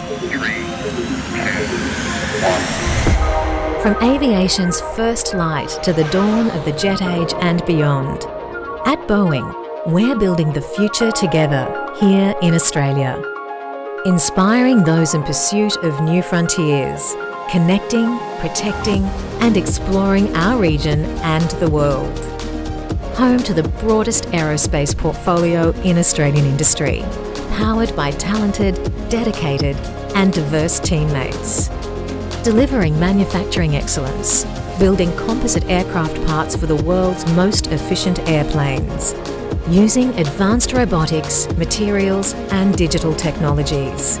Never compromising on safety or quality, always focused on sustainability.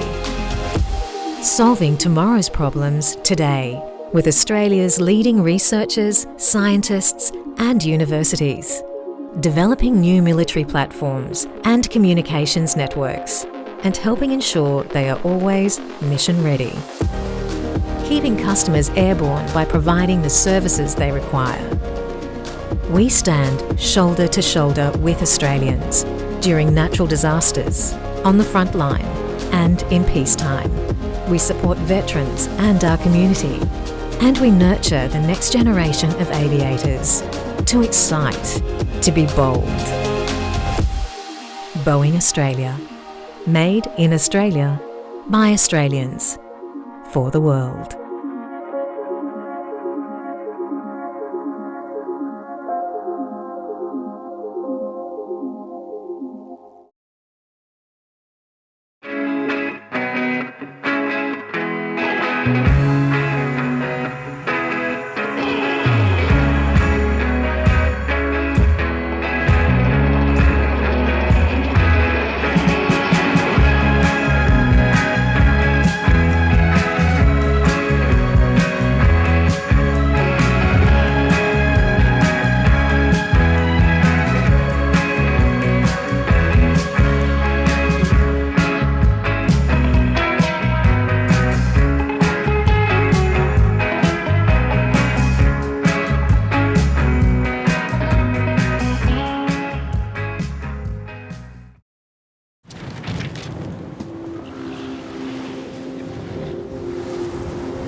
Afternoon session of the Australian Rover Challenge, day 3, here on a glorious Saturday at the University of Adelaide Roseworthy campus.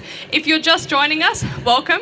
We've got a really stacked lineup today for our reporting crew. I'm Georgia Dullymore, we've got Grace Gunner, Fida Mayton and Sophia. So all of us have studied engineering in some capacity. Sophia is actually still at uni doing mechanical engineering, and the three of us here are all graduates working in industry in the space and tech universe.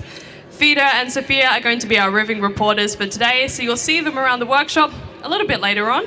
And in the meantime, let's see how that pitch setup is going for the afternoon.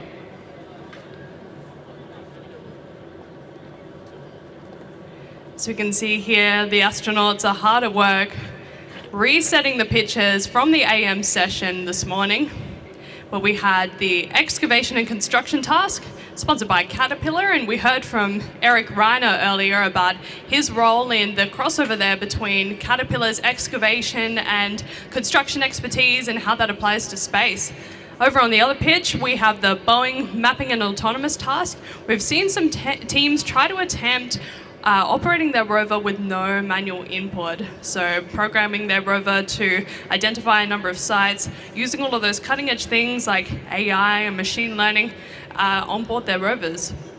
Just if you think this couldn't get any harder.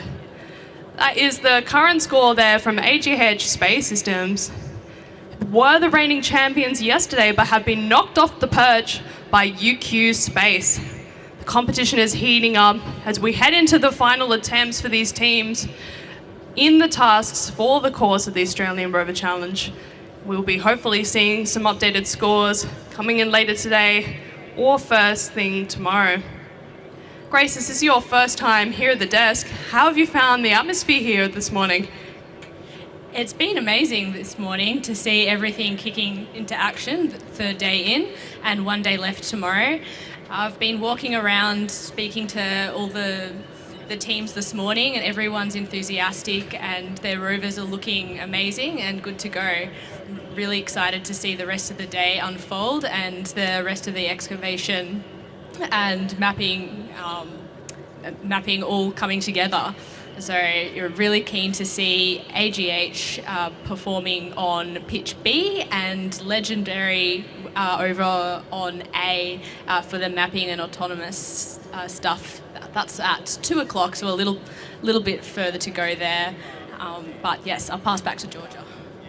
That's a good reminder too. So the time has ticked over to 1:42 p.m. The time remaining dial waiting up there in the corner. At 1:45 p.m, we will be kicking off with AGH Space Systems over on the excavation and construction pitch, and over on pitch B at 2 p.m, so 15-minute offset, Legendary will be beginning. Now these are both teams all the way from Poland, so it's a Polish battle this afternoon. Poland versus Poland. Who will take out the most points today? We will be recapping all of the tasks that the teams need to achieve. It looks like AGH, roaring and ready, are already bringing out their rover onto the sidelines. As we see there, the Legendary Rover Team with their rover also in the waiting. Hopefully everyone's refueled after lunch, re-energized for some more rover action. I guess this is a good reminder too for anyone who's joining us here in the audience today. We are getting to the peak of the day. It's less hot than it has been, but that sun is still beating down. Make sure you're wearing hats, sunscreen and sunnies. Slip, slop, slap, seek and slide, as we say here in Australia. Stay cool, folks. We've also had some animals, some Australian animals are out and about today for all the international people around. They can get up close and personal with some different animals. And we might have our roving reporters back over there at some stage this afternoon. For a little bit of movement there from AGH with their robotic arm. Hopefully a good sign they've got those systems working as they prepare to get underway in just 60 seconds, people. Get keen. There we go, and they're all heating up with their laptops out and about up there. They've got monitoring occurring and everyone's looking primed and ready to go. Check out that, wow, look at that. So yesterday, or might have even been the day before, I've lost count, I've been here for so long now. This is a digital twin. So we can sometimes replicate things in the physical world with a digital world. And that gives us obviously a great understanding of what our system is doing based on the data import coming from things like motor controllers and PCBs and other sorts of electronic sensors. So even though the team in the base station can't see the rover out on the field, they're relying on a camera feed, maybe this digital twin will give them far more information than they bargained for by being able to see it in that 3D space. And they're often ready already. Looks like they're going for the tile placement. Amazing. Those sorts of skills and capabilities are going to be so important moving forward with lunar exploration, and that's where it all starts at competitions like this. You're absolutely right. Having a digital twin is something that's only become quite a recent technology that companies are implementing, particularly for manufacturing, and you can only begin to see the ways that can be applied to off-world operations. So each of the teams had to design their own tile system for placement, and we've seen some pretty unique approaches this morning, some 3D printed tiles, some laser cut tiles, and the rovers have to lay them down in a path to be able to get the points.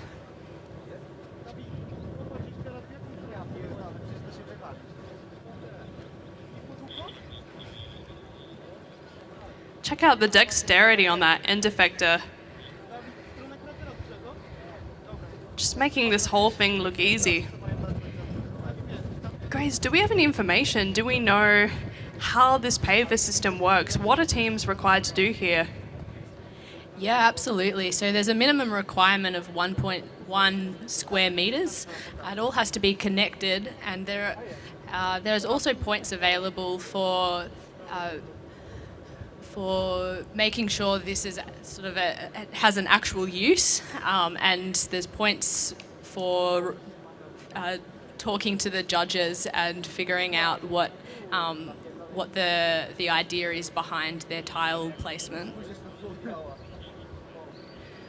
Okay, so it looks like they can't just place these paver down in a random orientation and say that they've done the task. That's really cool. So again, going back into those sort of real life scenarios, they're not just doing this because they've got it there and they're just chucking down tiles. They have a dedicated purpose. And that's cool too, that they still get points for coming up with a design, even if they potentially don't get to implement it. So again, we've spoken a little bit about the incremental development that the teams experience over the course of this challenge and future challenges. And so potentially teams might come with a design this year that they don't quite get to use, and then they'll build on that for future years, and they still get points acknowledging their work there.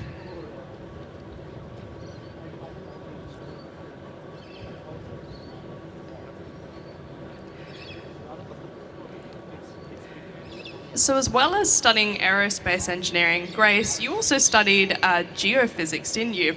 I'm a bit curious. So these rovers are placing pavers on the lunar surface. I would do that for my house outside. What purpose do pavers and construction on the moon do? Yeah, that's a really interesting point. So the lunar environment, as you're all probably aware, is completely different to anything that we have on Earth. The unusual, well, relatively unusual compared to Earth environment of microgravity and no atmosphere really lends itself to different technologies. The lunar regolith is much different to any other soils or anything we have on Earth because there's no water cycle making things rounded, and the erosional processes are much less. So we end up with this angular soil that is electrostatic from inbound radiation and a whole lot of other factors. The very fine-grained particles that have been bombarded by asteroids and impacts over the last 4 million years. So we really need more technologies to mitigate this, and the idea of pavers is to stop dust coming down and covering up things like solar panels and lenses that are needed to perform key functions. Wow, that is really fascinating. So these pavers are actually really crucial to all of the things we're trying to achieve on the lunar surface for the future. So compaction, you're saying, is kind of the key to all of this, because if that regolith is electrostatic, that's going to be really bad, right? It's going to potentially destroy hinges and joints and all sorts of careful mechanisms that we have on board our rovers or potentially lunar habitats as well. So again, reflecting the real-life objectives of what we're trying to achieve on the lunar surface, the teams have to consider all of this in their task today as well. Now it looks like AGH are done here with the tile placement. They're going to go for a bit of excavation of the lunar regolith. Watching there as the lunar wind is kicking up some of that regolith. Now, one of the key tasks for excavation and construction is collecting as much regolith as you can and depositing it in a collection zone, which you can potentially see marked out on the field, and you'll definitely see it if the rover travels towards there. Oh, that's interesting. Earlier, you would have seen some rovers design a bit of a scoop on the front, and they just try and take as much as possible and do round trips to the collection site and back. It seems like AGH may be going for a different approach here, filling up a bucket on board the rover with another end effector mechanism there, a bit of a clamshell, and depositing it. That is really interesting.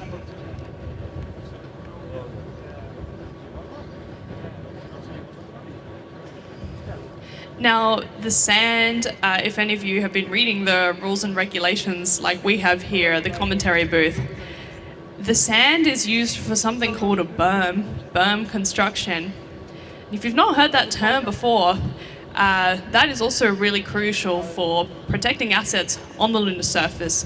Grace mentioned earlier that the lunar regolith is highly compactable because of all of those fine particles, and we can actually use that to our advantage. The moon, 400 million years, did you say? Billion years. 4 billion years. Is that some of the impacts on the moon's surface? Is that how long some of those particles have been around for? Absolutely. So as we were saying before, the regolith has been exposed to these impacts, and it's not getting recycled through systems like tectonic plates or the river cycles. It's all just there waiting to be impacted and then impacted again. So it forms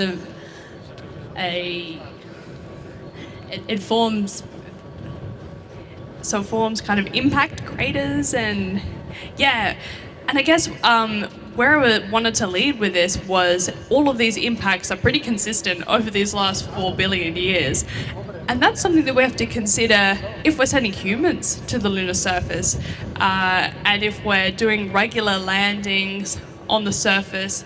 There's two challenges that appear here. First of all, we don't want anyone getting hit by micrometeorites or other sorts of bits of debris that might land on the surface, especially if it's got just a little bit of a history there with impacts on the surface. Only 4 billion years, nothing to worry about. And the second challenge is that if we have continuous landings on the lunar surface, if the dust is not compacted, that's just going to spew up into the air, I'm guessing, and potentially create a bit of an issue. So this is where berms come into play. If we can compact down that lunar regolith and build like a bit of a berm shield, that could potentially form like a helipad for lunar landers or rockets coming down onto the surface and protect other lunar assets from that abrasive, electrostatic and dangerous dust. And similarly, a shield like that could really help protect astronauts in the event that a micrometeorite might be heading towards the area that they're near. Yeah, absolutely. And lucky enough, the solar system has settled down with meteor impacts over the last couple of million years. But yes, the risk is nonetheless, and the atmosphere isn't there for our protection.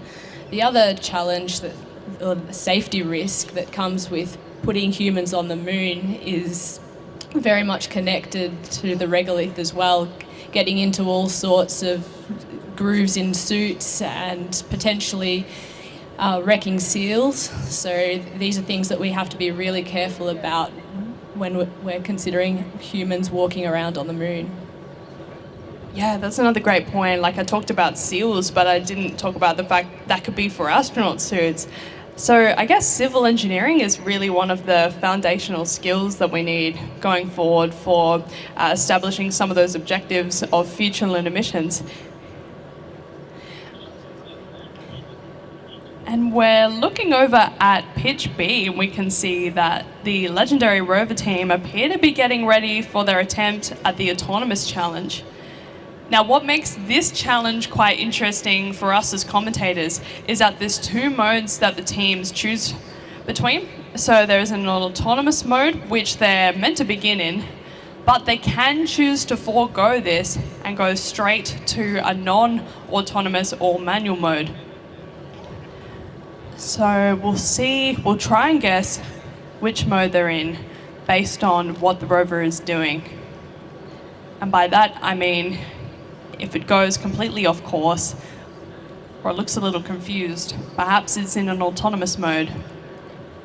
If it is in that mode, it'll be trying to detect some symbols around the course that are like objective map markers. And if it hits any of those things while it's in the autonomous mode, that will result in a penalty.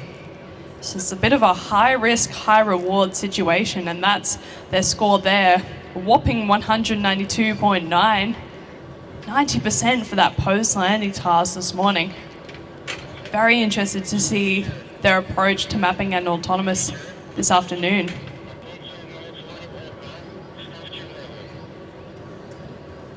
Now their attempt will begin at 2 p.m. local time, so just under 3 minutes from now. We'll check back in on them when they get their task time underway.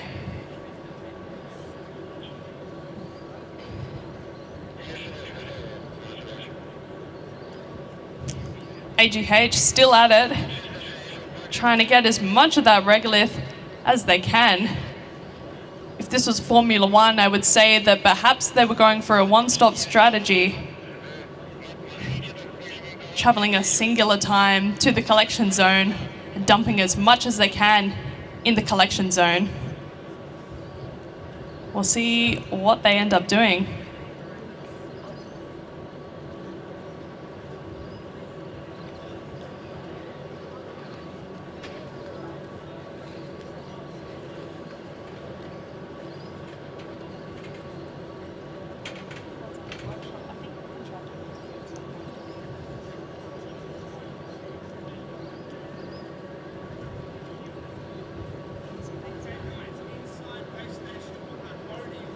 Just marveling at that robotic arm there. Grace, this might be the first time you've seen AGH, but we were freaking out over the past few days about the humanoid-like movement of that robotic arm. Is that useful for a future on the lunar mission, having that dexterity? Absolutely. Having dexterity in the arm opens up the opportunity to do so many more missions and can be used in different ways to perform different functions, maybe co-functions with humans as opposed to working entirely autonomously. There opens up endless possibilities. That co-function aspect is something that I don't think we've spoken about at all throughout the challenge. So you're saying, like, as well as sending rovers ahead of humans to sort of survey an area and maybe do some more risky jobs, that could actually work hand in hand together. Yeah, I mean, as technology increases, we're going to see more and more of that intermingling of technology and humans, and to be able to perform that in a safe way that is critical to being able to build habitats that are able to perform all the functions that we need on the lunar surface, as well as future surfaces such as Mars. Yeah, that's so true. And while this challenge is focusing on the lunar surface today, you bring up a great point. There's definitely more than the moon out there for humans and rovers to explore. We've certainly sent a number of rovers to the Mars surface, but I'm sure that within the next decade or so, it'll be highly likely we'll see humans taking their first steps on the Mars surface. And they're not going to be able to do all of those tasks of setting up a Martian colony by themselves. It's definitely going to take the assistance of rovers and, some of that talent we might be seeing developed right here on the pitch. 10 years is a lot of time to build a Mars rover teams if you're out there in the workshop wondering what to do in your downtime. Absolutely. There's so many possibilities out there, and we keep seeing repeated sandy surfaces, for a simplified term. The lunar surface is much different to the Martian landscape, but it does have some similarities, and different aspects like radiation are still going to be problematic for humans either way. So there's a lot of connections that we can make, and we can learn on the moon and then move our way to Mars. Yeah, you make a great point there about some of the similarities, and Mars has an atmosphere, but it's like a little bit denser and different levels of gravity, so there might be some similarities that they can take from these rovers and adapt them for some of those additional challenges. checking back in, that dumping system there from AGH, quite dramatic if you ask me, as it deposits as much of that berm regolith as it can. Now, do we have a minimum volume that the teams need to deposit to get the points? I think it might be 5 centimetres cubed. Just confirming that one. We'll get the stats and facts up for you.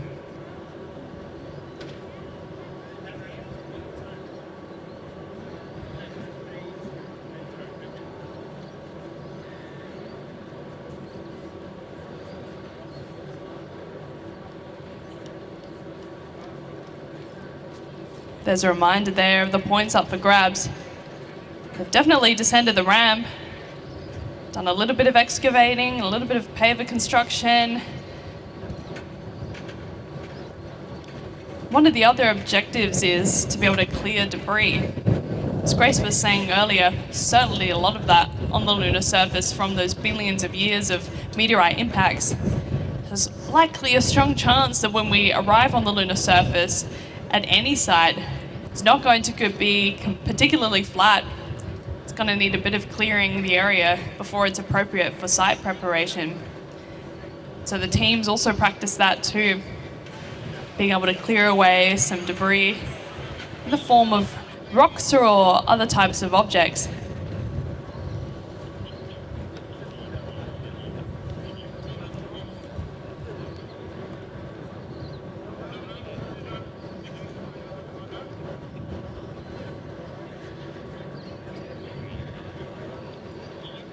So while we watch AGH undergo their attempt at the excavation and construction task, we're going to throw to Feeder and Sophia over in the workshop, who have been walking around finding people to interview. Let's throw to them. Hey everyone, it's Feeder here. We did a quick intro at the start, but yeah, I've just finished my degree in mechanical engineering and computer science. Working in the defense industry right now. I've got with me Connor over here from the University of Wollongong team. Yeah, tell me a bit about your team and as you're getting ready for the construction and excavation and construction challenge. Tell me a bit about what the prep is looking like, how that's going. Yeah, so prep at the moment we've been doing some alterations to the actual rover itself, just because there's concerns about the payload of the arm that we've got mounted to the actual front end of the chassis. Because there's a lot of rocks and things that have to be sort of acquainted for on the ground, we have a thing called a linear actuator with a pouch attached to it. We've got a smaller rover that will dismount from our major unit, which we've orientated backwards. So instead of dismounting from the front of it, it's going to go from the back. We've also changed up the belting on our actual differential wrist, and so doing material changes, making sure everyone's aware of the situation, and making sure that we can successfully have a good outcome today. Awesome, awesome. With prepping and getting ready for a challenge like this, I'm sure you'd run into unexpected issues or challenges during the prep time. How do you go about tackling last-minute difficulties or last-minute challenges?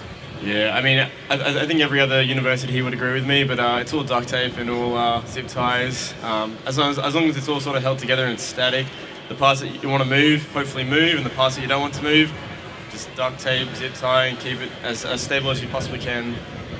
Awesome, awesome. And we were speaking before, and you're saying how you competed last year as well. Do you want to talk a bit about what changes you've made and the learnings from the previous year's challenge?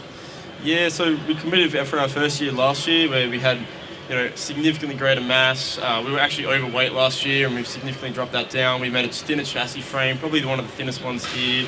We've redone our whole entire arm system, and so that's working a lot more than it was last year, in which it was basically just a glorified shovel. But this year it's going to be doing significantly more in terms of moving pavers, picking up rocks, and yeah, looking real fantastic for everybody out there. Awesome, awesome. Well, we're really excited to see it out there. What are you most excited about with the Rover Challenge? Yeah, with the Rover Challenge as a whole, it's pretty much just the camaraderie that you get with talking with all the other engineering students. I said this to a couple of them before, other people go to festivals, but this is our festival, a 5-day bender of absolute stress and hopes and prayers. Look, either way, you get sleepless nights, so yeah. Yeah.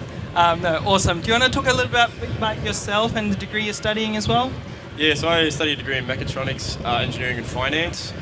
So a great multidisciplinary sort of skill set that I can sort of acquire that I've been able to sort of apply onto this rover here, where it's either A, building a differential bar, or B, programming up a linear actuator. Even something as simple as just doing up a cost report, just the sort of cool ways that you can sort of integrate what you learn from your experience in your actual degree and applying it to a team like this. Awesome, awesome. Well, I'll leave you to it. Best of luck. We're really keen to see you out there. Awesome. Thank you so much. Thank you, Peter, there for that interview. Like the University of Wollongong just said, where would you rather be? This is our festival. That is AGH collecting some debris on the lunar surface. While that interview was happening, they were able to take some pieces of debris over to the zone required. And we also got those stats on the points awarded for material depositing. So 5 points are awarded for depositing actually any volume of material. So rewarding any efforts there made by teams, and it incrementally goes up. So once you deposit at least 50 centimeters cubed, then you get 10 points. And it goes up all the way to at least 2,000 centimeters cubed. You can be eligible for a whopping 30 points.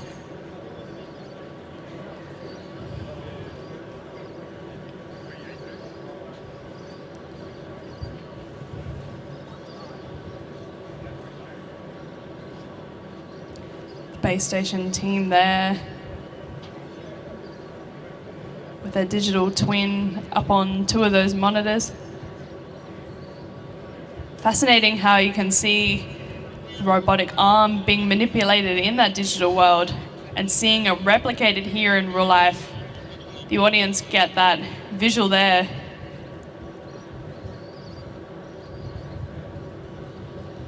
Making their job just that little bit easier to be able to control the rover. All those complex subsystems attached.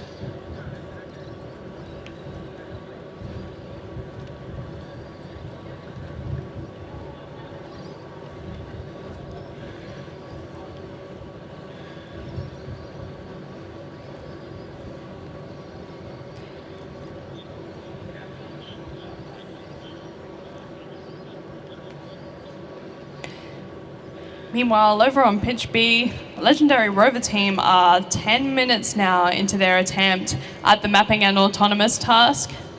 It looks like they might be still waiting to call it officially for their attempt. Again, a pretty complex system to be able to navigate autonomously around that pitch. So potentially they're waiting for some software in the base station to get up and running. Potentially some manual work needed on the rover as well to make that switch over.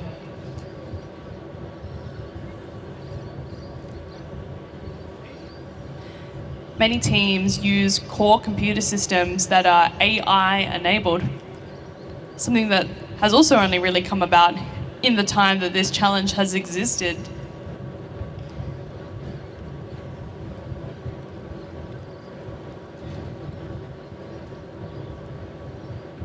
Base station team there getting ready. Furiously typing in some commands there.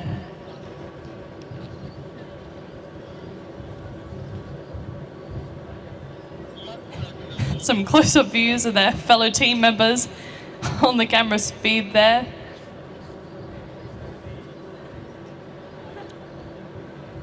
You can see that back end.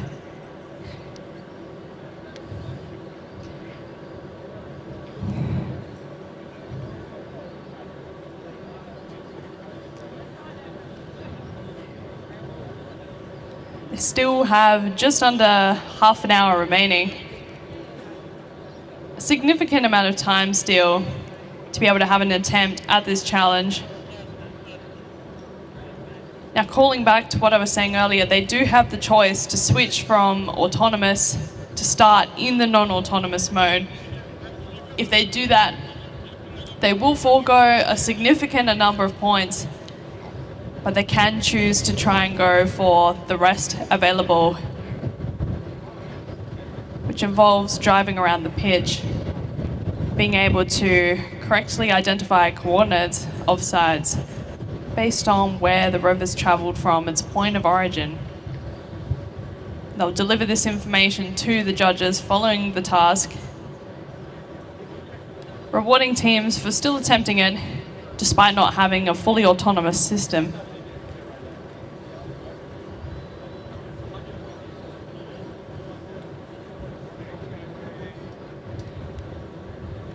So while they still work, I saw a roll of duct tape on the arm of one of the team members.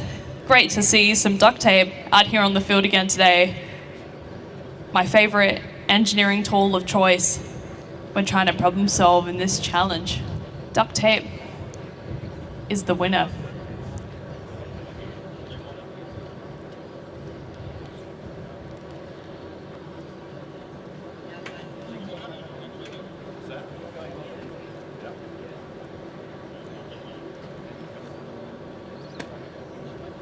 All right, so pitch A, what's happening over there? So we're looking like we're still on the go. We've got more actuation occurring on that arm, still collecting as much sand as we possibly can in this slightly different configuration where we've got a bucket below an excavator, if you like. So it looks like the idea of that is to have a smaller movement out collecting the sand and then a collection point to try and collect as much as possible and move it back in larger amounts. This is a great innovative idea, thinking slightly outside the box to the rest of or to some of the other competitors.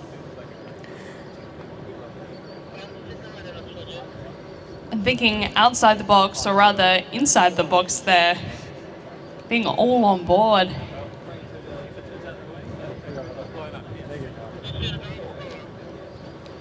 In this instance, we would call this regolith they're carrying a payload. Payload being like cargo on a ship. It's what the vessel's primary purpose is for. And in this case, the rover's primary purpose is to carry that regolith for the berm construction over to the zone for construction from the regolith acquisition zone.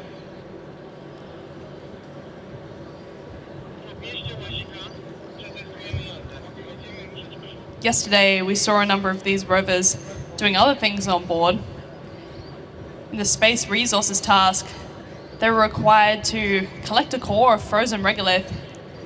And if that wasn't hard enough, drilling into essentially icy sand, they then had to process that, usually by heating up the frozen regolith and determining the percentage of frozen water content using scientific sensors. So those payloads have been swapped out for this task. Now it's all about that regolith acquisition. It's a really interesting point you make there about the ice collection. Is that something that ties us back into the real world and something that's going to have to be done on the moon in the future if we want to have habitats with humans? Yeah, absolutely. I can't even think of the number of times I've said the building blocks of life, water and oxygen, finding those things on the lunar surface, which we're confident can be found in particular regions, namely something called the permanently shadowed regions, found inside craters in the South Pole region, which doesn't see a lot of sun, enabling the regolith to get cold enough to freeze over and get that water.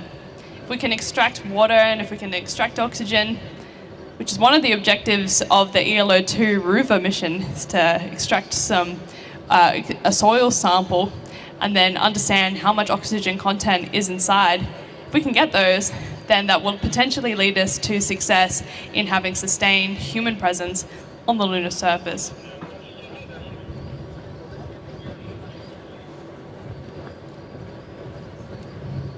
This might be one of my favorite base station setups of the competition, Grace. Check out that luggage style setup. Very compact, very convenient, very James Bond-like. Being able to just open up that trunk and you've got all your monitors ready to go, plugged into a very complicated looking switchboard over there. I'm sure that's very convenient for this team who have travelled over international waters to be here today. For anyone at home who's watching live from Poland, we welcome you to our live stream here in South Australia, and welcome to Adelaide. We're very excited to be hosting this challenge and having all of our international guests here this year. We also have a demonstration team from India that has joined us as well, and I got to see their rover in the workshop yesterday, and while they couldn't participate this year, it's an amazing sign of just what's to come with this international participation in the challenge. Absolutely. Some of these rovers have already travelled a long way from halfway across the globe. Maybe that's just the beginning before they actually end up on the lunar surface. So it looks like we've got just under 10 minutes to go. The clock's sitting at 6 minutes, 40 seconds and counting. And we've been able to get a lot of sand back to the berm location. So they're looking in good stead at the moment. You're right, that is impressive efforts seen today by AGH Space Systems. That sideways traversal that we've seen quite a lot of during this challenge. A number of teams actually being able to achieve this crab-like drive, as I've heard it being called. Looks like a bit like a crab at the moment, actually, with that clamshell claw.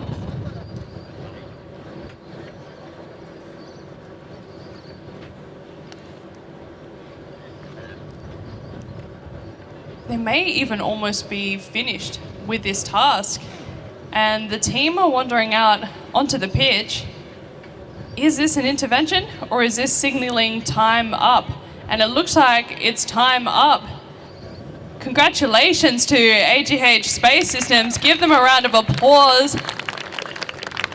My gosh, 5 minutes, 30 seconds still remaining. And they are satisfied with their attempt at the task today. And off they go.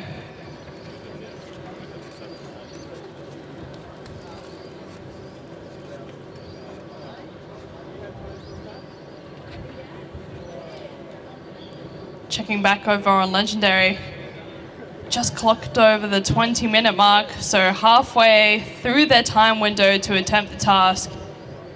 Field team have backed away. No sign of movement yet from their rover. Hopefully we'll see some signs of life soon.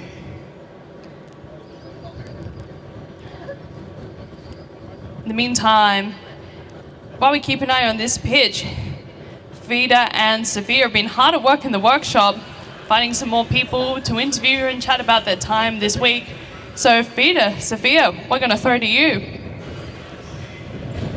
Hello, this is Sophia. I'm coming to you live from the workshop right now, and I'm here with Travis from the University of Western Australia.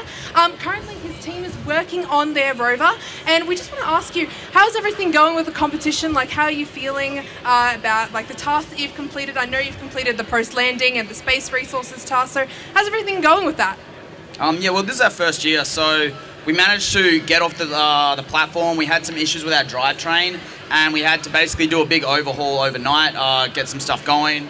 See the team working on it here, and then that was actually a great success. So for the post-landing task, not the post-landing, sorry, the science task, we managed to get driving no problems, didn't have to intervene at all. Unfortunately, our main computer died right before we had to go on, which is why we were so late out. We were scrambling to get some new electronics in there, and it had to eat into our task time. But the fact we got going and got points on the board for our first year, that's a big win for us. Yeah, it's Absolutely. It's absolutely fantastic that, you know, as this is your first year, you were able to recover from so many mishaps and accidents like your computer dying. Could you tell us a bit more about like the rover's design? Yeah, so we sort of went with a horseshoe suspension system, kind of like you'd see on four-wheel drives. We figured that the soft sand, it works well on four-wheel drives when they're driving, so it might work well on the moon.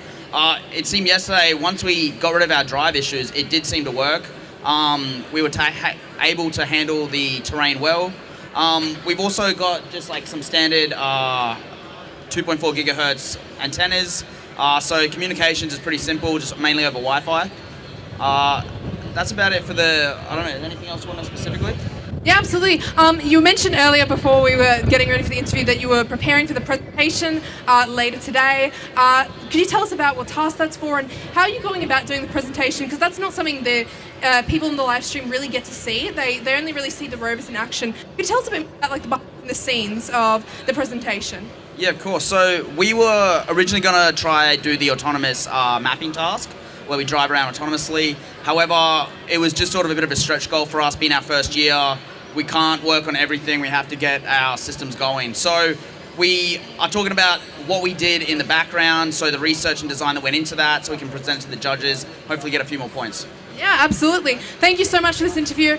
Still, great job for this being your first year. And yeah, we'll go back to the rovers now. Thank you. That was a perfect time to cut back because legendary rover team started to move around that pitch. I believe this is an autonomous attempt. Based on the way the field team are carefully watching what it's up to.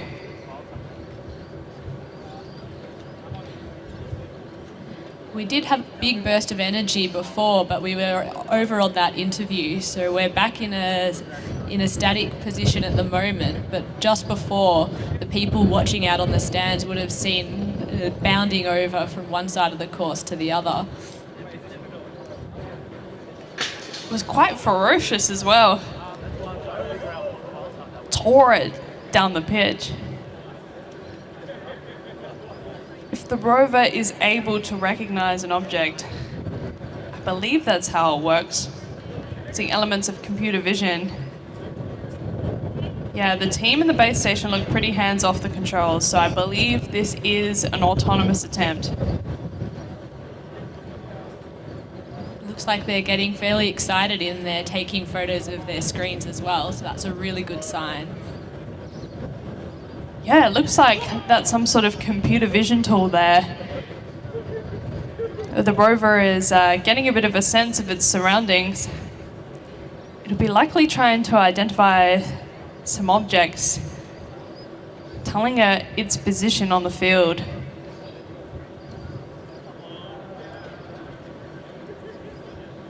You can see just how important this technology is, from vacuum cleaners to robots going around the lunar surface. We can use this mapping technology for so many functions. Yeah, you make a great point about the vacuum cleaners. So this type of technology is in households now.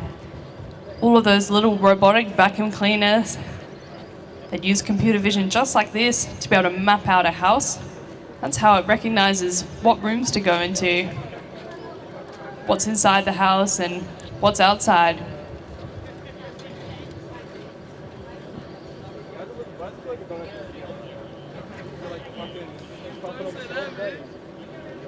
I believe no off-the-shelf components were used in the creation of this too. So talking about vacuum cleaners that have been in construction for many, many years with such extreme companies that have so much funding behind them. It's amazing that teams of undergraduate students can be performing the same tasks. I think I just saw a glimpse of Rue on the screen before. I'm gonna have to get a photo with him before the end of my time here at the challenge. So adorable. That tiny little rover. That means the University of Wollongong is beginning their setup here for the excavation and construction task. They'll be on the pitch at 2:30 local time.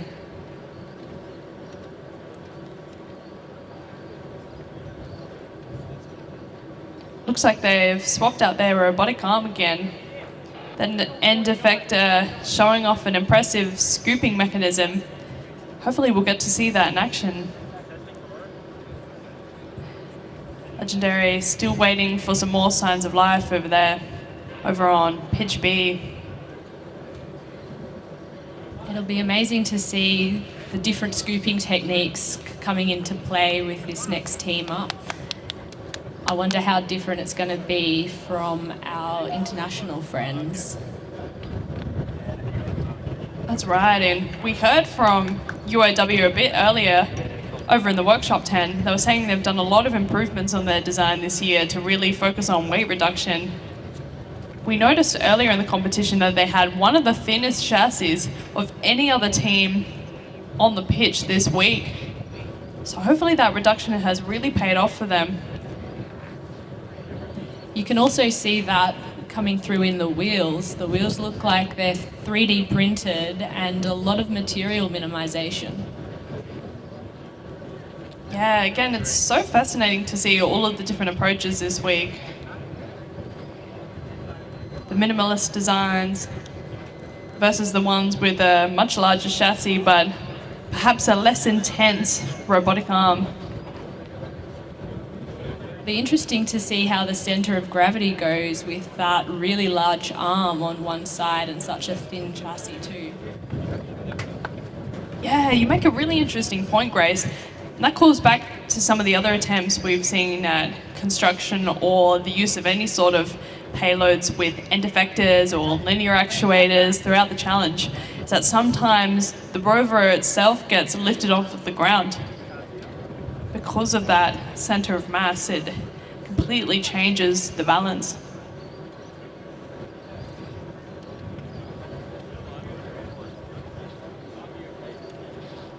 It looks like they're fitting Kanga's sidekick there, Roo. This deployment mechanism that they uses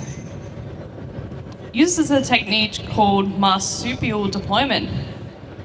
They've nicknamed marsupial deployment pouch, really leaning into the theme here.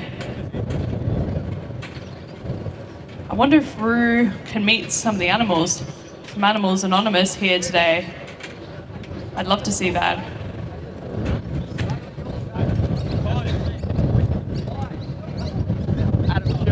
Full team chatting with each other there.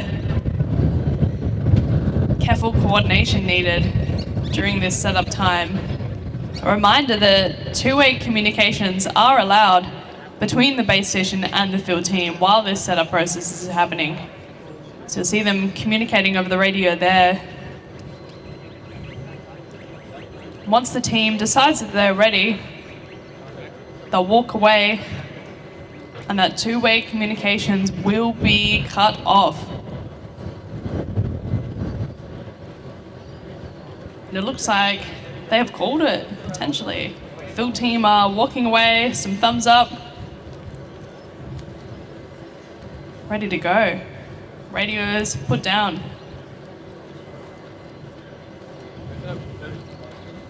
Oh, and looking over at pitch B, we just saw some wheels turning there. Oh. Legendary Rover Team continuing to persist over here with their autonomous attempt, and it looks like there is some movement. Whether they have switched to non-autonomous or not, we'll find out soon. But their rover is on the move. Now, if it does go haywire, there's an emergency stop button fitted to all rovers in the event that it goes off the field. So don't panic for anyone there in the audience.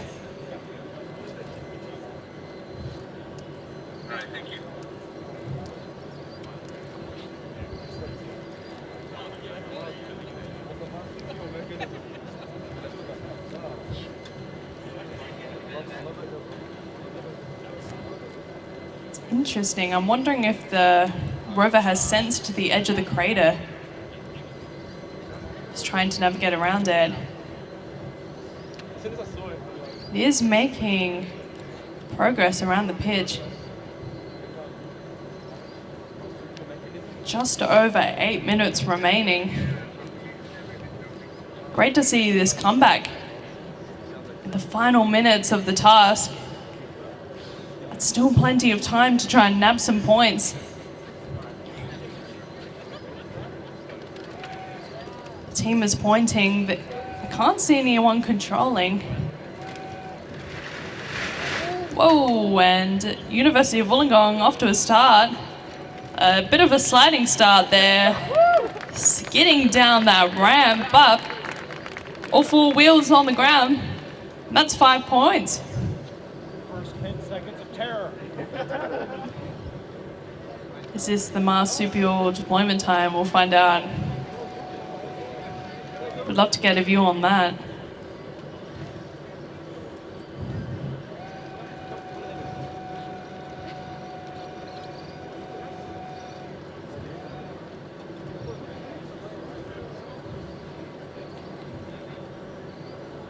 Talking about that centre of mass, Grace, another thing that this team has to consider is the change in that centre of mass when they descend the ramp to doing this deployment.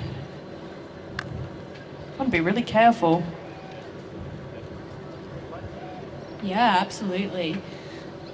I wonder what task that they're going to try and perform first, if they're going to go for the pavers or start shoveling some sand.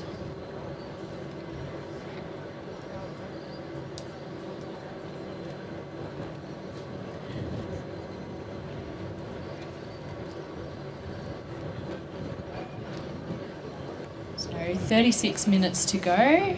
The countdown starts. Also, not on the screen at the moment, but we're having some significant progress over on number B.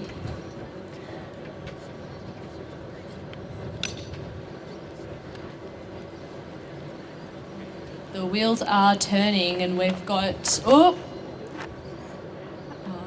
we've just hit a rock over on B there. And it looks like it's digging into the sand, but we've reversed back and hopefully we're recovering. What a recovery.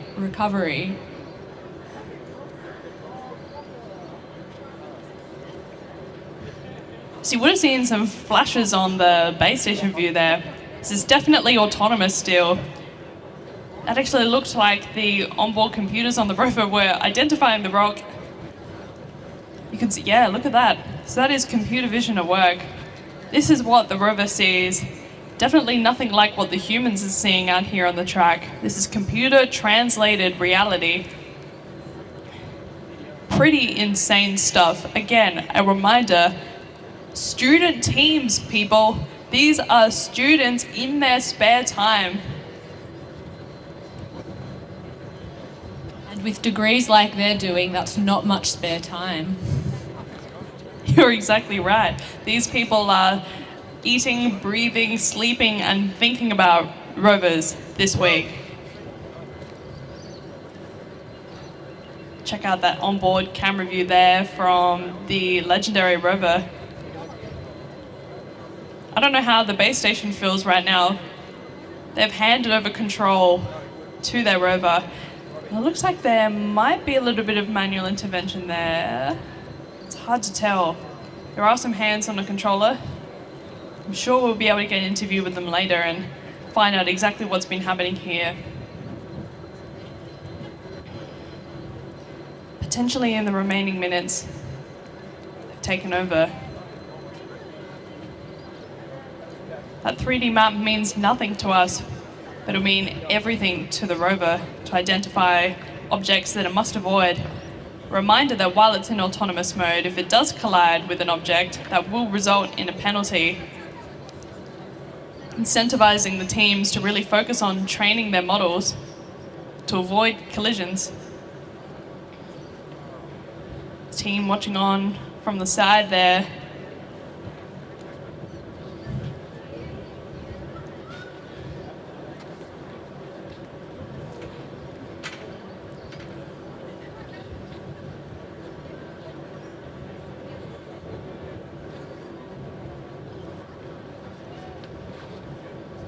You can see the tracks that it's made on the pitch. Definitely got going in those last 10 minutes. So we have just over 3 remaining.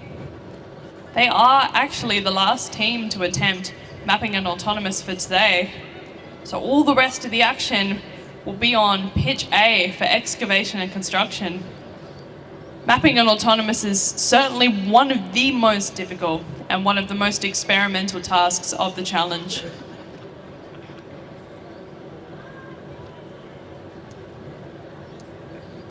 There's our reminder there, the Boeing mapping and autonomous task. You heard from Boeing earlier. These are some cutting edge skills. We don't have rovers yet on the lunar surface that can operate fully autonomously. Even getting to semi-autonomous modes is extremely difficult.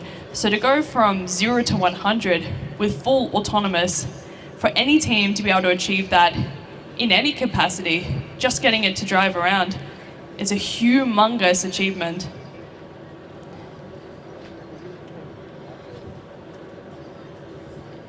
This task often serves as a bit of a touchstone goal for some teams to develop after they've competed a few times. They've got those core systems on track. They'll start looking into developing that autonomy.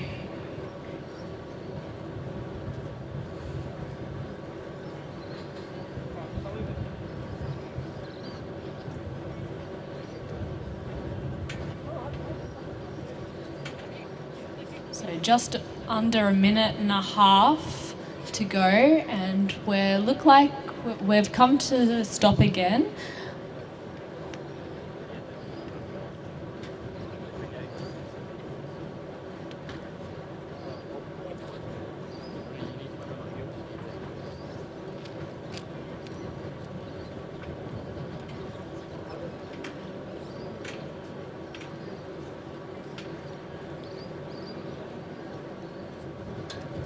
Base station team in deliberation.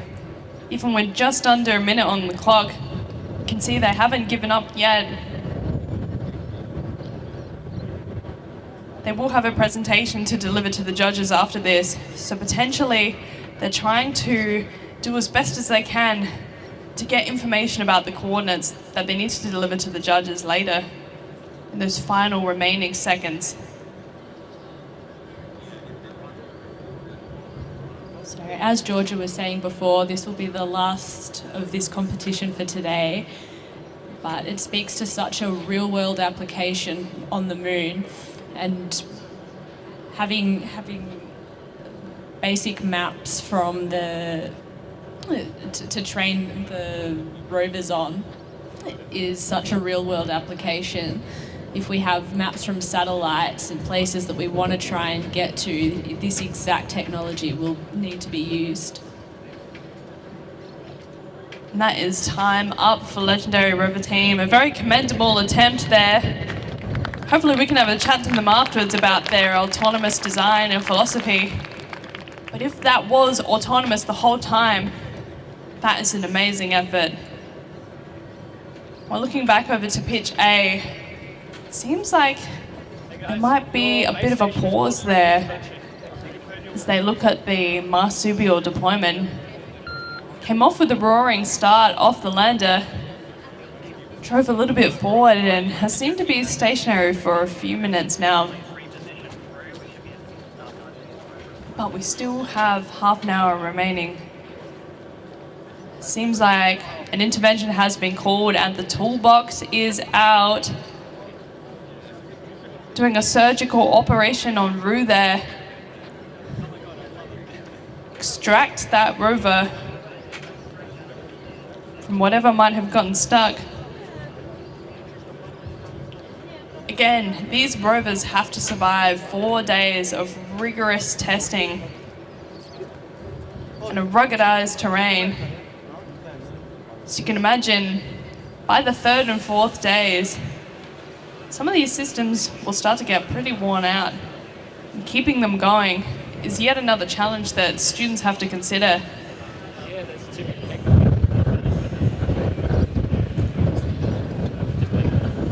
And I think while we let them fix that up, let's going to throw it back again to our friends Peter and Sophia. Throw to you guys in the workshop. Hey everyone, we've got something really exciting here with the Swinburne University team. I've got Darcy here. Tell us a bit about yourself first. What are you studying? What year are you in? So I'm a third year mechanical engineering student, part of the Swinburne Rover Team. Originally from Perth, moved over, and yeah, studying in Melbourne. Cool. All right. So yeah, as you can see over here, we've got something really cool in terms of rover. Yeah, tell me, we were having a chat just before. Let's start with the suspension. Tell me a bit about the suspension. So we've gone with a double wishbone or quadruple wishbone. It's fully 3D printed. We've got full 360 pivot steering on each corner, and 3D prints like little gearboxes. Yeah, we've taken a really new approach to the rover competition. Awesome. You're talking about the 3D printing. You said that some of the wheelbase here was printed in one piece. That must have been a real challenge. How did you get around that? So it's a one-piece 19-hour print on a custom 3D printer. It's all ABS glass fiber, and yeah, so extra strength. Cool. Awesome. In terms of the wheels, I noticed you were talking about this before as well. The wheels are from last year's Monash wheels, yeah. What are the advantages, disadvantages of these wheels? So they're beach buggy wheels. They performed really well on the sand. They've got a wide surface area, and yeah, they just float along. They're really good. Awesome. Yeah, and is there any other details, cool things you want to share about the rover? We've used as much carbon fiber as we can, all online, and as much printing as we can. Yeah. Yeah, so as you can see here, it's really cool. One of the more bigger in terms of size. How close were you to the design restrictions? We were on the limit of the 1.6 meters. We had to chop down the chassis a bit. We were over originally, but that was not a big deal. Yeah. Awesome. Yeah, really cool. Yeah, really excited to see it out again. We have another exciting thing to present as well. Another character from WA. We've got Queenie over here, which is our little quokka here. Yeah, awesome. Do you want to tell us a little bit about quokkas? Yeah, so quokkas are found in Western Australia, mainly on Rottnest Island. But these beautiful girls always lived with people here in South Australia. But little herbivores, they love to munch on all the fresh leaves. Very, very friendly, very curious animals, as you can see. These ones are pet friendly, so we can pet these ones. They're super cute. But yeah, we're having a chat before how the ones in Rottnest Island we shouldn't be patting. Do you want to talk a little bit about why that is? Yeah, absolutely. So all of our wild animals, oh, you've got something to say. All of our wild animals we do need to respect, give them lots of space. Unfortunately, human interaction can interfere with them in the wild sometimes. So yeah, don't feed them or pat them, just give them lots of space. Yeah. So we'll have ants around all over here, so feel free to come by and pet them yourselves. But yeah, awesome. Thank you both. Back to you guys. Wow, Feeder, you really pulled out all the stops there on that interview. The biggest rover in the workshop and a quokka. Amazing stuff. Animals Anonymous have been here to introduce some of our international friends to some classic Australian wildlife. I got to pet a tawny frogmouth before. Super, super cute. And a snake. Now the intervention has finished and it looks like UOW are back in action. You can see the robotic arm has started to be deployed there. Rue was also out on the field, giving some signs of life. Look at it go. Kicking around in the sand. For everyone who's heard me talk non-stop about this rover, that will never get old.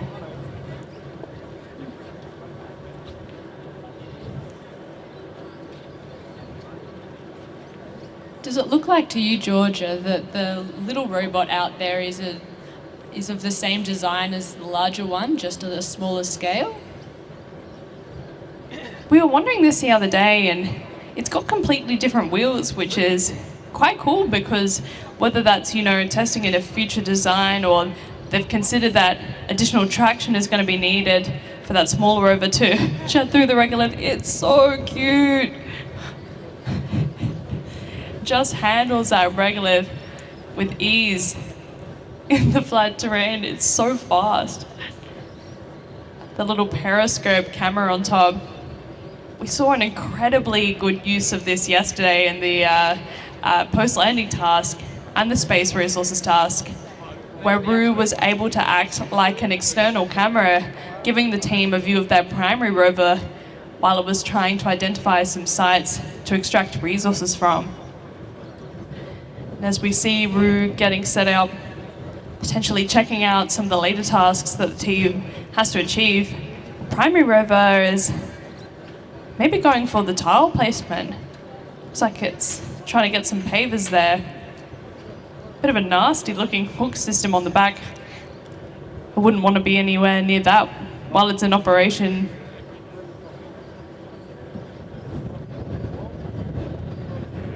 The little robot design is such an interesting take on this competition. It really goes to demonstrate what could be done on the lunar surface. Having one large robot popping out little babies that can go off and perform subtasks could be a huge time saver, and we could start to cover a lot more information and information gathering from all different aspects. You're so right about the time saving. Efficiency is key. We had some interviews earlier in the week.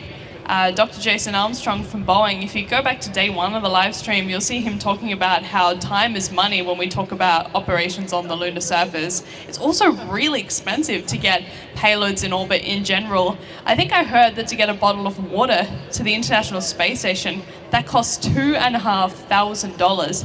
So if we can take lots of small robots to do tasks, or a big robot and a little robot, and really maximize your efficiency to reduce the time to do a task, that is all going to be adding up in the long term for the success of your mission. And similarly, preventing your astronauts from exhausting themselves by doing a really arduous task that a little robot like this could achieve much less time and energy. Really getting amongst the debris there, checking it all out. Wait, Grace, is that a new payload on the front? I wonder if they're using the smaller rover to move the rocks while the big one tackles the pavers. My mind will be blown if that does happen. That is a really interesting point. If that's what they are doing, they're essentially clearing a path to protect their larger rover. That could be a really efficient way to go about this operation, and it could also save a lot of money by protecting their larger rover and sending out a little scout first. A little scout, I love it. Scout and Rube. Rude scout.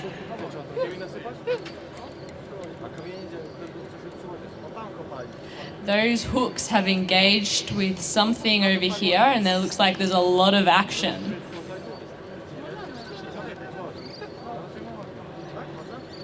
So they've linked up all the panels, and now they seem to be deploying them out, potentially reaching that 1.1 square meter.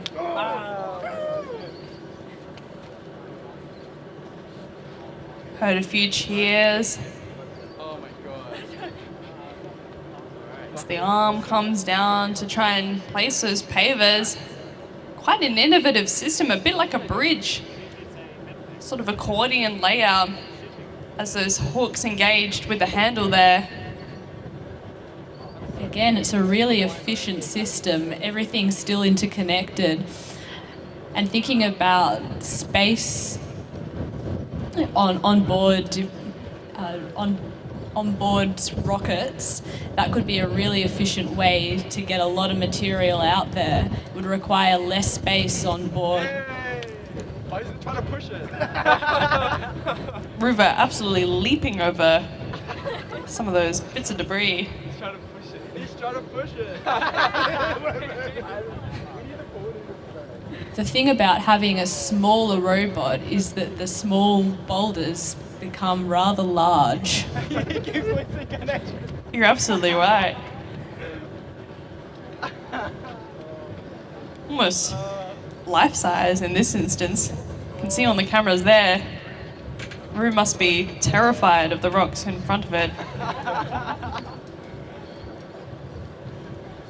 Going into battle for Kanga, which is out on the field still, satisfied with the paver placement potentially, moving on to another task.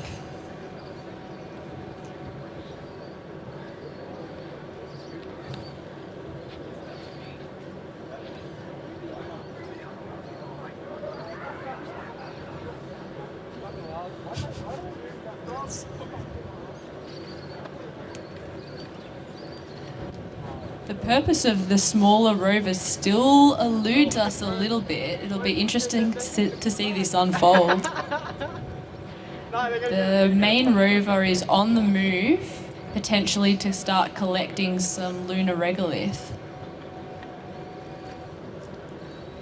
Does look like that is the case as it heads over to the designated regolith acquisition zone. Can't just collect regolith from any area, it has to go to a special spot.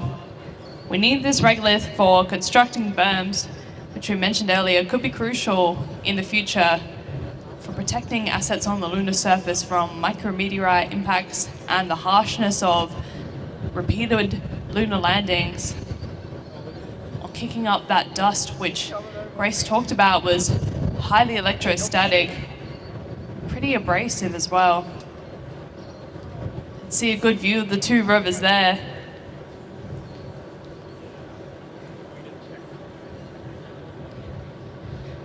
Looks like Roo's catching up with his buddy.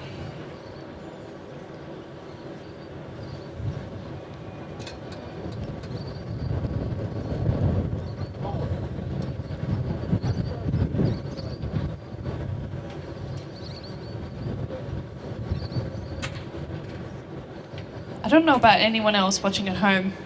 Potentially I've been watching so many of these rovers now. They've all started to get a little bit of a personality for me. Roo's just a little bit cheeky, doing some donuts in the regolith.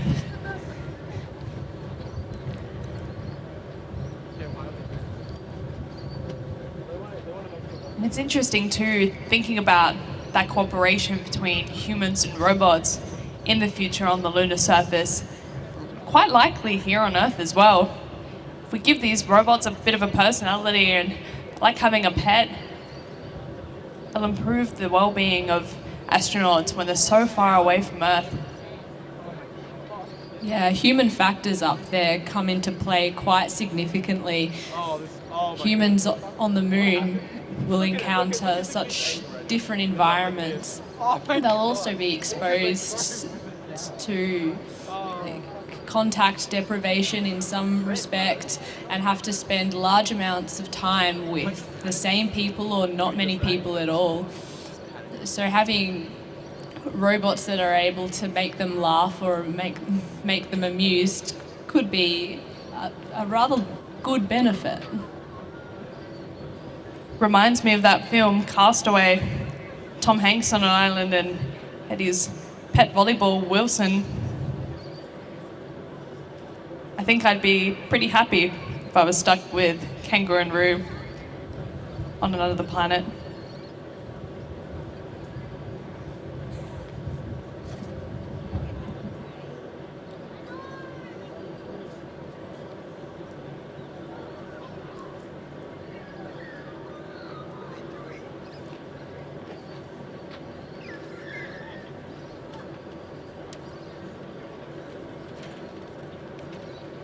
The base station called for an intervention. You can turn your walkie-talkies on. Intervention. What for? hear them. I know, but like, what for? It's an intervention, and can you please have the field team just switch on their radio?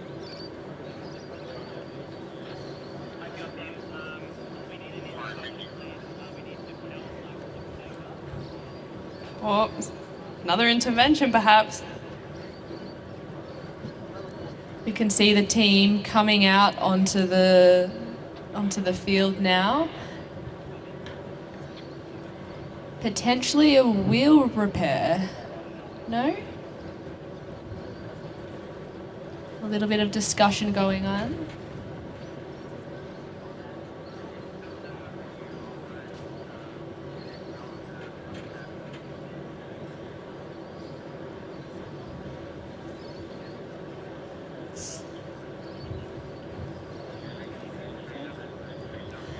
While they figure out what's going on over there, we've got another interview lined up, so we'll pass over.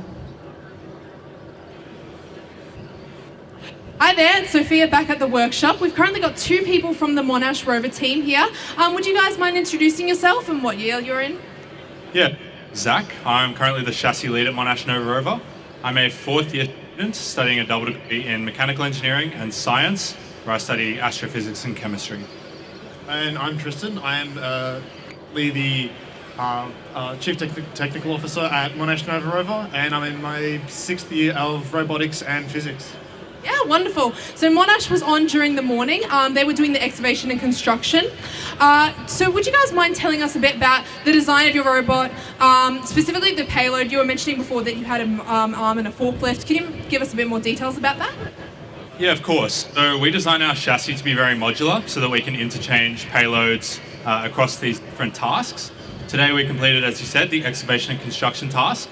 For this task we had our front loader, which we refer to as the scraper, which we used to dig regolith and also collect rocks to deploy. And we also had what we refer to as our forklift on the back of the rover, which we used to pick up our tile placer payload, move it, and then pull our tiles out from the payload.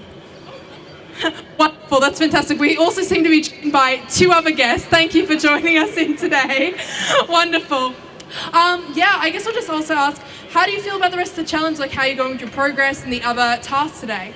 Yeah, I think we've been really happy with how our systems have been performing. We've got a large team here with us, and everyone's been putting in all their effort and helping out wherever they can. It's been fantastic to see the camaraderie in the team and all that. And yeah, just really proud of everyone and the effort they've put in up to the competition and the time before. Certainly.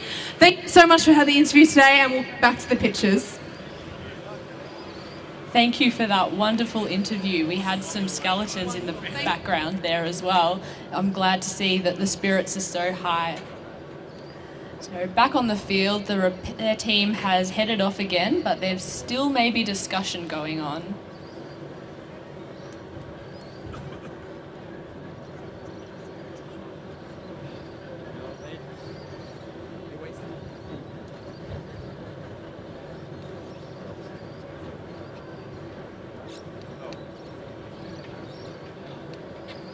Still some movement from our little friends down here. So situations like this are very likely to occur on the moon, and it's all about how we mitigate them. If something can go wrong, it will go wrong, and these are challenges that we're going to have to deal with in the future.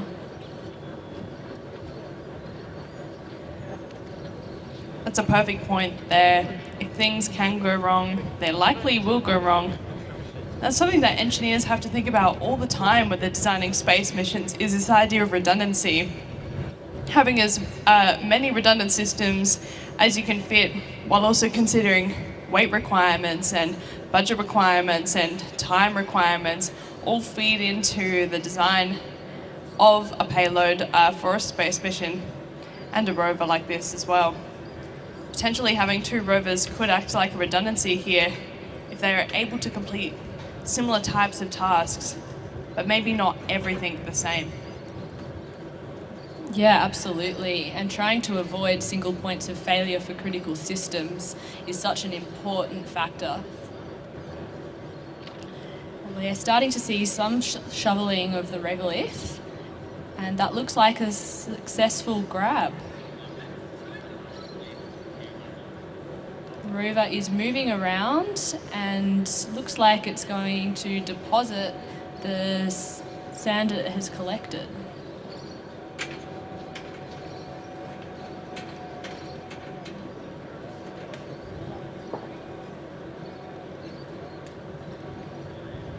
We have heard word from the judges that Roo is stuck in that crater. Hopefully, he can be saved by some brave astronauts during the next field reset. So we see it one more time tomorrow in the mapping and autonomous task. There it is there. Just a little too exploratory today. Got itself trapped. It's also interesting that those hooks used for the paver section are on the tip of the shovel. I wonder how that impacts the collection of the regolith. Yeah, it's an interesting observation. Let's watch closely as they go for the next scoop. Still plenty of time on the clock, just under 7 minutes, and that's more than enough time to keep collecting some regolith. Bit of an interesting camera in that top left there too. Some kind of night vision-esque black and white mode, high contrast. Wonder if that's a test of a type of autonomous camera. If it's just a way to see the regolith a bit easier. Yeah, the high contrast could be really useful for that autonomous system as it shows the points that are most different.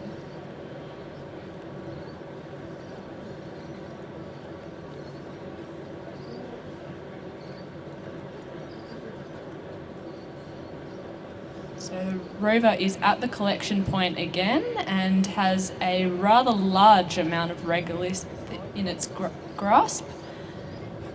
And it looks like it's heading back over.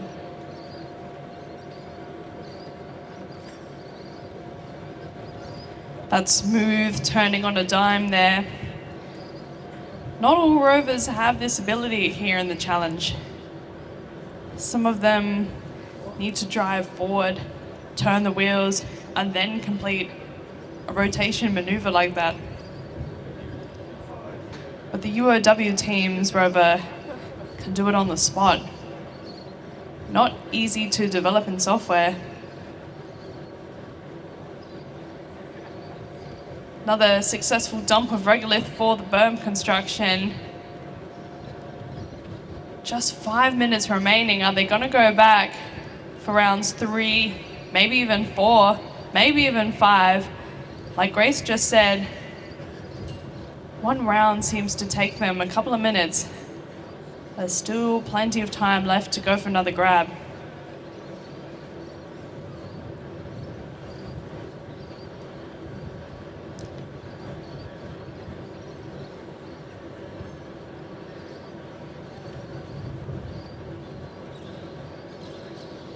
Might be able to see what the hooks do this time.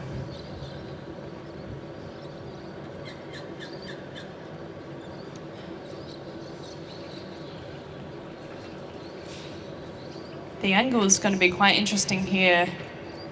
Something hard for the base station operators to see is that entry and exit angle to not accidentally lose the regolith that you've tried to collect.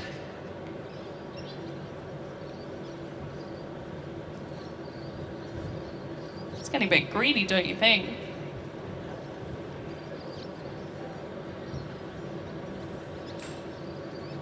Some careful movements there. You can see that camera attached just above where the scoop is.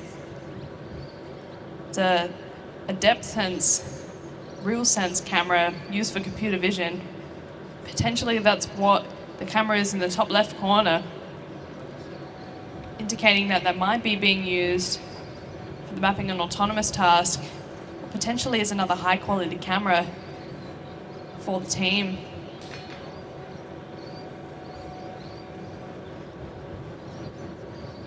And we're on the way again. With 3 minutes left, we can probably go for another round here.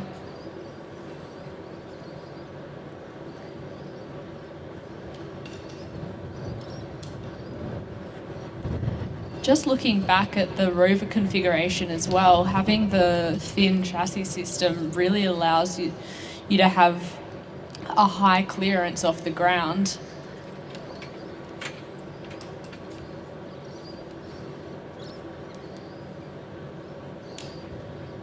That looks like a successful delivery of more regolith, and hopefully back for more.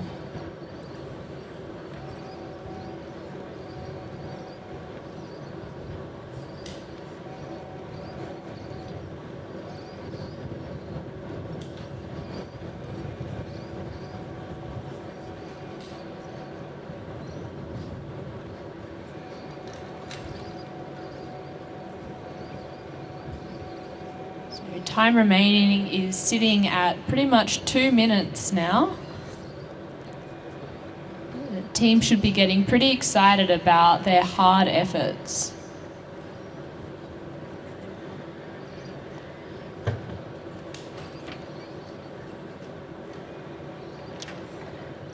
They're going to have to be speedy now if they want to get those final remaining points on offer. Go, go, go.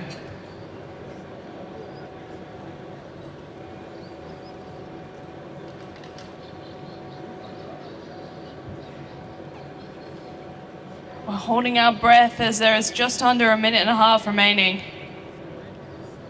Can they get into that collection zone?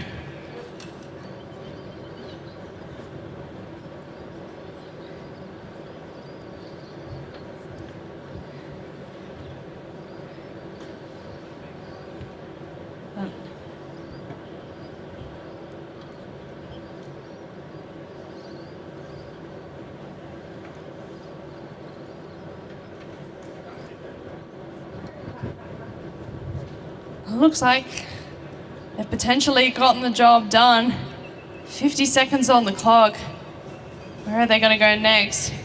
One more cheeky swipe at some regolith. Or will they call time? 30 seconds remaining. Nope. I think they're going back race. Just 20 seconds. Or not.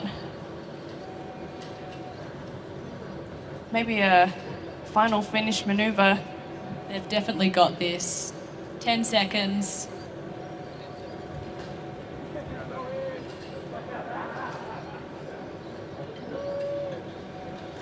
A nice pirouette finish there. Looks like they're just having fun as they wrap up, and well done to the University of Wollongong. Give them a round of applause.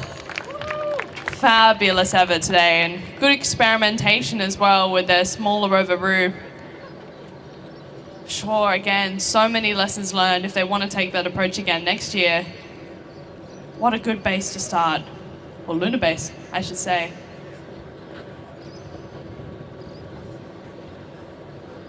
So just 5 minutes away from the next team on the pitch.